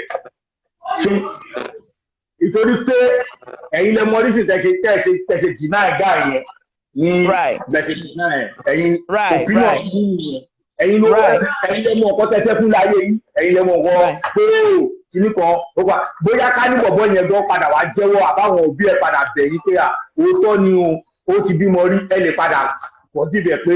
Absolutely, and that's the whole point. Absolutely. Wọ́n wà á dá máa tó bí ní pé torí pé àwọn ń bò fún yín yẹn. Kó lọ bẹ́ẹ̀ ó ṣe mẹ́ẹ̀mẹ́ẹ̀mẹ́ tó bá pọ́n apologize madam nísìsiyìí tí mo yẹ ṣe ni ìjọ má bínú díẹ̀ mi I know you will forgive him. Absolutely. tó bá dé yankí yẹn ló ti wá padà jẹ́wọ́ fún mi tó jì mí lẹ́sẹ̀ mi. Bọ̀dé mi kàn wò pé tí ò bá lórí ọ̀fẹ́ àti dé yankí ńkọ́. Ó máa lórí ọ̀fẹ́ láti dé yankí Jésù àìsà aláìsà Jesus. Fish allowed, or to fish allowed, see. All right, for fish allowed. Honesty is the best policy. Ẹ káàsán o gbogbo ilé. Ẹ káàsán, à ń gbọ́ yín o.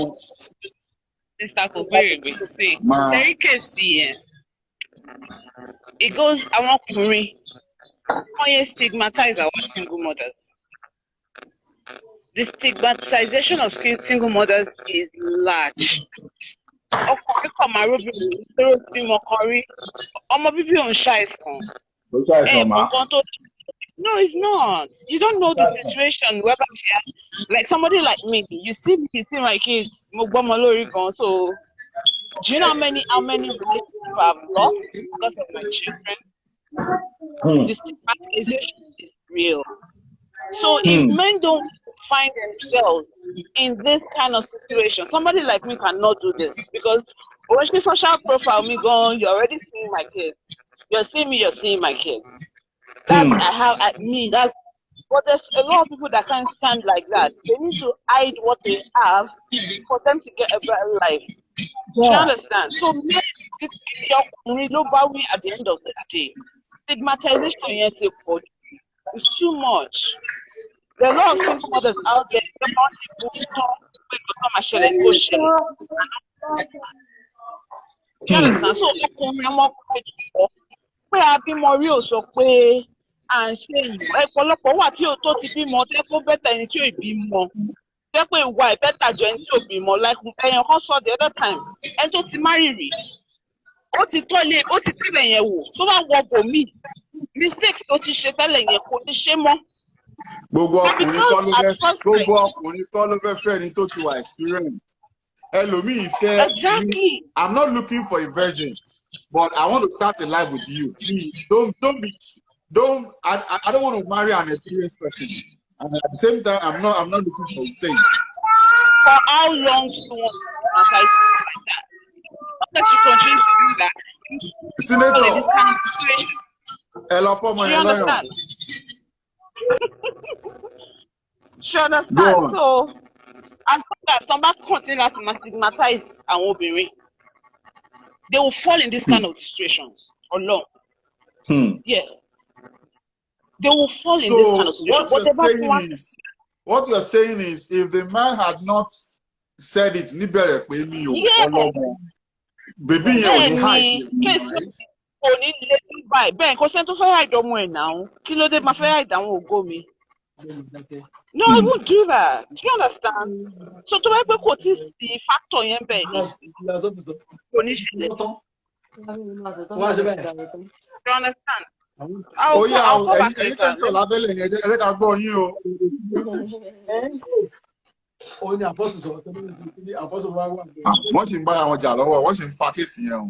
Sorry, please cut me off. Okay. Have you made your point? So what's your point? What do you want her to do? I'll come back. I need to show something else. I'll come back right now. Okay.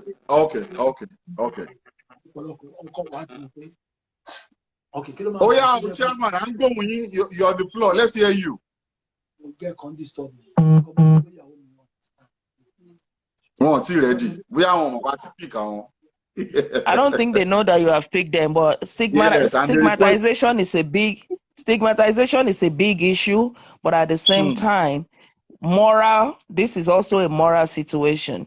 You know, just because the man up front, that's the first thing on the table. Like, your kids are your blessings. Don't hide it. Whether the man is gonna stigmatize you or judge you because you have children, put it on the table.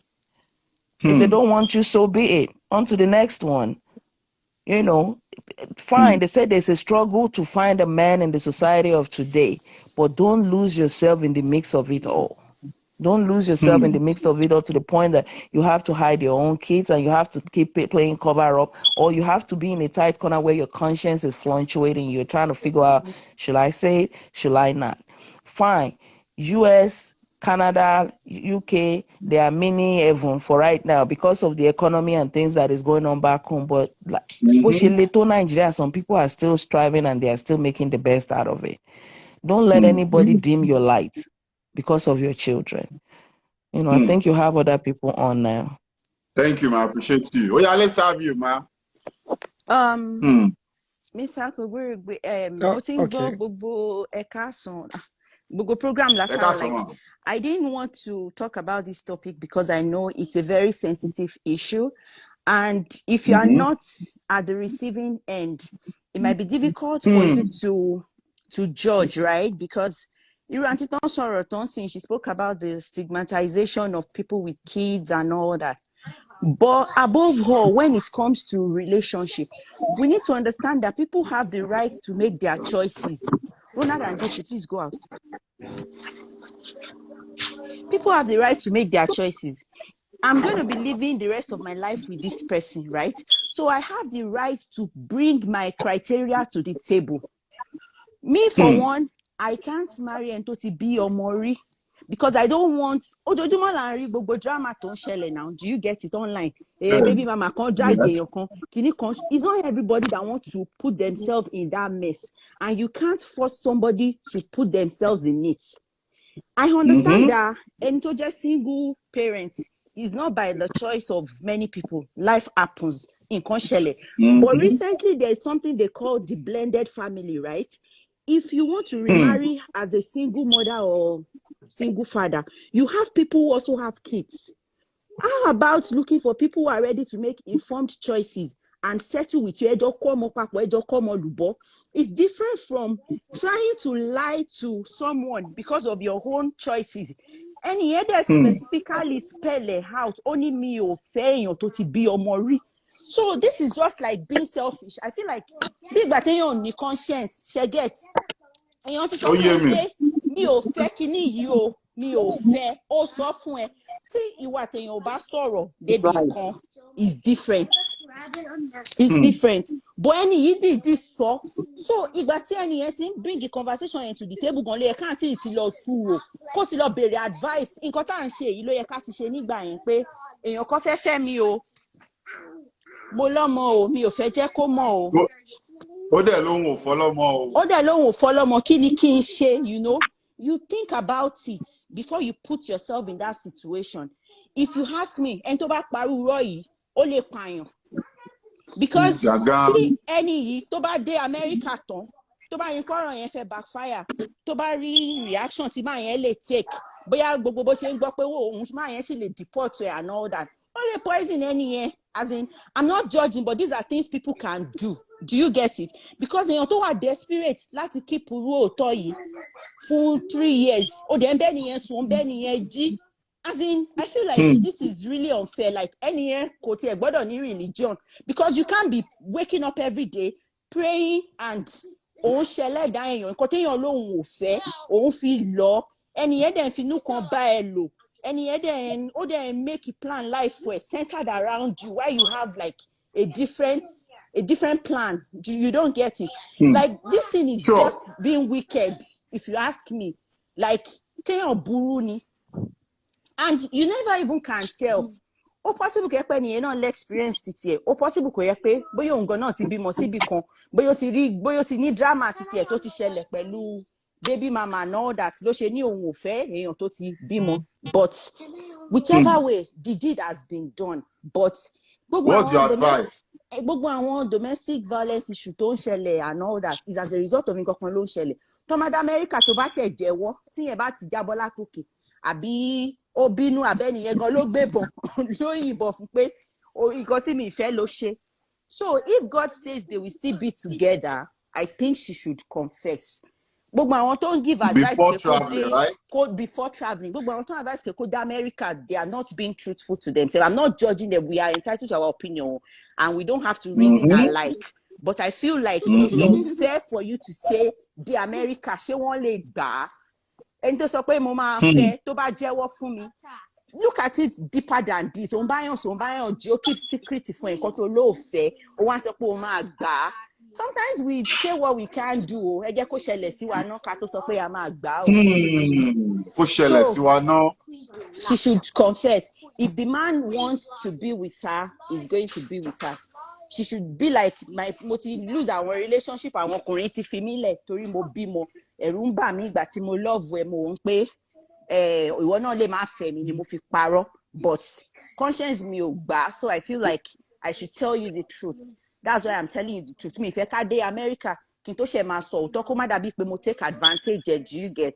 So, but after confessing, whatever choice you make, I'm ready to stick with it because I know I've heard you. Mo ti ṣe let die. So, it will now be for the man to think about it again. Kó lọ tún rò pé, am I ready to continue or I want to, call it quit? But whatever decision it is, America is not the end of her life. If the relationship breaks, it's not the end of her life. Going forward, she's going to learn a life lesson that whatever she has, she's going to bring her kids to the negotiation table. I have my children, mo ti bímọ, ṣé o fẹ́ fẹ́ mi, ṣé o fẹ́ mi, and let the person decide. Her own man will come. She too should not be expecting to marry a fresh guy. It might be that èèyàn tó ti bímọ náà lẹ́jọ́ máa kó ọmọ papọ̀, tẹ́jọ́ máa jọ fẹ́ra yín, and she should pray that God should send her own man. She might even marry a single person, but don't lie to somebody to spend the rest of their life with you in deceit. So that's my own opinion. Thank you, ma. We appreciate you. Mr. Adewale, you're on the floor. Yes, sir. Money, quick contribution and question. Timba understand story that, sir. America was in At the all. picture but on better relationship on, right? Yeah. Given that, and lady at the parotele. So bóyá ó fẹ́ sòótọ́, bóyá kò ní sòótọ́, yeah, it's going to be something of the future. But of now, ó ti parọ́. So an America is now in the picture, came into the picture. So tó bá sọ òótọ́ ní Nàìjíríà, ká ní pé kò sí America in the picture, ó ṣì tó bá ní mind láti sòótọ́, ó máa sòótọ́ náà ni. But it's still going to be in the future because ó ti fi irọ́ bẹ̀rẹ̀. So tó bá jẹ́ pé mo fẹ́ sọ ni pé since America ti wá wà nínú picture yẹn sìn, tó bá sọ ní ìgbà tán wà ní Nàìjíríà, tí bọ̀bọ́ yẹn bá máa filẹ̀, ó máa filẹ̀. Tó bá sọ nígbà tán dá America, tó bá máa filẹ̀, ó máa filẹ̀.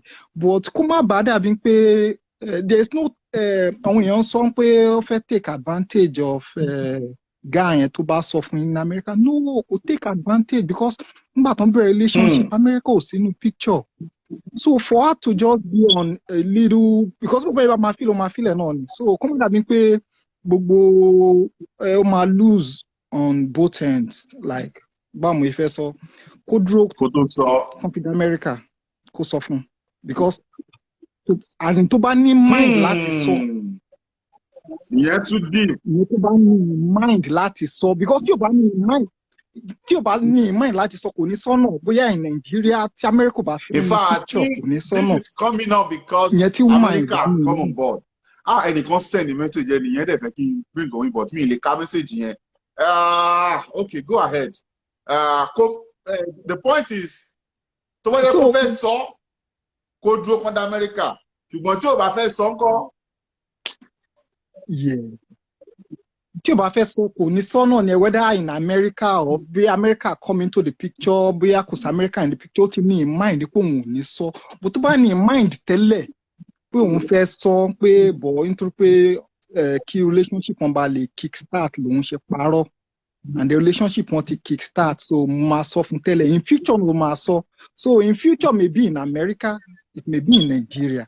So to be on the safer side, because ó máa filẹ̀, ó máa filẹ̀ náà ni kó dé America kó sọ, so that tó bá yẹ kó máa pín gàrí ni báwọn èèyàn ṣe ń sọ. Before I let you go, kán pín gàrí, then somebody just ask, can you take it?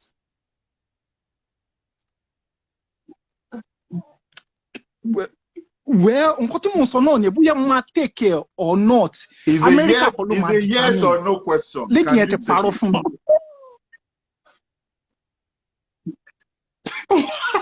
Get the point.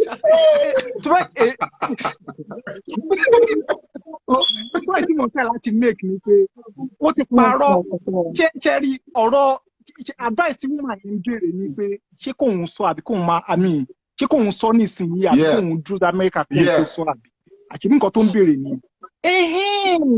Kó tí mo ń try láti sọ ni bóyá ká ní kó ń béèrè lọ́wọ́ mi pé ṣé èmi máa take care or not. Okay, you are starting saying question. Take me out of this. It's not my headache, right? I get that. But you're saying pé tó bá fẹ́ sọ tó jẹ́ kó ní intention láti sọ kó sọ tó bá dé America kó má sọ Nàìjíríà. Because tí bàbá yẹn bá máa filẹ̀, ó máa filẹ̀ náà ni. Tó bá yẹ kó filẹ̀ l'America, the lady will be better off. Tó bá yẹ kí Nàìjíríà ló ti filẹ̀ mọ́, things are really tough ní Nàìjíríà. Ó lè má lè cater pẹ̀lú àwọn ọmọ mẹ́ta pẹ̀lú situation of economic situation of Nàìjíríà. Tó bá yẹ kí America tó bá filẹ̀ l'America. Oh yeah, wait. Wait, Mr. Adewale, wait. I want you to wait and hear people's opinion. Just wait. Madam, you're on the floor. Ẹ káàsán, everybody. Auntie to sorrow previously to some points. My number one question is, why can't she keep Omo? Does she hide Omo in the first place? You know, children are supposed to be blessing. They are blessings to us. Our obìnrin àtàkùnrin. But kí láǹtí yẹ tọ́jú ọmọ fún kí ló fi irọ́ tó fi bẹ̀rẹ̀ relationship in the first place. And then number two, I see desperation in this. Desperation. If tọ́lọ́mbà sọ pé èèyàn máa dé láyé yìí, èèyàn máa dé bẹ̀ ni, no matter what. Why do you have to wait tó máa fi dé America kó tó sọ fún bọ̀dá yẹn? Kill em mo boya, kill em mo, share mo kan tí màá yẹn wà capable of doing.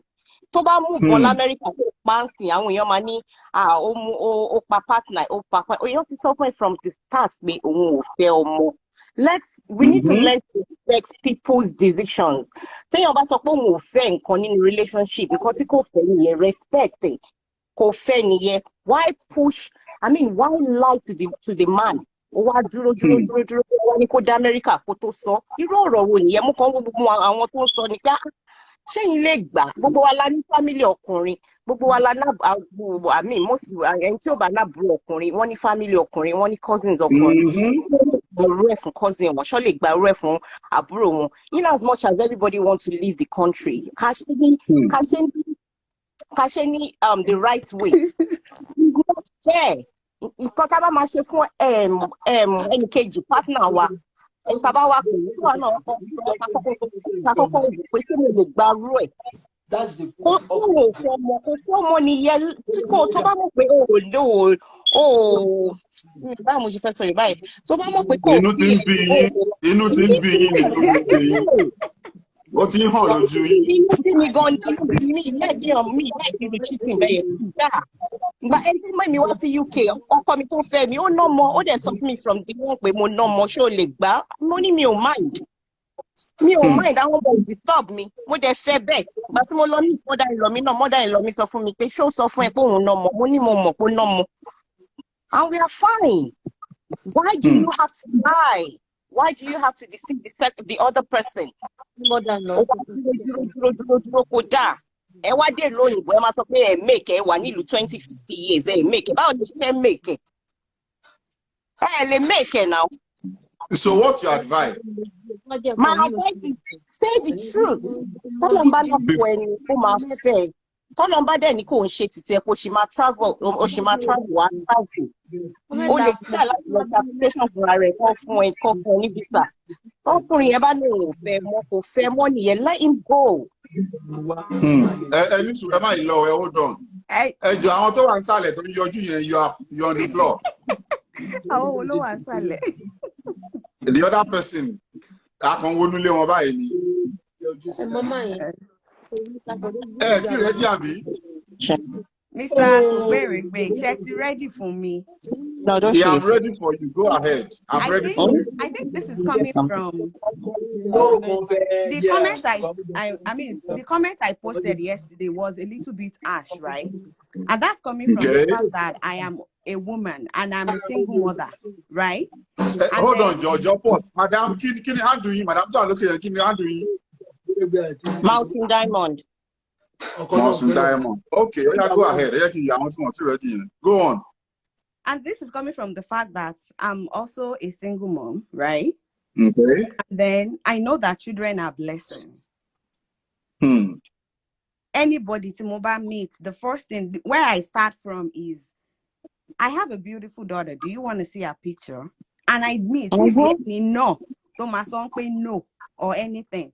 If it doesn't work out, it probably will be that I looked at the person that this one is not going to be a good father to my child from the situation that I'm saying, right? Because of course I have to put my child first. Think, okay, is this person sorry pay enough? Take care of more. And then it's never been that. I mean, I don't see why anybody would do that.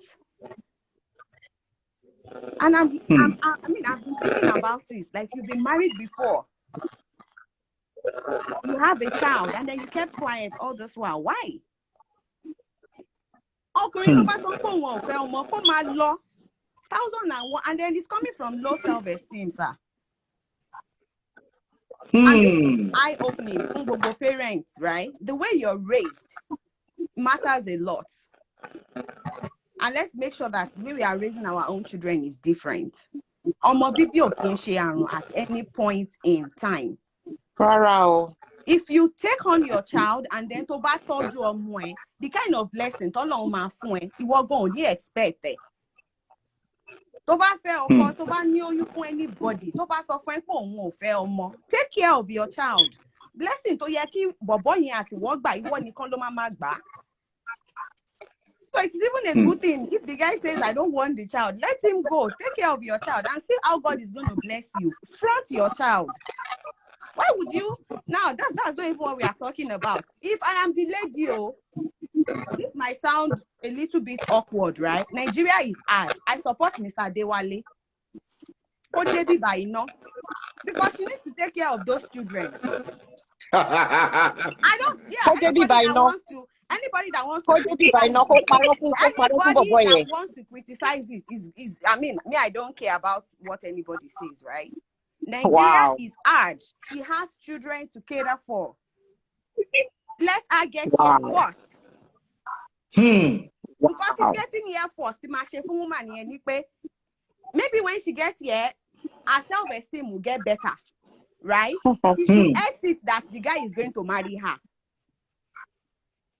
Now she has so tó bá débi tó bá gbọ́ bímọ tó bá move on tó yìn pa ẹ̀yin lọ máa sọ pé justice for this person justice for this person on Instagram say o ti sọ pé o fẹ́ ọmọ from the start o ti sọ pé o fẹ́ ọmọ from the start. ó lóun ò fẹ́ ọmọ ó wà òkè tó bá fọmọ kó má fẹ́ ọmọ ọkùnrin gidi gan kọ́ ló sọ pé òun ò fẹ́ ọmọ bọ̀bọ́ yẹn gan ní problem. why lie to him torí pé o bọ̀bọ́ yẹn gan ní problem ọmọ bíbí ò kì í ṣe àrùn. I'm a mother myself. I've got beautiful children. But my point is, you don't dismiss people because you want to leave the country. I didn't support her. Listen to me. Madam, I need to. Why do you? From the get-go, if you see what I posted on the comments yesterday, you know that I'm not a fan of that. 1,001 men are out there, right? She has made a mistake. Now she's asking for a way forward. And I'm talking as a mother. You have to take care of your children. Right? Nigeria is hard. Oh my goodness. Nigeria is hard. Getting here might mean that life changing for herself and her children. Right? Let us leave the country with the guy and come here first. Simple. Anybody that don't want to excuse me. So that the country still any visa from right. Don't use the guy. Hello, Mr. Did you do the visa by yourself to come here? The country because you want to take care of your visa by yourself to come here. When you came here, the way the visa application was, he didn't like to me about his children. He didn't like to me. There was no dispute in my relationship. The children. There was no dispute in my relationship. From the perspective of a mother who needs to get a good life for her children, right? She's asking for a way forward, right? She needs to be well placed. Lastly, take care one more abandon. What I'm saying is she should forget about the relationship, because the relationship was already based on lies. Maybe Allah can pay pathway from Latin American. Oh, please don't even use God. Do not. What are you talking about? Do not use God. Don't do that. God does not support lies. God does not support deceit. She's live. She's on live. Nigeria first. Tell him that's what's going on. If he wants to continue with the relationship, fine. If it is done. If not my own brother, I go tell him, say the relationship is over because it is built on lies. And then that man will use it against you for the rest of your life. Yes. But to better your life. Madam, you are losing now. You to better your life, auntie, I beg, carry your bag, come out first. When you get here, you go to sort yourself out. Nigeria Mitchell, go. Mitchell, go. Scam. Madam, thank you. She's taking advantage of the man. Madam, wait.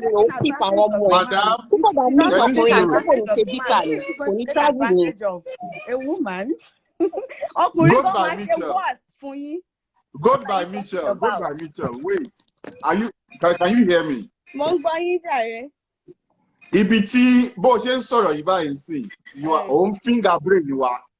You are condemning what she's doing, and you are still supporting her to continue. I'm not supporting her to continue. But you told her not to say the truth until she gets to Yankee. Of course, right? Now, Why would she say it before she leaves Nigeria? What if the guy leaves her That back means to you're Nigeria? supporting what she's doing. Okay, You're what if the supporting guy what leaves she's her back doing. to Nigeria? Mr. Kogberegbe, tó bá jẹ́ pé Ma, àbúrò tí yín obìnrin ni, ẹ jẹ́ ká sọ̀rọ̀ bí tọ́rọ̀ wà pẹ̀lú situation bí Nigeria ṣe rí sí. Are you going to tell her to tell her? Are you going to tell her to tell him before she leaves?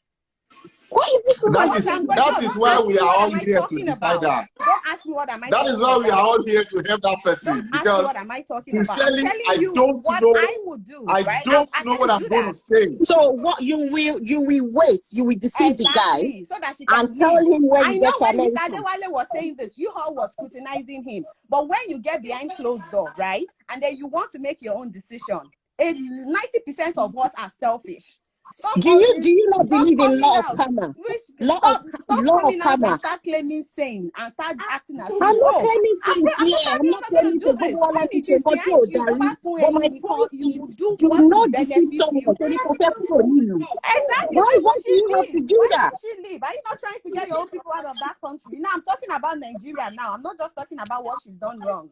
I'm talking about what she can do to start giving her children good life. What are you Only talking about? She needs to take care of see her your face. children. They want to see your face. We Yeah, want to very see her good, face. What do you We want? really want to What see her face are face. you seeing? Go and look at my page. You see my face there. Your face is Ah, not here. hey, Jesus, wow. Hello, Yes, Mr. that's what Kogberegbe. I want to ask a if it's question. not if somebody that I Oh yeah, know, go Mr. ahead. Ask Kogberegbe, your that's what question, I'm gonna tell ma. her. please, I want to ask a question. Ẹ béèrè pé Okay. ibo ni ọkọ yẹn ti ń ṣiṣẹ́, irú ọkọ wo ló fẹ́? Ìyẹn one, ó ti di Ẹ two. má jẹ́ ká go into details. Ká má lọ No, já nípa síbẹ̀. tí Why jésù máa sọ are you báyìí. asking the Ṣé rí question? àwọn ọkùnrin tí wọn kì í ní time tí kìíní máa ń ṣẹlẹ̀ tó máa ń jẹ́ victim àwọn kan báyìí? Ìṣídà kò jẹ́ pé báńkà, àwọn ẹ̀kọ́ ní pé kò sí lórí social media, kò jẹ́ pé báńkà because irú kan báyìí náà ó tún ṣẹlẹ̀ sí ọ̀rẹ́ mi childhood friend mi. Èmi àti bọ̀bọ́ yẹn mo ra separately. Mo wá ń ṣe birthday, ó wá fi mí ṣe DP. So ọ̀rẹ́ mi yẹn ní kékeré lájọ wà, ó ti ṣe mistake ló ti fẹ́ ọ̀bọ kan rí bímọ méjì kò sọ fún bọ̀bọ́ yẹn náà. So ó wá ní àpé òun kò lédi yìí náà fún mi ó fi ṣe DP yìí náà pé childhood friend òun ni ìyẹn wá sọ fún mi later mo wá ní mi ò mọ ẹni tó ń sọ yẹn okay mo wá lọ sí Mushin lọ́jọ́ kan mo wá pàdé ọ̀rẹ́ mi yẹn níbẹ̀ ọ̀rẹ́ mi wá bá mi lẹ́yìn ó wá kúnlẹ̀ fún mi ó ní kí n má sọ fún bọ̀bọ́ yẹn pé òun ti bímọ rí. Ó kúnlẹ̀ ó bẹ̀ mí gan ni o ó ní ó dẹ̀ ti mú wedding ó dẹ̀ wà nínú oyún ó ní kí n má sọ fún pé òun ti bímọ rí bọ̀bọ́ yẹn náà wá jẹ́ banker ó ṣiṣẹ́ ní First Bank because most of our people yìí àwọn bankers àwọn customers ẹlòmíì ló máa end up láti ṣẹ́ àbí ara wọn ló máa end up láti fún wọn kí n jáde because in Nigeria sì nǹkan tó lè fún wọn ní visa àwọn méjèèjì ayé pé ọbọ yẹn ní tangible iṣẹ́ gidi wọn fi defend ara ẹ̀ Exactly. So torí pé ó ní tangible iṣẹ́ ó ní kí bọ̀bọ̀ kí lèdí yẹn wá parọ́. Nàìjíríà kò sí bó ṣe lè rí láì lórí bọ̀bọ̀ yẹn ó lè dá wọlé Mr. Kogberegbe wọ́n fọ́pọ̀ àṣàwọ̀ ní visa ọkọ máa wọlé ìyàwó sì lè dúró 6 months or whatever wọ́n dẹ̀ máa wọlé ó lè ṣe lọ ṣe divorce àwọn ti ṣe divorce àwọn òfin ara wọn mo sì jẹ́ ní tẹ́ pé ìyàwó ẹ̀ ti wà ní ìbàjẹ́ wà ní apartment yìí for the past 3 years ọkọ wọlé ní December wọ́n dẹ̀ dá dúró ìyàwó ẹ̀ wà nílé nípa àtúwárí gbogbo conversation wọn láwọn òfin ara wọn ó mú divorce letter dání àwọn ti divorce àwọn òfin ara wọn wọ́n lè jẹ́ kó wọlé gba New York wọlé ìyàwó wà ní Dallas ó dẹ̀ ti wá sí Dallas wọ́n jọ wà wọ́n jọ ń gbé sí i. So what you are saying is tó bá jẹ́wọ́. Bọ́bọ́ yẹn bá mọ̀ later obìnrin mi ló máa sọ́fà ẹ̀ bọ́bọ́ yẹn wá end up sọ́ni tó ń fa gbó tó ń fa sìgá kiri ó máa wà depressed obìnrin mi ló máa sọ́fà ẹ̀. Oyè yín obìnrin mi ló máa sọ́fà ẹ̀ tá ẹni ẹ bá mọ̀ kó má hide àwọn ọmọ bíbí ò kì í ṣe àrùn. Ọmọ bíbí ò ṣàrùn náà. You should be proud of your kid. Pé fine ẹ̀rù ló ń bà mí ní mo pé marriage yìí máa end up because reason tó fi ní pé ọ̀bọ yẹn complete yàn tóun lè fẹ́ tọ́ ni pé ó ti mọ̀ pé ó ní gbólóhùn fẹ́ sẹ́yìn. Oyè yín so kò fẹ́ padà sí level yẹn mọ́ ló fi ní pé ọ̀bọ yẹn complete yàn tóun lè fẹ́ ó ti rí corporate guy now so ó ti rí corporate guy ó ti fẹ́ tó ọ̀bọ dẹ̀ ń sọ fún láti lẹ́yìn pé òun ò fẹ́ ni tó ti bímọ rí because irú àwọn yẹn báyẹn ọmọ mi lọ máa ń jẹ́ ọmọ mọ́mí lọ máa ń da ọmọ get inside yes na àwọn tó ti kàwé tó ti ṣe oríṣiríṣi ó lè rí pé gẹ̀ yìí start ẹ̀ fine kò sọmọ tó lè bí kò lè wọn lára ẹ̀ ó yẹ yín so kó tètè confam nínú bọ̀bọ̀ yẹn ní sèṣì kí ọ̀bọ yẹn fine sí ẹ̀ wọ́n máa padà fine sí ẹ̀ later because ó máa wọ́jọ́ àwọn ọmọ yẹn jẹ́ ní àwọn tó deny yín sí àwọn yẹn máa padà deny ẹ̀ tó bá yá àwọn yẹn máa deny ẹ̀ gan tó bá yá kò tẹ̀ nílé kó wọn wọlé. Vote by Mitchell. Oh yeah, you're on the floor. Ó yẹ yín sìn kó tètè sọ fún àwọn Nàìjíríà ni kó ti pé ìyá létí yẹn náà kò ń ṣèyà gidi kò ń ṣèyà dáadáa ó yẹ kó sọ fún ní pé ẹ ti ọmọ tó ń tọ́jú yìí òun ló bí tó máa fẹ́ ló máa fẹ́ ó ṣẹlẹ̀ jẹ́ pé wọ́n ti jọ ọkọ àti ìyàwó ń jọ fẹ́ra wọn náà wọ́n dẹ̀ jọ invite on the law àwọn méjì jọ fill form for application fún visa náà ni ìyàwó dẹ̀ ní wọn ò fẹ́ mọ́ kò dẹ̀ tẹ́lẹ̀ ọ̀bọ̀ lọ fún interview. Ibo lọmọ ti ń ké ẹjọ́. Ibo lọmọ ti ń ké. Ọ̀dọ̀ àǹtí tó ní kó parọ́ ni. Because what is this woman's name? What is this woman's name? What's her name? Well, you want to check me out? You're welcome to check me out if you want to. Because banker ló máa ń jẹ́ victim. Ẹ bá béèrè dáadáa pé owó ìyàwó ló fẹ́. Ẹ máa mọ̀ pé mo sọ pé lè jọ́mọ̀ ìjẹ́ pé ọmọ ọ̀gbọ́n ló fẹ́ kó gbèrègbè. Bọ̀bọ́ yẹn máa ti mọ̀ for good 3 years. Wọ́n máa ti mọ̀ níta tó jẹ́ náà tó ń jáde. Wọ́n máa ti pàdé ń bí apàrọ̀ náà. Wọ́n ti máa mẹ́ni tó mọ sórí ilé yẹn. Ó yẹ ní sùúrù. Fumex ní sùúrù. Ó máa ti mẹ́ni tó mọ sórí ilé yẹn pé àmúwọ́ babes yẹn náà. Kí ni kan ló ń gbé náà? Kí ni kan ò mọ́ ni náà? Ó bí ọmọ méjì náà. Á ti mọ̀ for good 3 years. Ó yá fún mi wait. Ó yá wait. God by Mitchell àti madam tó wà lókè yẹn. You guys must not stand. Gbọ́dọ̀ jà bẹ́ẹ̀ bá kò lórí péjì yìí o. Jàkẹ́ ni ọmọ jẹ́jẹ́ máa lè ní. Gbọ́dọ̀ máa pààrọ̀ pé anybody pààrọ̀ torí pé fẹ́ travel. No, it's not fair. What am I It's not fair. for?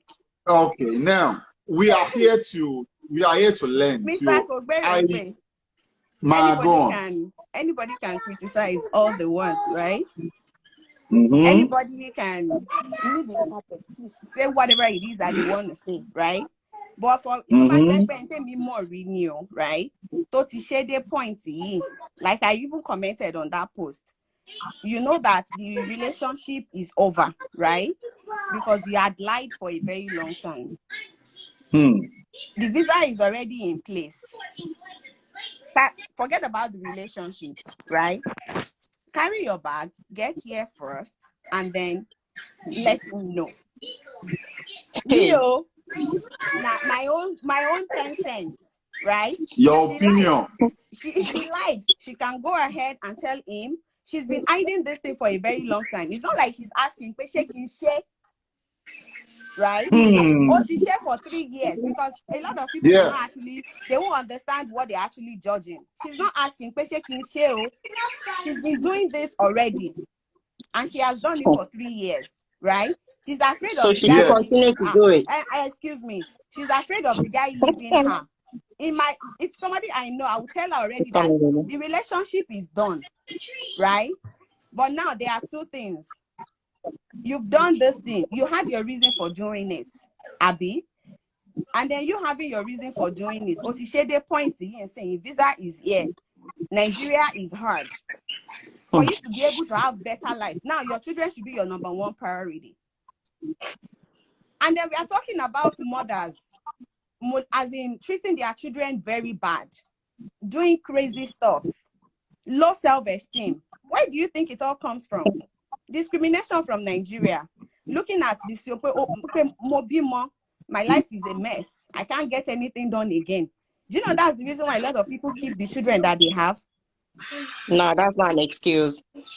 Do you know that's the reason why a lot of people are doing that? That is not an excuse to hide your kids. So for me, what I'm gonna, if somebody I know, I can never do that. The first thing I even show is my child. This is it. Right? When she gets here, she should tell him. That's true. Mumbo, Mitchell by God, do you know why they are filling the form? Ultima declare won't be Marisha. Oh, hi, dear Omo tell me my phone what to fi anything láti fi ní. Oh, one hi, dear Omo. Mitchell by God. Ó fi form America ni. Ọ̀pọ̀pọ̀ ló mú níyàn. Ṣé mo pé téèyàn bá fill form. Téèyàn bá fill form, bọ̀bọ̀ yẹn fill form fún. Since so mọ̀ pé ìyàwó wọn ò bímọ rí, kò ní ever kọ́ síbẹ̀ pé àwọn ọlọ́mọ ṣá. Nífẹ̀mí, take time, please. So, right? For her to be able to give her children good life, do they have to be here with her? Oh my goodness. Okay. And aside from that, all of us are blessed. Tó bá yẹ tẹ̀rí ìwé ṣe nǹkan tó gbọdún mẹ́wàá, àwọn máa suffer máa sunkún. So yeah, you see. No, Mr. Kogbere that belong. Do they have to be here with her for her to be able to give them good life? But will any woman be happy to be thousands of miles away from you without her kids? Is she seeing the children in Niger to what? Is she seeing them? Ó máa lọ ra ọmọ yẹn lọ́dọ̀ mọ́ mi. Ó tiẹ̀ ní bọ̀bọ́ yẹn gan máa tẹ̀lé òun lọ́gbọ̀n.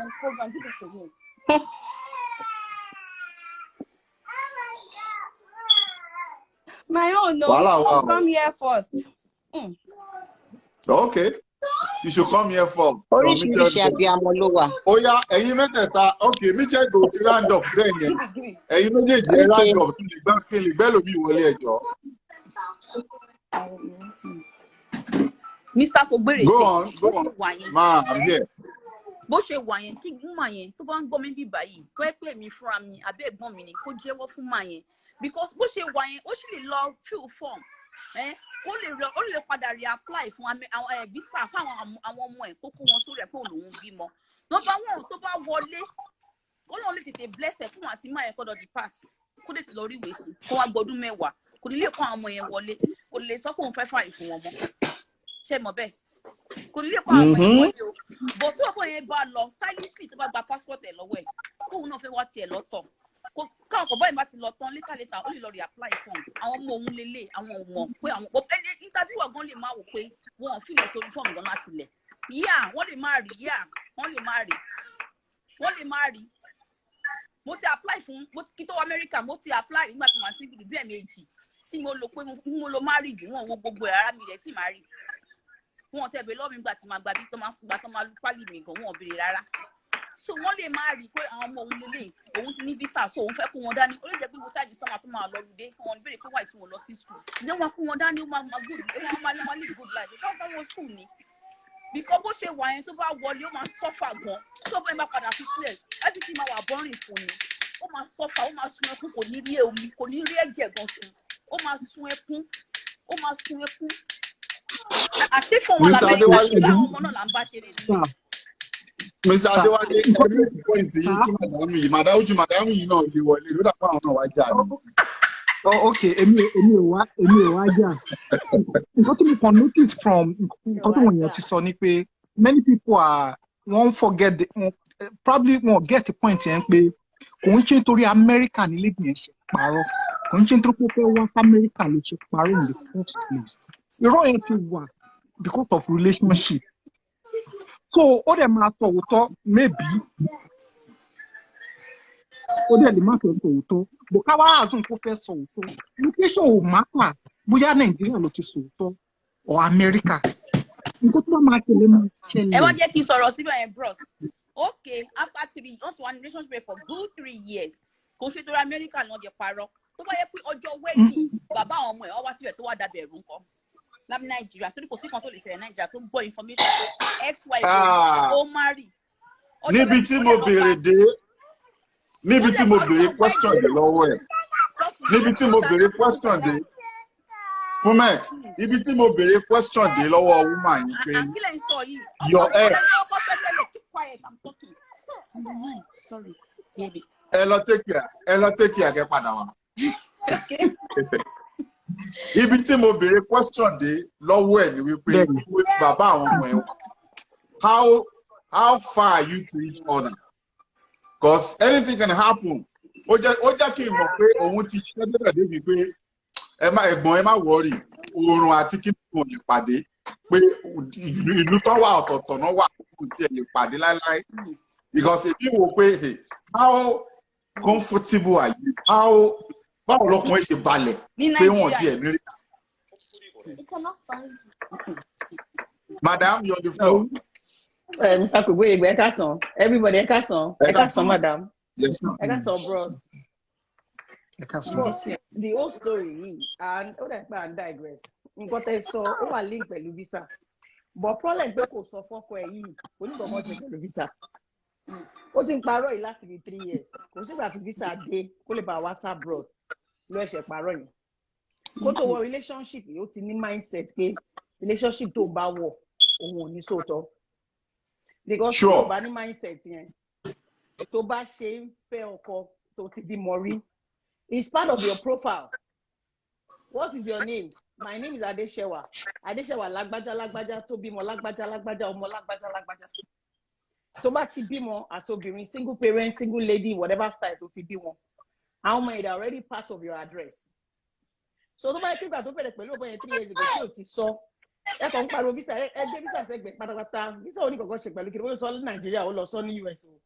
Problem yẹn àwọn èèyàn torí pé hardship tó wà Nàìjíríà I emphasize ọ̀rọ̀ visa yẹn gan-an. Irọ́ yìí is not about owó pé ó fẹ́ wá ṣe oríire l'Amẹ́ríkà. It's just a person. She just want to say the truth that pé òun ti bímọ because she feel they might stigmatize her. And that is one of the problems tí ó ń fa domestic violence near. What is your value as a woman? Before you go into any relationship, Bible sọ ó nígbà tó ń dá Adam. I'm a Christian. Ó sọ pé ìgbà tó ń dá Adam. Ó ní mo dá Eve to complement Adam's effort, not to complete him. You as a woman, are you complete? What is your value? I don't know how you be planning your life. Olórí bọ̀bọ̀ yẹn everything tó fẹ́ ló wà ní bọ̀bọ̀ yẹn. Kí ló mean by everything tó fẹ́? What is happiness to you? Hello. Is it just money? Because unto everything to pay. Ṣé tí o bá wà Nàìjíríà, perception yẹn máa yàtọ̀ sí tí o bá tó wà l'Amẹ́ríkà. Ọlọ́run dẹ̀ ṣe àti gbé Nàìjíríà àti gbé ìlú òyìnbó. Nígbà tá a wà Nàìjíríà fún bọ́ọ̀sù wà láti rówó ni. Tó bá tó wá dé ìlú òyìnbó, owó wà because they try to balance life. You might not be so rich, you might not be so poor, but you are comfortable. But here, if you go owó ni nǹkan tó ń try ní ìlú òyìnbó yìí. Tó bá ṣiṣẹ́ kí ẹ̀, wàá rí pé ọ̀tọ̀ lówó ọ̀tọ̀ làlàáfíà. Wàá rí pé àwọn owó yẹn wà ìtọ́jú àlàáfíà ló ń tọrọ. Èèyàn máa lọ́n títí á gbé oxygen dání. Bọ́ sí báàgì ẹlòmí oríṣiríṣi gasget ló máa bá ń bẹ̀ tó fi support life. Wọ́n wá rí pé owó is secondary. Ẹ̀wò láti ayọ̀kẹ́ tẹ́ bá ti bẹ̀rẹ̀ program mi máa sáré join. But èmi yìí mo kàn tẹ̀ ó pé because mo máa láwọn TikTok kan tó ń ṣe lẹ́jọ́ tó máa tó pé ẹlòmí tó bá gbọ́rọ̀ ẹlòmí á become very judgmental. Ṣé ìwọ ni P Ọlọ́run ní kinní kan? So máa pélé ní máa tẹ̀ ní towards the end of this show. Orí mi gbóná látàárọ̀ but mo ní I will be so patient. I want to hear people's opinion before I come in like àbí tèmi máa ń yàtọ̀ ni. But mo mọ̀ pé tẹ́ bá ju kinní kan sílẹ̀ nígbà ìgbà ibi tó máa bá bọ́lẹ̀ ló máa bá bọ́lẹ̀. Moral is moral. Any form of manipulation ó máa backfire. Already ọ̀rọ̀ pọ̀ fẹ́ fọkọ̀kọ́ ni problem yìí. Misplaced priority ti wà ń bẹ̀. Ọmọ táwọn èèyàn ń fowó wá wọ́n ṣe IVF òun fail wọ́n gbóyún òun fail Ọlọ́run wá fún ẹni kò ṣe kan kò ṣe méjì ó wá sọ fọ́lọ́run pé oró yìí ò ṣe oore because àwọn ọmọ yìí ò mọ̀ lọ́mọ ọmọ níyà tó bá mọ̀ níyà bọ́bọ́ yẹn ti ń tẹ̀lé lọlé náà wọ́n á ti máa pè mọ́mì àwọn ọmọ yẹn ti wà use láti pè ní àǹtí o ti already di blessing ẹ̀kọ́ Ọlọ́run má jẹ́ ká rí tí kò mọ bọ́ọ̀n tó wà láàrin ìyá àtọmọ ni kò mọ àṣẹ tọ́lọ́run fún òun láti ṣàdúrà fún ọmọ yẹn ni àwọn ọmọ yẹn wá rí bí àǹtí àdúrà àǹtí ló lè ṣe fún àwọn ọmọ ẹ̀ jó kọ́kọ́ yé mi níbẹ̀ ní pé ọ̀rọ̀ visa kọ́ ni kínní nígbà tó fa àwọn ọmọ ilẹ̀ tó lọ hustle lẹ́kọ̀ọ́ nígbà tó lọ hustle lẹ́kọ̀ọ́ owó tó ń rí tó ti lè ń tọ́jú àwọn ọmọ ẹ̀ gbàgbọ́n ẹ̀ wọ́n máa ń sọ lẹ́kọ̀ọ́ bóyá banker ni bọ̀bọ̀ yẹn I used to be a banker in Nigeria does that make you lose your value as a woman ṣé mo kí banker lè fẹ́ cleaner ò ní lówó ṣùgbọ́n tó bá play value side. No, òun sọ pé báńkà lọkọ yẹn máa jẹ́ páwọn ni wọ́n ráyè. No, everything evolves around probability pé bọ̀bọ̀ yẹn lówó. Ohun tí o kì máa yàwó owó nìkan kọ́ lọkùnrin fi ń fẹ́ yàn. Ọkùnrin fẹ́ kí obìnrin tó wà valuable. Ohun táwọn èèyàn ṣe máa ọkùnrin ṣe lè fún obìnrin tó lò sí wọn nìyẹn. But àwọn máa ń rò pé owó yìí ni obìnrin yẹn ti ní misplaced priority. You have to be a complete person. For you to get into marriage, she's not complete. She has already misplaced her. Bọ́kùnrin kan ṣe sọ lẹ́kọ̀ọ́ kó lọ gbàwẹ̀ kó gbàdúrà kó tọrọ dáríjì kó kọ́kọ́ reconstruct rẹ̀ pẹ̀lú àwọn ọmọ ẹ̀ náà. Ọ̀rọ̀ ọmọ ju bọ́ ṣe ń ròyìn lọ. Àwọn ọmọ méjì tó bí àbí mẹ́ta tẹ̀sán yẹn wọ́n lè di 10 times nǹkan tí bọ́bọ́ ilé ìṣekùn tó bá tọ́jú wọn. Ọmọ lẹ́yìn fojú wo bẹ́ẹ̀ yẹn. Ìyá ẹlẹ́kọ̀ọ́ bí mínísítà ni ìyá ẹlẹ́kọ̀ọ́ kì í bí sẹ́nétọ̀ ni. Ọmọ lè dirú dìgbà ọmọdé ń sáré dàgbà. Ọlọ́run mi mo báwọn ṣe rọ́lọ́mọ dẹ̀ṣẹ̀ rí gbogbo participant nù kíní lọ ní problem náà. Mama girl yìí ṣẹ́bi kọ́nà jẹ́ ká ya léèrè because you cannot control where you are born into. Money or no money ìyá ẹ jẹ́ kí ìyá dúró bí ìyá kí bàbá dúró bí bàbá. Nítorí ó fẹ́ fún yín lówó àwa sọ fún ká lọ pé ẹ ń bá bò kí bàbá yẹn kan fi máa date ẹ wá ṣe introduction kò sí àgbálẹ̀ yìí kankan tó máa ní èmi ò ní attend introduction yìí o tí ẹ bá yẹ pé bàbá yìí mọ̀ pé obì mọ̀ kò ń ṣe ọmọ kan irú kíní kan tí ìyá jẹ òun náà lọmọ náà tún ràn náà. But madam, apportion blames. Woman yìí ó ti agree pé òun fẹ́ sọ fún ọkọ ẹ̀ bóun ti bímọ. Ìgbà wo ni kóun sọ ṣé kóun sọ ní Nàìjíríà ni àbí kóun dá America. She has agreed. Ó ti come to whatever thing. Bẹ́ẹ̀ consent ẹ̀ ló kú ìkẹ́. This program is not just come to drop advice. There's something they call problem identification, problem analysis, then problem resolution. A lot of time we resolve problem. When we don't analyze it, other people make the same thing. This program is not only because of her. It's for other people to pick their lessons too. So before you solve a problem, I'm not apportioning blame. Maybe just the way I'm sounding or the passion I'm putting into it. It's not about blame. It's not about identify who she is. Because ọkùnrin tó lè nà yàn pa sínú ilé domestic violence tó ń sọ yẹn because of value array ní o ṣe blame. We just want women to identify who they are. Even the guy, mo máa dọ́tọ̀ ọ̀pọ̀ yẹn náà. Ṣé nígbà mi ọ̀rọ̀ Ọlọ́run ètò ni? Ọkùnrin tó bá sọ pé òun ò fẹ́ bí alábíamọ, wáyé tó jẹ́ pé alábíamọ lọ́lọ́run gbé pàdé ẹ̀. Ọkùnrin ẹ lè sọ ní tiẹ̀ ní kẹ́ ẹ̀ fẹ́ alábíamọ. Ṣùgbọ́n èèyàn ló ń fún àwọn tó ń lóyún yẹn ní oyún náà. Ṣóbìnrin dọ́ra àwọn lóyún ni. Ọkùnrin àti pé òun ò bímọ rí, òun ò bímọ rí. Ṣebí àwọn èèyàn kan ló fún ọ ní síìdì yẹn. Bọ̀bọ̀ tẹ̀ ń sọ yìí sì, ó lè claim pé òun ò bímọ kankan rí. Àwọn tó ti fún lóyún tó ti ṣẹ́yún kọ́, tó bá fọmọ ẹlẹ́ṣẹ̀ wọn ti bí ni. Ọlọ́run fẹ́ kọ́ lọ́gbọ́n kan bẹ̀ náà ni pé ṣé bóun claim pé ò ní fẹ́ tó bímọ ò ti bímọ. Èyí tó máa fall in love pẹ̀lú ó máa jẹ́ tó ti bímọ. Ẹ̀kọ́ náà ló fẹ́ kọ́ bẹ̀. Ọlọ́run fẹ́ fi lady yìí ṣe ọgbọ́n fún ọmọ ẹni pé ẹ má máa sọ̀rọ̀ ayé tí ẹ̀ nágbára lórí ẹ̀. Pray your prayer unto God pé wọ́n náà fún mi ní ìyàwó tó máa fún mi ní ìsinmi. Má specify for Ọlọ́run pé kankan ló fẹ́. Ṣé virgin ọkùnrin tó bá ti ṣe virgin probability wà kó ti fún yàn lóyún rí. Ẹ̀dà bó yóò dà sí condom àbọ̀ ó dà sí toilet àbó ṣe. Òun náà ti fún yàn lóyún bá kọ rí. Bọ̀ nígbà tó kùnrin ò ní gbóyún, òun náà máa pé ìgbóhùn òbí mọ rí ni. So ó lè jẹ́ pọ́nmọ̀ wọn fẹ́ fi ọ̀rọ̀ woman yìí kọ́ máa ìlẹ́gbọ̀n pé má máa sọ̀rọ̀ báyìí mọ́. N tó máa dùn jù tó máa gbọ́ kí ní ìkan ni pé mi lè sọ pé mi ìfẹ́ píkìrì church tí wọ́n á píkìrì. Ó lè jẹ́ kó ti love lady débi pé tó bá sòtọ́ fún kò ní fílẹ̀. So ó lè jẹ́ pọ́nmọ̀ fẹ́ fi kọ́ lọ́gbọ́n ni. Àwọn òbí gẹ̀yìn náà wọn ò ṣe dáadáa ṣe introduction kò ságbà kankan lẹ́yìn tó bá sọ pé dandan báyìí ni. Ọ̀rọ̀ yìí kò ṣe fún bẹ́ẹ̀ fẹ́ lọ lóyìnbó wọn lọ lóyìnbó kó sọ fún nísìn tí bàbá ìbá fẹ́ máa lọ kó jẹ́ kó máa lọ. Happiness is not just about travelling out. Tó bá travel out tó ń fowó ránṣẹ́ sáwọn yẹn wọ́n á máa gbóyè àwọn tọ́jú àwọn yẹn but kí ni relationship wà táwọn yẹn? Kí ni relationship wà táwọn yẹn? Will they ever value you as a mother?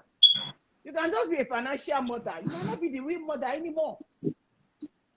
So fún ìgbà olóhùn yẹn tó sọ yẹn kò ń ṣe torí travel lóbìnrin ò ṣe fẹ́ sọ ó ti ní ní plan yẹn pé ẹni tóun bá pàdé òun ò ní sọ because ọmọ stigmatize òun kó òun ti bímọ ọmọ òun ṣàrùn ọmọ òun ṣe stigma even aṣẹ́wó ṣe rọ́kọ is who you place who you are put value on yourself don't let anybody devalue you ìwọ kọ́ ló dá fún ẹ lónìí náà o fẹ́ try first marriage ni o dẹ̀ mọ̀ pé ní ẹ máa fa gbó ó dẹ̀ ti happen bẹ́ẹ̀ nìyẹn o lè rí married man fẹ́ afterwards fẹ́ pé ẹni tó ti bí mọ́rí bíi tiẹ̀ ó lè rí single person fẹ́ ẹ má yàn fọlọ́hún bàbá yẹn yàn fọlọ́hún lọ́lọ́run ṣe gbélé ó fẹ́ kọ́ ọlọ́run fẹ́ kọ́ ọmọ ẹ lọ́gbọ́n ni so kí bébí yẹn sọ fún bẹ́ẹ̀ lè believe pé nínú ilé mi presently wọ́n ń jà lọ́wọ́ lórí kéèsì yìí ń sàlẹ̀ wọ́n ń bára wọn ágìm lọ́wọ́ ń sàlẹ̀ mo dẹ̀ ń gbádùn wọn lókè wọ́n máa wà ókè. ṣé kò ń ṣe girama àtàntì.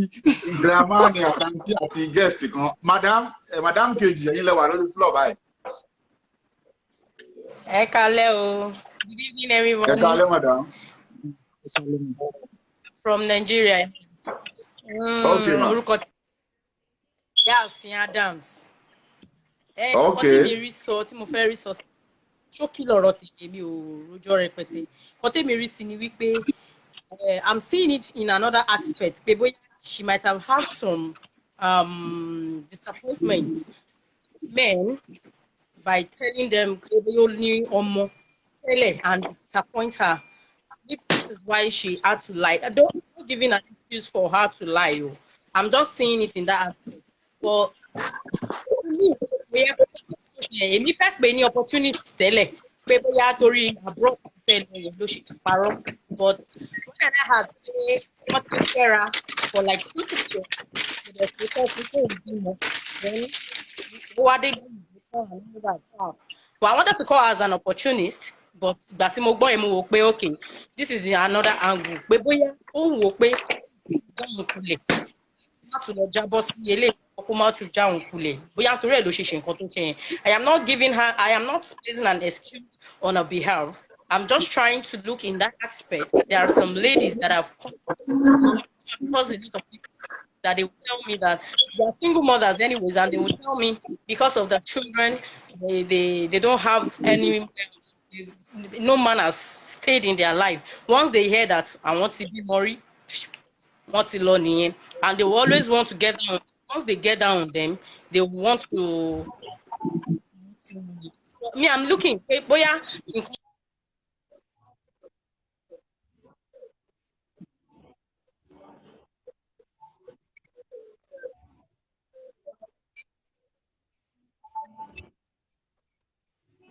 So kí ni way forward? Ìgbà wo ni kò sọ tó báyìí?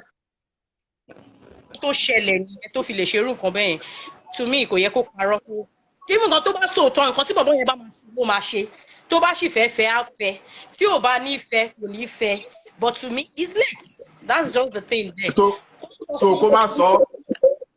Kó sọ ó ti late ní but kó gba fètè kó mọ̀ pé in and out wà is òun ní kóun padà sí Nàìjíríà excuse me is it that kó bá retí any I won't be able to continue with this relationship for you to have lied to me about your own children, then I might not continue with this relationship. Or go gbà bẹ́ẹ̀ ó lè jọkùnrin tó máa gbà bẹ́ẹ̀ pé bóyá nǹkan tó ẹ mọ̀ ó ronú bí mi ṣe ronú pé tó bá jẹ́rù èmi tí mo jọkùnrin tí mo jọ máa yẹn I would have think maybe because she might feel that I will reject her, she understand. So to me that's the way I think. Mo lè wò pé bóyá torí pé ó ti lè máa wò pé mo lè má fẹ́ òun mọ́ ni ṣe ọkùnrin but try and let her know. You would have told me at the onset I would have decided if I will go with you or not. She understand. So ọ̀nà ti parọ́ kò síbi tó ti ká ìyálẹ̀ gbogbo wa ló nírọ́ so kó sọ fún. La boss, go on the floor. La boss, let's hear you. We all lied. We lied very well. So Irọ́ eléyìí pọ̀ díẹ̀ o. Irọ́ eléyìí pọ̀ díẹ̀ o. Irọ́ eléyìí pọ̀ díẹ̀ o normal lọ. Network ti já wọn. Network ti já wọn. La boss, go on the floor. Yeah, ẹ káàsán. Ẹ káàsán. Ẹ kúṣẹ́. My own debate ni pé ọ̀rọ̀ yẹn lágbára díẹ̀. This mo sọ bẹ́ẹ̀ ni wípé for 3 years you say 3 years is a lot. It's a lot of years, but regardless, my own advice for that woman ni wípé she have to say it now. Ìjọ́ tó yọ̀ bá jí ìgbà ẹni lẹ̀ gbọ́ o. Bọ́lá only the reason tó ní báyìí tí kò fi sọ láti join.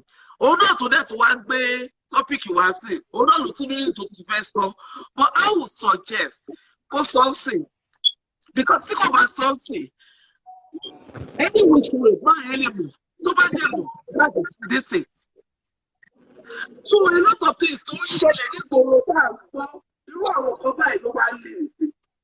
Bóyá láti fi build the relationship láti bẹ̀rù. Kò sí anyone tó máa rìn láyé ìta máa rìn orí máa dùn. Everybody, onírúurú a lot of us. But the way ta ṣe ń manage ara wa ló yàtọ̀. Bóyá àgbékalẹ̀ gan ni woman kan need. Ó ti pé 3 years sísìn. Kó sọ fún kó tó kúrò Nàìjíríà o. Tí kò bá bu wá sí America like other people tó ti sọ̀rọ̀ tó ti sọ. Tí kò bá bu wá it's not the end of the line. Fine, Nigeria is a bit difficult now. But a lè sọ. Ẹni nǹkan tó lòun ò fẹ́ tó ti bímọ rí. Ó kó lè ní pàtì kan tó jẹ́ pé ó bá àdìgan. Tó jẹ́ pé tí obìnrin bá pọ̀ bá tún lè tó ìlú ọdún bá sọ pé oríṣi tó fi sọ ọ̀kan báyìí lélẹ̀. Bóyá bẹ̀ wá gbà á gbé ní àgbélébọ̀ ẹ̀ pé bóyá bọ́lá ọ̀ṣẹ́ náà máa rìn nìyẹn. Ó lè má fi sílẹ̀. Because 3 years is not 3 days. They been together for 3 years. So kò easy relationship fi hàn sí build bọ̀ láti ọjọ́ èdè 1 day 2. First year, second year, 3, the third year.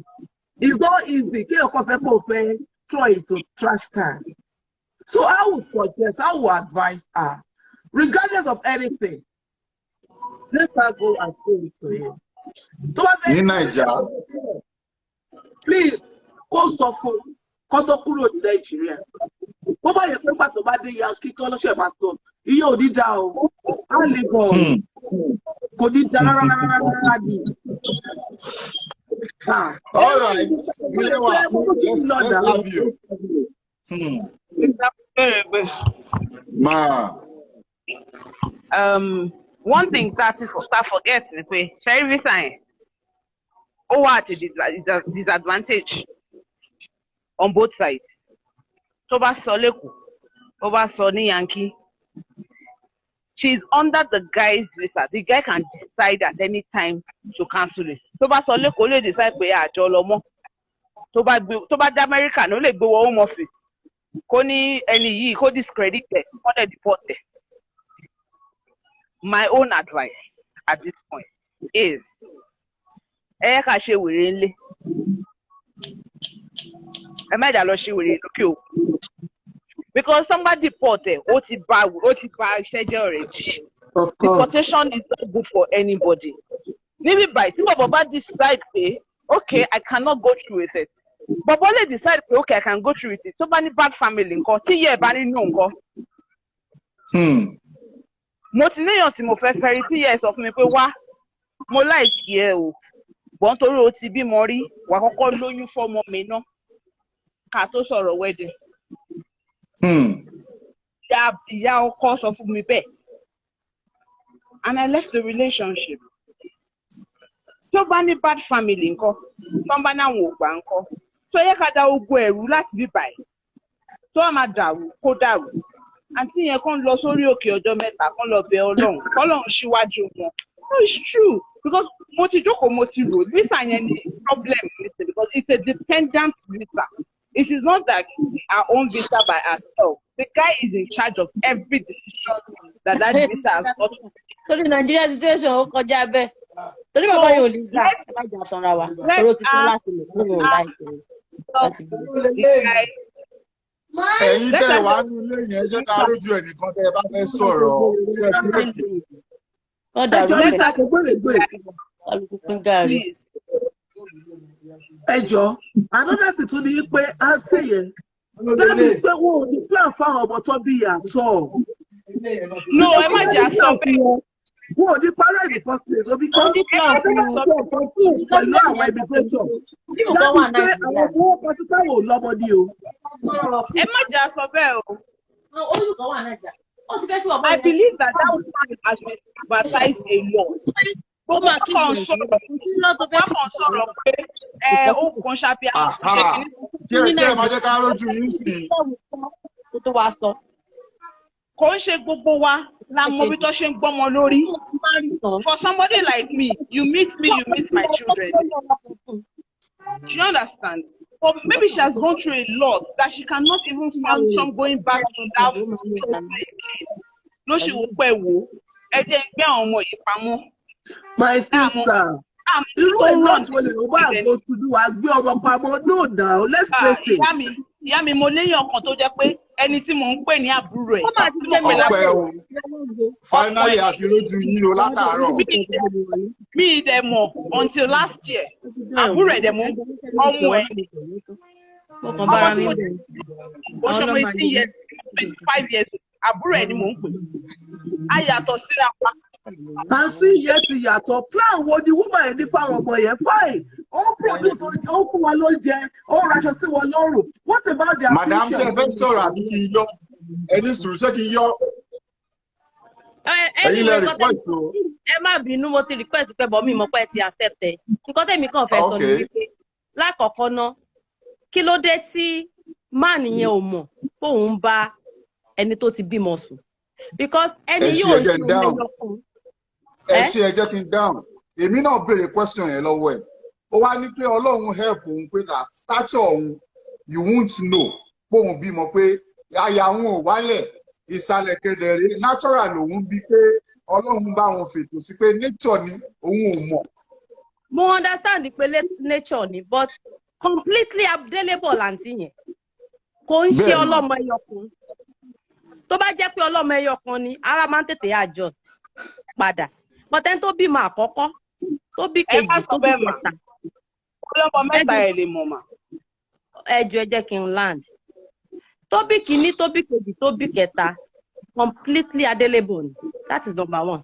Number 2, tí ọkùnrin ẹyọkan ló bí àwọn ọmọ mẹ́tẹ̀ẹ̀ta fún because ó ti fi irọ́ bẹ̀rẹ̀ relationship yẹn ẹ jẹ́ ká gbé picture America kúrò nínú situation yẹn nígbà tí wọ́n wà Nàìjíríà wọ́n tiẹ̀ tí kúrò pẹ̀lú bọ́n ṣe wà Nàìjíríà tó jọ wà nínú relationship kò sóòótọ́ rárá fún bọ̀dá fún màní yẹn dípò òun ti bímọ plan tó ní àwọn ò mọ̀ bóyá òwò pé kóun tẹ́tù tán kóun ti lóyún gan fún sef kóun tó sọ fún un bóyá nǹkan tó ní mind nìyẹn pé òun sì máa padà sọ fún un bọ́ kó ti fẹ́ òun kóun tó sọ fún un ọkọ wò pé òun ò tiẹ̀ ní sọ fún rárá òun ló mọ nǹkan tó ní mind àtàwọn family ẹ̀ but gbogbo wa a kàn ń sọ̀rọ̀ pé ó yẹ kó ṣe báyìí ló fà tó fi jẹ́ pé kálukú ní opinion títí ẹ̀ ẹlòmíì lòun lè gbà ẹlòmíì lòun ò lè gbà ṣẹ̀dẹ̀ mọ́ wípé woman nature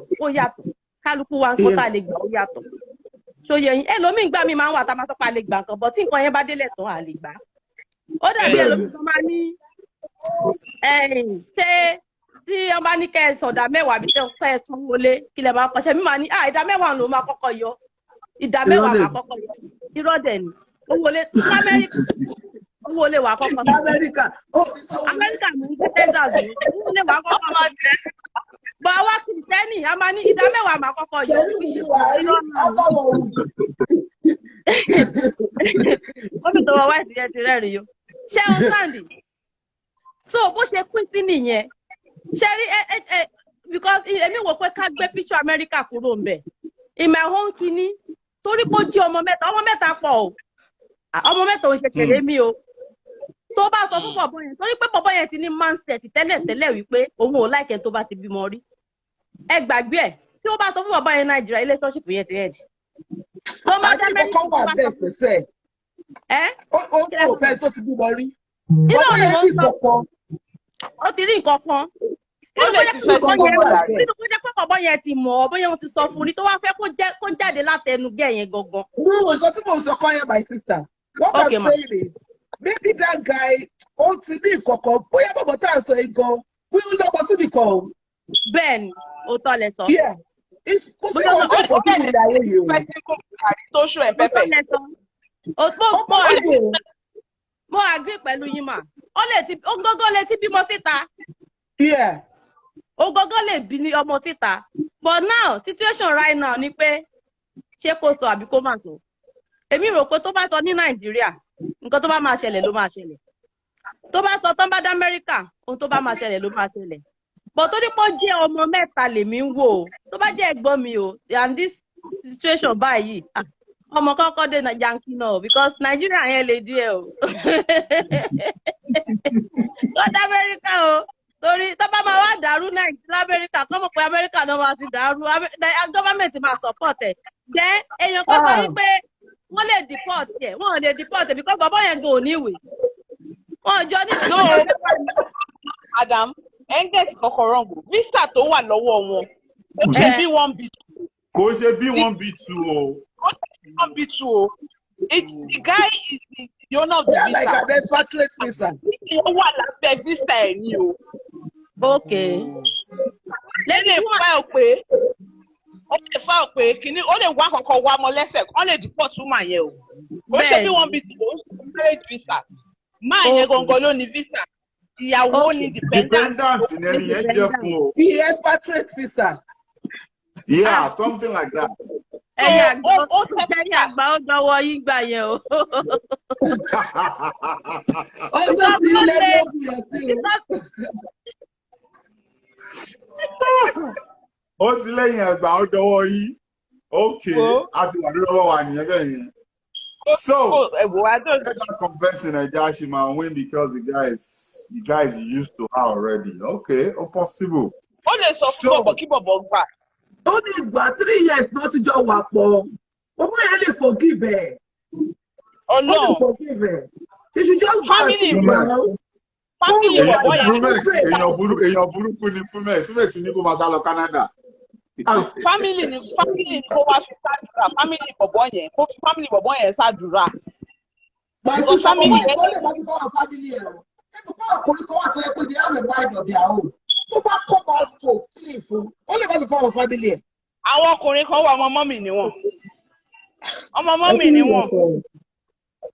Mọ́mì ẹ̀ ló máa ń pè mọ́mì àbẹ́ ìgbọ́kàn tí ìyàwó mi sọ ìyá ẹ̀ ó máa da ogbó Nàìjíríà rú ni pé kí ló mean?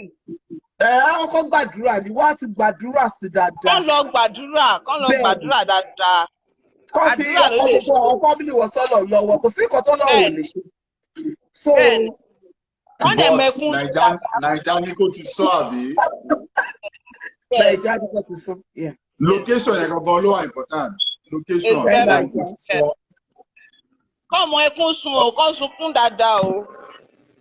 Kọ́ sunkún, kọ́ tún fáktì sí i. Bẹ́ẹ̀ni, kọ́ fáktì sí i. Àwọn nìkan àti ọmọ yẹn. Tó bá jẹ́ pé àbúrò ẹlẹ́ni àbẹ́gbọ́n ẹ̀ tó wà níbi tó ti ọ̀rẹ́ ti ṣẹlẹ̀, ẹkún yẹn máa mú wà bí? Èmi, tó bá jẹ́ pé mi, láàrin mi, as my situation right now, tí n bá ní àbúrò ọkùnrin àbẹ́gbọ́n ọkùnrin, bí ẹ bá ṣẹlẹ̀ sí, I will tell him. Ó ti ṣẹlẹ̀ ni. If you love her, love the woman, my darling, kò sí nǹkan, kò sálébù tó bìnrin yẹn lè ní. Ọmọ iṣẹ́ mi gan. We should pray to God. Kí ọkọ wa àbí àwọn boyfriends wa, let them always see us through the eyes of God. If your husband sees you through the eyes of God, you cannot have a fault. Yeah. You will, tó bá pẹ́ ẹ̀gbọ́n mi àbábúrò mi, I swear to God that made me. If you love her enough, please go ahead. Ọ̀yá ọkùnrin àgbọ̀ ẹ̀sán àgbọ̀ o. Wọ́n ti hangi o. Hello. Ẹ sọ̀rọ̀ sókè. Àgbọ̀ yín sà. Àgbọ̀ o. We know they hear o. We hear phone yẹn ni. Ó yẹ sọ̀rọ̀. We're waiting. We can see you, but we can't hear you. Okay, only kí n tún pè. Okay, only kí n tún pè, kí n pick out. Okay. Sherry, nǹkan tó wà, nǹkan tí, what am I saying? Nǹkan tèmi rò pé wà important sí ni pé when ṣé kí n sọ àbí kí n má sọ? Okay, tí n bá fẹ́ sọ, when should I say it? Now, Mr. Polite, right now. Tó bá di alẹ́ ìyàwó bọ́ọ̀lù kó ṣe oúnjẹ tí màá ẹ́ láìkì jù. Tàbí kó wá ọ̀dà ègbò àti ẹ̀wà lọ́dọ̀ làbọ̀. Ègbò àti ẹ̀wà ọ̀ anything Amẹ́ríkà lè ní wá wà Nàìjíríà ní kan ti ṣe yẹn. Kí wọ́n múra ẹ̀bà wọn bá jẹ́ ìmúra sẹ́ksì ìmúra.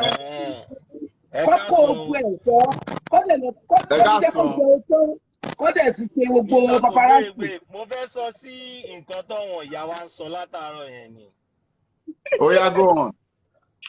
As for me, lóòótọ́ ọmọ bíbí ò ṣàrùn, obìnrin tó bá keep ọmọ ẹ̀ kó tì torí ìfẹ́ ojú tó wá keep ọmọ ẹ̀ tó ní ìtorí pé tóun bá sọ fún kò ní fẹ́ òun. A jẹ́ pé mi ò nífẹ̀ẹ́ ọmọ ẹ̀ kò tún nífẹ̀ẹ́ ẹni tó fẹ́ fẹ́ yẹn. Because ogun tí ò fẹ́ jà ó máa padà jagun yẹn. Ó máa padà jà because tí ọ̀rọ̀ yẹn bá later leak out ó possible kó padà lose ọkùnrin yẹn. Right.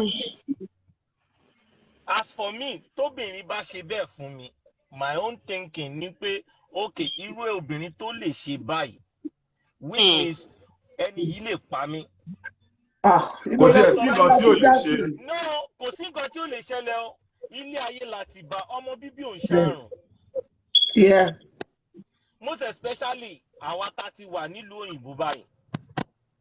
I believe pé ọmọ bíbí láàrin obìnrin àwọn ọkùnrin national anthem ni. Sure. Èèyàn ò need àti hide feelings ẹ̀ because ọkùnrin yẹn ò kí ń ṣe ọjọ́ ọ̀la. obìnrin yẹn àwọn ọmọ yẹn lọ́jọ́ ọ̀la ẹ̀. Yeah. Because tí ìyá mi bá gbé mi pamọ́ torí ọkùnrin kan lóòótọ́ Ọlọ́run pé kò dá ká lòdì sí àwọn òbí wa but ọmọ yẹn màá fi ojú ìyá yẹn wọn nǹkan kí n tó dáríjì. ọkùnrin ni ọkùnrin tó fẹ́ àwa náà ní tí n bá tún fẹ́ ẹ gan kò ṣúọ̀ pé wọ́n nìkan ni máa fẹ́. God damn it. Yes, it is. So why to fi wá hide ògo ọjọ́ ọ̀la ẹ all because of men? No. Exactly. You don't have to do that. Exactly. Okay.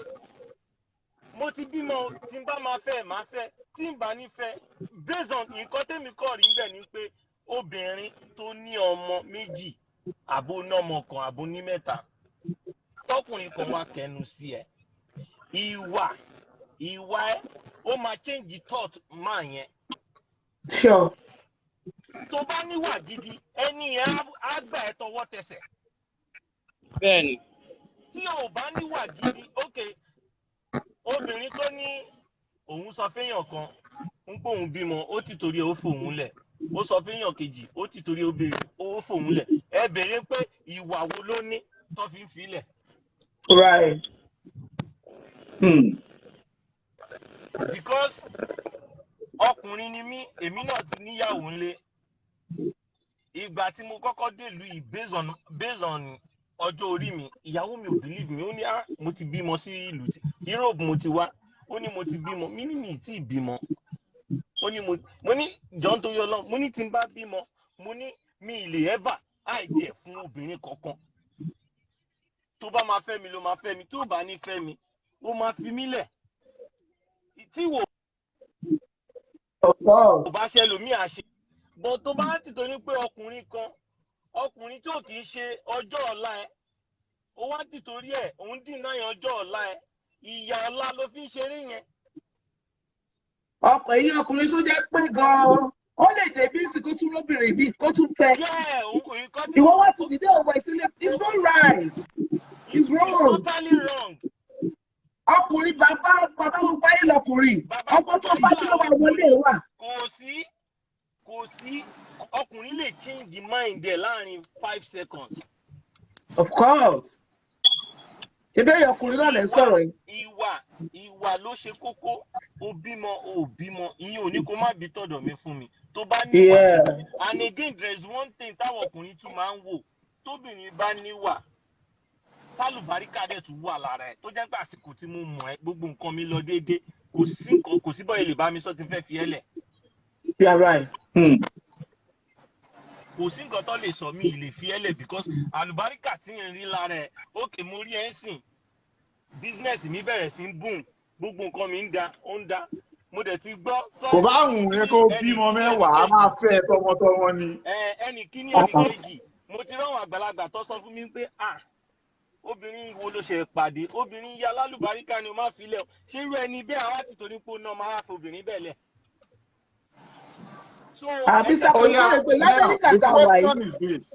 The question is this. Ṣé kó sọ kán tó kú Naija ni àbí kán débí kó tó sọ?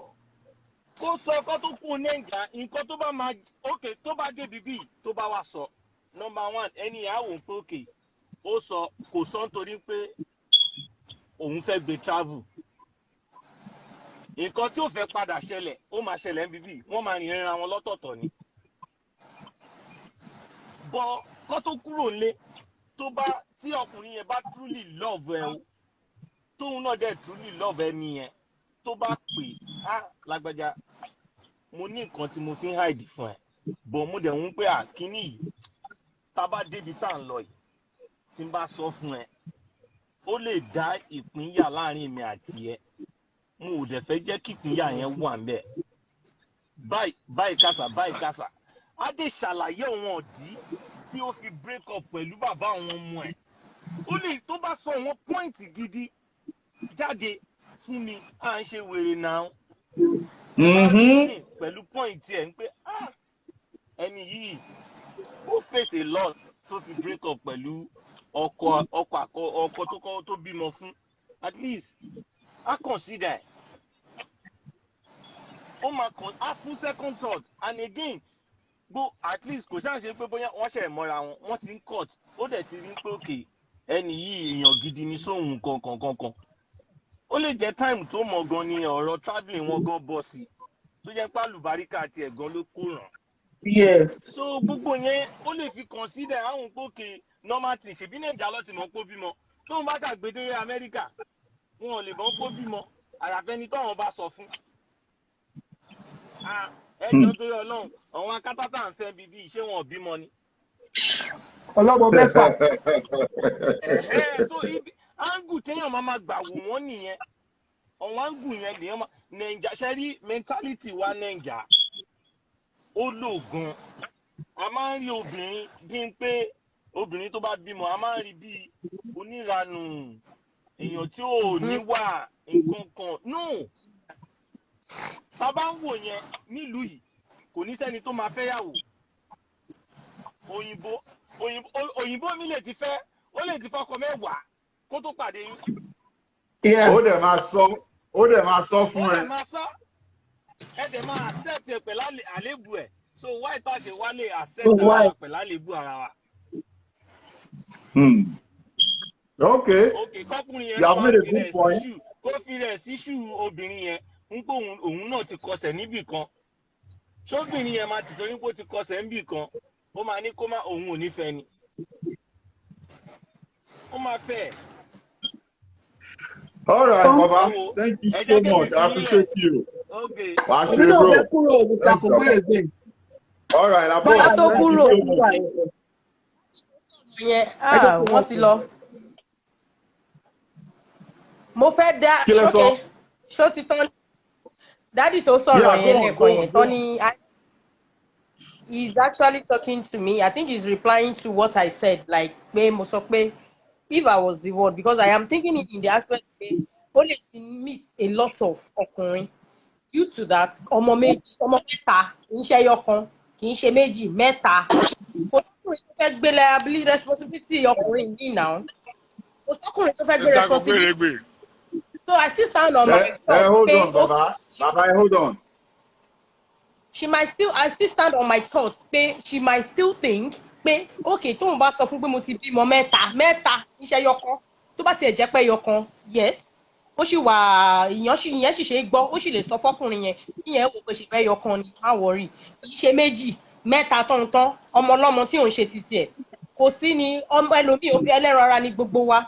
Lè wò pé nǹkan tó ń lé wọn lọ nìyẹn kó wò pé let me even enjoy this relationship for 2 years kí n tiẹ̀ mọ̀ pé mi náà wà relationship this thing might be not supporting her pé ó hit ọmọ ẹ̀ she might not intentionally do it she's not doing it because she hates her children kó lè ṣe é wẹ̀ kò sóbìnrin tó fẹ́ hate ọmọ ẹ̀ kò sẹ́ni tó fẹ́ fọwọ́ ọmọ ẹ̀ sẹ́yìn she just want to enjoy herself she wants to see herself in that relationship for few years let her even know what that relationship is going to bring out okay ó ti ń lead sí serious travel she can actually come now and tell him the reason why I didn't tell you is like this mo feel okay o lè má fẹ́ mi ni mo ṣe bẹ́ẹ̀ yẹn má bínú sí mi you know there are ways she will put it to him then accept or if he wants to accept because to me feel pé nǹkan tó ṣe yẹn bàbàrà ni èmi ò feel pé bàbàrà ni o but ẹ̀yin ọkùnrin ẹ máa ń rí nǹkan táwọn obìnrin bá ṣe as bàbàrà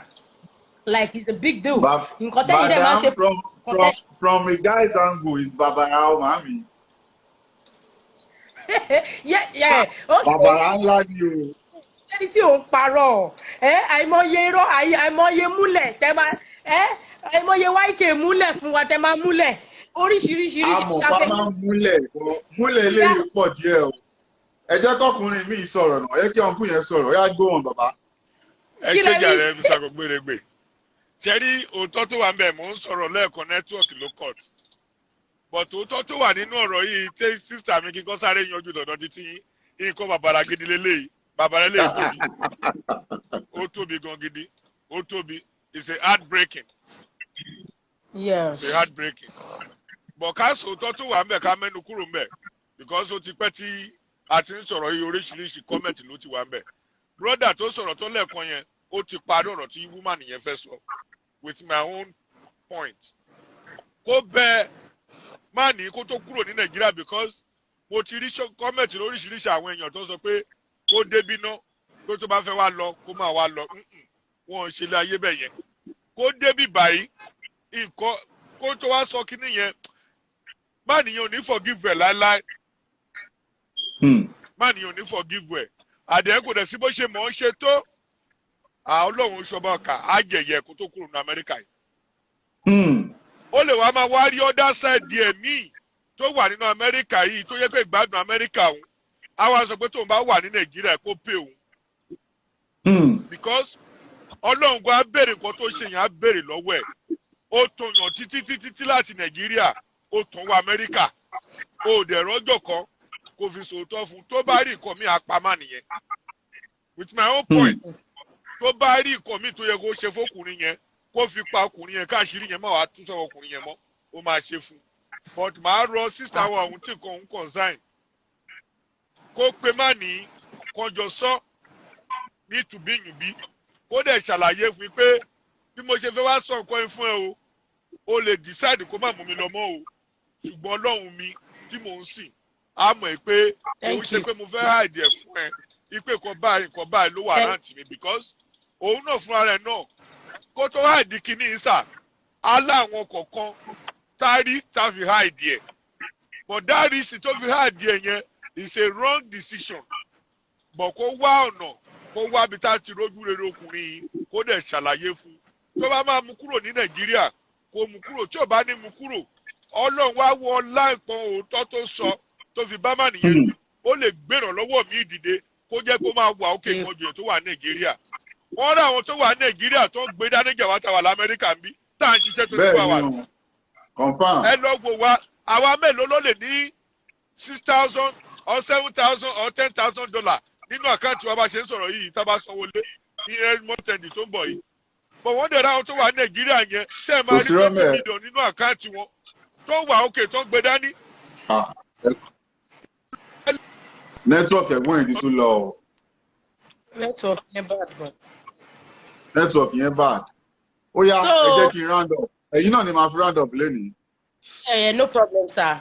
So to me, I still believe Babarani ó parọ́ kò dáa kò yẹ kó parọ́ but ó ti ṣẹlẹ̀ kí la kó ṣe sí we can't rewind it pé kò yẹ kó má parọ́ ó ti parọ́ already it's something she has done kì í ṣe pé bóyá ó ń rò bóyá kó òun ṣe ni ó ti ṣe so kó sọ fún ní bíbáyìí because tó bá dọ̀rùn tó bá sọ fún náà it might be something else ó lè turn out something devilish tí ò dẹ̀ ní like tí ò dẹ̀ ní lè yẹn nàìjíríà ò ṣe bí tó máa sáré wálé sí ṣe understand so kó kúkú sọ fún bíbáyìí kó dẹ̀ gba faith ẹ̀ kó pa gádà rẹ̀ ó fẹ́ èmi mọ̀ ó fẹ́ jẹ ìgbádùn díẹ̀ nínú relationship ni ló ṣe nǹkan tó ṣe yẹn because kò sígbà tí má kò ní kú kò sígbà tó kò ní mọ̀ kó fẹ́ sí nàìjíríà yìí gan kò sígbà tí ò ní mọ̀ kò sí nǹkan tó wà ní púpọ̀ so ó kàn fẹ́ enjoy relationship for a while ni aspect tèmi ti rí nìyẹn ó fẹ́ enjoy relationship for that time so she just take kó take brave step kó sọ fún níbí báyìí kó tó wá is in the husband's court tó bá fẹ́ mú lọ fine àìmọye tó bá ẹnì kan sọ pé ìyá ọkọ ẹ̀ ọ̀ ìyá tó bí máa yẹn lè má gbà ẹ gbàgbé I have a sister tó jẹ́ pé ó bímọ ìgbà tó bímọ tó pàdé ẹlòmíì after some years tó fẹ́ lòmíì ọkọ ẹ̀ mọ̀ ó sọ fún ọkọ ẹ̀ ò sọ fún family ẹ̀ yọkọ ọkọ nìkan ló mọ̀ gbogbo family ọkọ ò mọ̀ pé ìyàwó ẹ̀ ló mọ̀ síta. But the husband knows about it. So that is what I see. That is what they call love. Because the man loves her. And to God be the glory. They are 10 years in that marriage now. Ọkọ nìkan dẹ̀ ló ṣì mọ̀ pé ìyàwó òun lọ́mọ ta. Ẹbí ọkọ ò dẹ̀ mọ̀. So tó ọmọ yẹn bá love ẹ̀ kó máa fẹ́. Tó yẹ àṣẹ ìyá kọ́ ló máa àfi tó bá yẹ pọ́ ọmọ mọ́mì ni. According to bí woman kan ṣe tán àfi tó bá yẹ pọ́ ọmọ mọ́mì ni. But tí ó bá kí ń ṣe ọmọ mọ́mì nífẹ̀ẹ́ tó dẹ̀ fẹ́ gbogbo àgbélébùú ẹ̀ pẹ̀lú rọ́ tó pa yẹn ẹ gbàgbé á gbé lọ á forgive á gbé lọ. Okay, thank you so much. So kò jẹ́wọ́. Thank you. Thank you, ma. We appreciate you. Ẹ ṣé gan, ma. Thanks for coming to the program. Wow. Yes, ma'am. Now, let me round up. mo máa ń sọ fún gbogbo yín pé mi ìfẹ́ lò ju 1 hour lọ láti aago 10 aago mélòó ló lù báyìí ṣàánú mi náà. This is 2 o'clock 10 11 12 1 2 4 hours ebi ti ń pa mí gan. But at the same time, I want to say thank you for everybody for coming on board to advise this woman. This program, I call it Half Soft with Otumba. To me, it is half soft because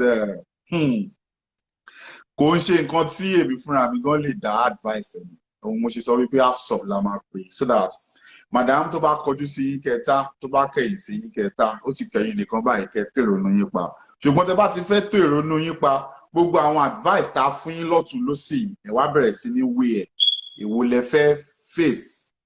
Ẹni tó sọ̀rọ̀ last ó ní ó wù yín láti enjoy relationship for the first time wọ́n ló wù yín láti enjoy marriage for the first time. Madam, wake up. Àwọn àgbààgbà sọ pé ìtẹ́ gbádùn ti tó reality ti fẹ́ setting báyìí wọ́n ní kẹ́ jẹ́wọ́. It is time for you láti jẹ́wọ́ according to àwọn àgbà kan lórí program. Àwọn àgbà kan míì náà tún wá sọ pé kẹ́ ẹ má jẹ́wọ́ pé kẹ́ ẹ dá Amẹ́ríkà pé àwọn understand what you are going through. Àwọn understand that your life is going to get better when you get to this side of the world. Ẹ ní owó láti tọ́jú ọmọ àti grandma tó ń bá yín parọ́ wọ́n ní tẹ́ bá débi ọkàn yín á balẹ̀ pé kẹ́ ẹ débi náà tó bá fẹ́ ṣẹlẹ̀ kó ṣẹlẹ̀ ń bí. So any option, any choice, you have two choices on the table. Kẹ́ ẹ pick tẹ́ ẹ bá fẹ́ ni. Ṣùgbọ́n iṣẹ́ tèmi on this program is to tell you what might happen. Tẹ́ ẹ bá pick the first one pé ẹ fẹ́ sọ fún kẹ́ tó kúrò ní Nàìjíríà. 2 things. Ó máa bara jẹ́ ó máa dùn torí pé ó dìídì sọ fún yín pé ọlọ́mọ òun fẹ́ kò tiẹ̀ ẹ sọ́ṣeré ní ibẹ̀ ẹ ti gbọ́ nínú ọ̀rọ̀ pé ó lóun fẹ́ lọ́bà kan òun fẹ́ ní daddy mommy and kids relationship lòun fẹ́ ó ní bond yẹn lòun gbàdúrà fún láyé òun so tẹ́ ẹ bá sọ fún Nàìjíríà ó máa bara jẹ́ ó máa dùn. Visa tó wà nílẹ̀ yìí lọ́wọ́lọ́wọ́ yìí náà tún bá yín lẹ́rù pé ti ẹ̀gbọ́n náà tálayé bá lóun ò mú un lọ ńkọ́ kí ló lè ṣẹlẹ̀. So if you are taking that route of telling him in Nigeria, prepare your mind. Ó lè bọ́ sáyọ̀, ó dẹ̀ lè bọ́ sí the other one. But ọkàn yín á free pé mi ò parọ́ fún tá a fi travel. Tí ò bá dẹ̀ mú mi lọ, ọkàn yín á free pé you know what, I did the right thing. Kọ́lọ́hun kó fọlá ẹ̀ kó fi settle yín lọ́nà mi. Ṣé mo pé if you don't lose what you have in your hand, you might not get another one. Ẹ get nǹkan tí mò ń sọ. So tẹ́ ẹ bá fẹ́ jẹ́wọ́ ẹ múra ọkùnrin yín lẹ̀ prepare your mind. Ẹ lè jẹ́wọ́ kó di yam pepper scatter ìyẹn iṣu atayan kó lóhùn ṣe mọ́ kó da gbogbo ẹ̀rù ẹ prepare mind yín. Tẹ́ ẹ bá wá sọ fún tó hug yín tó ké tó bínú tó padà wá tó wá hug yín pé you know what it is what it is shit happens I'm still gonna go with you congratulations madam ìyẹn ló wà lẹ́gbẹ̀ẹ́ kan. Ẹlẹ́ẹ̀kejì tẹ́ ẹ bá fẹ́ kó lo bẹ́ẹ̀ ẹ wá dá Amẹ́ríkà tẹ́ ẹ ṣe sọ fún ẹjọ́ báwo lẹ ṣe fẹ́ sọ wàá jí pé bébì ọ̀rọ̀ máa wà tá a fẹ́ sọ actually ẹ máa wá yún orí àbí ẹ máa obìnrin ṣe máa yún orí yẹn actually bébì àwọn ọmọ tó máa ń rí ta máa ń lọ sọ́dọ̀ grandma ti máa ń sọ pé àwọn ọmọ àdúgbò tí mọ́mí gbà tọ́ yẹn ni actually àwọn ọmọ mi mà ní báwo lẹ ṣe fẹ́ sọ náà báwo lẹ rò pọ́kàn yẹn ṣe fẹ́ handle ẹ̀ tẹ́ ẹ̀ pé bá tó wá sọ l'Amẹ́ríkà kò sẹ́ni tó máa bá yín bẹ̀bẹ̀ o kò sí gbogbo àwọn ẹbí wa Nàìjíríà ẹ̀yin nìkan lẹ fẹ́ bá dì ẹ̀yin nìkan lẹ fẹ́ bẹ̀ ẹ̀rọ pásítọ̀ àbí àfá àbí ìmáàmù àbọ̀ rẹ̀ tó ẹ̀sẹ̀ fẹ́ mèkì bí kò lè dàbí àwọn tó wọlé tó máa you can imagine kó sọ níbi tí mọ́mì yín wà kí mọ́mì yín dì lẹ́sẹ̀ mú pé ọkọ mi ò ní lọ sẹ́ẹ̀ ọkọ mi má jẹ́ kójú tì mí èmi mo ní kó jẹ́wọ́ ọkọ mi ṣàánú fún mi tí ò bá tẹ̀ torí iṣu jẹpo ó lè torí epo jẹ ṣiṣẹ́ ẹ̀mọ̀ṣá ṣe gẹ́sì nǹkan tí mò ń sọ. So tẹ́ ẹ bá sọ fún l'Amẹ́ríkà ẹ má gbàgbé ẹ̀yin àti ẹnìkan lẹ́kùn bí o decision tó bá make òun nìkan ló fẹ́ dá make ẹ̀ kò sẹ́ni dá bẹ́ẹ̀ lọ́wọ́ wò ó á sọ fine ó máa sọ fún yín ni that is it I've made my decision. Tó bá tiẹ̀ wá make decision yẹn tó bá wá sọ fún pé tó ní kálukú gbọ̀tọ̀ọ̀tọ̀ bóyá ẹ̀yin náà ẹsẹ̀ yín ti kanlẹ̀ dáadáa tẹ́ pé kò tiẹ̀ deport yín báwo ni mind yín ṣe fẹ́ rí báwo lọkàn yín ṣe fẹ́ balẹ̀. I don't want to say you are too desperate kò sí kò tó jẹ́ pé true desperate is desperate. So, madam, from me, Otumba, advice me, kẹ́ tó travel. Ìjọ́ tèmi àti yín sọ̀rọ̀ live video láṣẹ. Èmi àti yín ṣe fídíò tá a fi sọ̀rọ̀ ní nǹkan tí mò ń tẹnumọ́ fún yín nìyẹn pé ẹ pé kẹ́ ẹ tilẹ̀kùn, kẹ́ ẹ fi kọ́kọ́rọ́ sínú ọyàn yín báyìí. Kẹ́ ẹ fi síbẹ̀ pé o ò ní jáde, tó bá fẹ́ pa mí síbí. Mo ti fi nǹkan pamọ́ fún ẹ, ẹ̀rù dẹ̀ ló ń bà mí. Ìdí tẹ̀lú ṣe ń bẹ̀ mí ni wípé no man has ever showed me love like this. Get. Ẹ ju gbogbo káàdì yín lẹ̀ bẹ́ẹ̀ ṣe báyìí obìnrin ṣe máa ń jù lẹ̀ yẹn. Ẹ ju gbogbo káàdì yín lẹ̀ fún dáadáa pé I love you. You showed me nǹkan tí mi experience láyé mi rí. I don't see myself without you. I love you so much. I'm ready to get. Ẹ wá tún fi kọ lẹ́sẹ̀ pé tó bá wá decide pé òun mi travel. Adékébọ́lá òun ṣe kọ́ nìyẹn o. Àmọ́ má gbàgbé pé gbogbo ayé mi tó ti tò. Gbogbo ìtọ́lọ́hun ti lò ẹ́ fún láyé mi gbogbo ẹ̀ ló fẹ́ dà mí yẹn o. That is justified. I see you, my minister. How you dey? So, tẹ́ bá wá sọ fún pé tó bá decide pé òun mi travel mọ́ because I just open up to you pé mo ti bímọ rí. Á jẹ́ pé gbogbo ayé mi tó ti ń túṣe, gbogbo ọ̀nà mi tó ti tò, gbogbo ayé mi tó ti bá mi tò, gbogbo ẹ̀ ló fẹ́ dà sómi yẹn o. Mi ò ní kó má ṣe o, o kàn fẹ́ kó o mọ̀ ní o.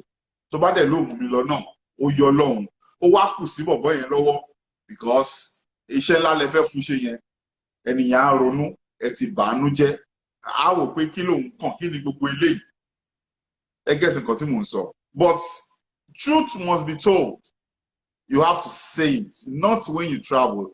Tẹ́ ẹ bá ṣe é fẹ́ mi, tá a bá travel, ohun tí máa sọ fún ẹni wípé olè ni ẹ́. Ohun tí máa sọ fún ẹni wípé opportunist ni ẹ́. Ohun tí máa sọ fún ẹni pé scammer ni ẹ́, òun scam mi ni. Though kò dẹ̀ rí bẹ́ẹ̀. Everything you did out of love. But if you get to America before you tell me, that means everything tí máa fi qualify ẹ ò lè sọ pé no. But màá sọ fún ẹ pé why? Ṣé Ọlọ́run ṣe kó sínú l'Amẹ́ríkà ni? Ọlọ́run yóò ṣe kó ẹ sínú Nàìjíríà pé o dé ká débi kó tó sọ fún mi. So, with these few points of mine, I hope I have not confused you, but I have convinced you. Mo tún rántí ìgbà tí mo wà secondary school yẹn. Literary and debate. I hope I have convinced you, not confuse you, that go to your husband to be,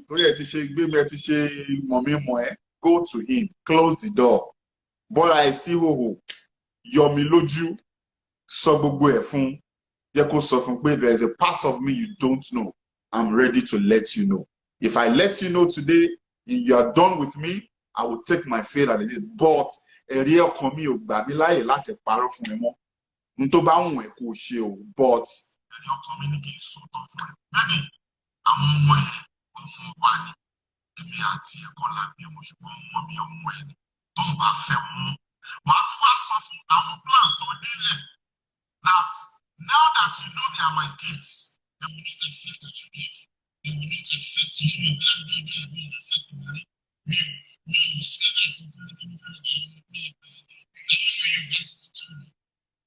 make sure we go share it to the faith.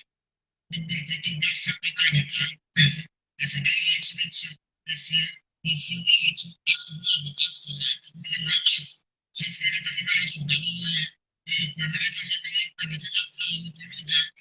will do the way you want me to do. You have to listen to me.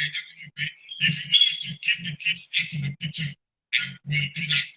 Mo kàn fẹ́ kó o mọ̀ ní kéde the peace of mind. Tó o bá fẹ́ kán jórúkọ ẹ̀ wọ̀n ní jórúkọ ẹ̀. Tó o bá fẹ́ kí, in fact, má fún wọn lówó, má tọ́jú wọn. Mo kàn fẹ́ kó o mọ̀ ní. I've been taking care of them for this long. I will continue to do that. You don't need to take any responsibility over them. I will continue to do that too. I'm just telling you because you need to know. My conscience want me to tell you. I want to be free. I've been in pain. So gbogbo ẹ̀ fún. Báwọn àgbààgbà kan náà ṣe sọ ilé àpè ẹgbàdo àkè tó lọ. Ọlọ́run á lọ ṣáájú yín. Ọlọ́run á tún kẹ́yìn yín. Á bá yín sọ. Ọlọ́run á gbèrú yín sọ̀rọ̀. Báwọn mo ṣe sọ ṣáájú pé àṣìṣe kò lọ́gàá, kò sẹ́ni tí ò lè ṣàṣìṣe. Àṣìṣe tẹ́ ẹ ṣe kò ń ṣe torí pé ẹ bímọ o. Èèyàn bímọ kò ń ṣàṣìṣe o. Àṣìṣe pé ẹ tètè sọ fún ọkọ yìí. Òun la ṣe tẹ́ ẹ ṣe. Ọmọ tẹ́ ẹ bí ìbùkún Ọlọ́run ni. Àwọn ọmọ tó fẹ́ tọ́jú yín náà nìyẹn tẹ́ ẹ bá dàgbà. Àtọmọ tuntun tẹ́ ẹ fẹ́ bí o. Àti ọmọ tẹ́ ẹ bí àwọn méjèèjì náà ló máa tọ́jú yín. Àṣìṣe kan tẹ́ ẹ ṣe ni pé ẹ sọ fọ́kọ yín ó ti pẹ́ jù kò ṣe torí pé bímọ. Ẹ gbọ́ advice tí gbogbo wa ti sọ like I said tó bá tún kọjú sí yín náà kẹta tó bá kẹ́yìn sí yín náà tẹ̀lé ní ipa ṣùgbọ́n àwa ti pẹ́nu pọ̀ nílé ètò yìí pé kẹ́ ẹ jẹ́wọ́ fọkọ yín kẹ́ tó kúrò ní Nàìjíríà ojú òní tì yín o.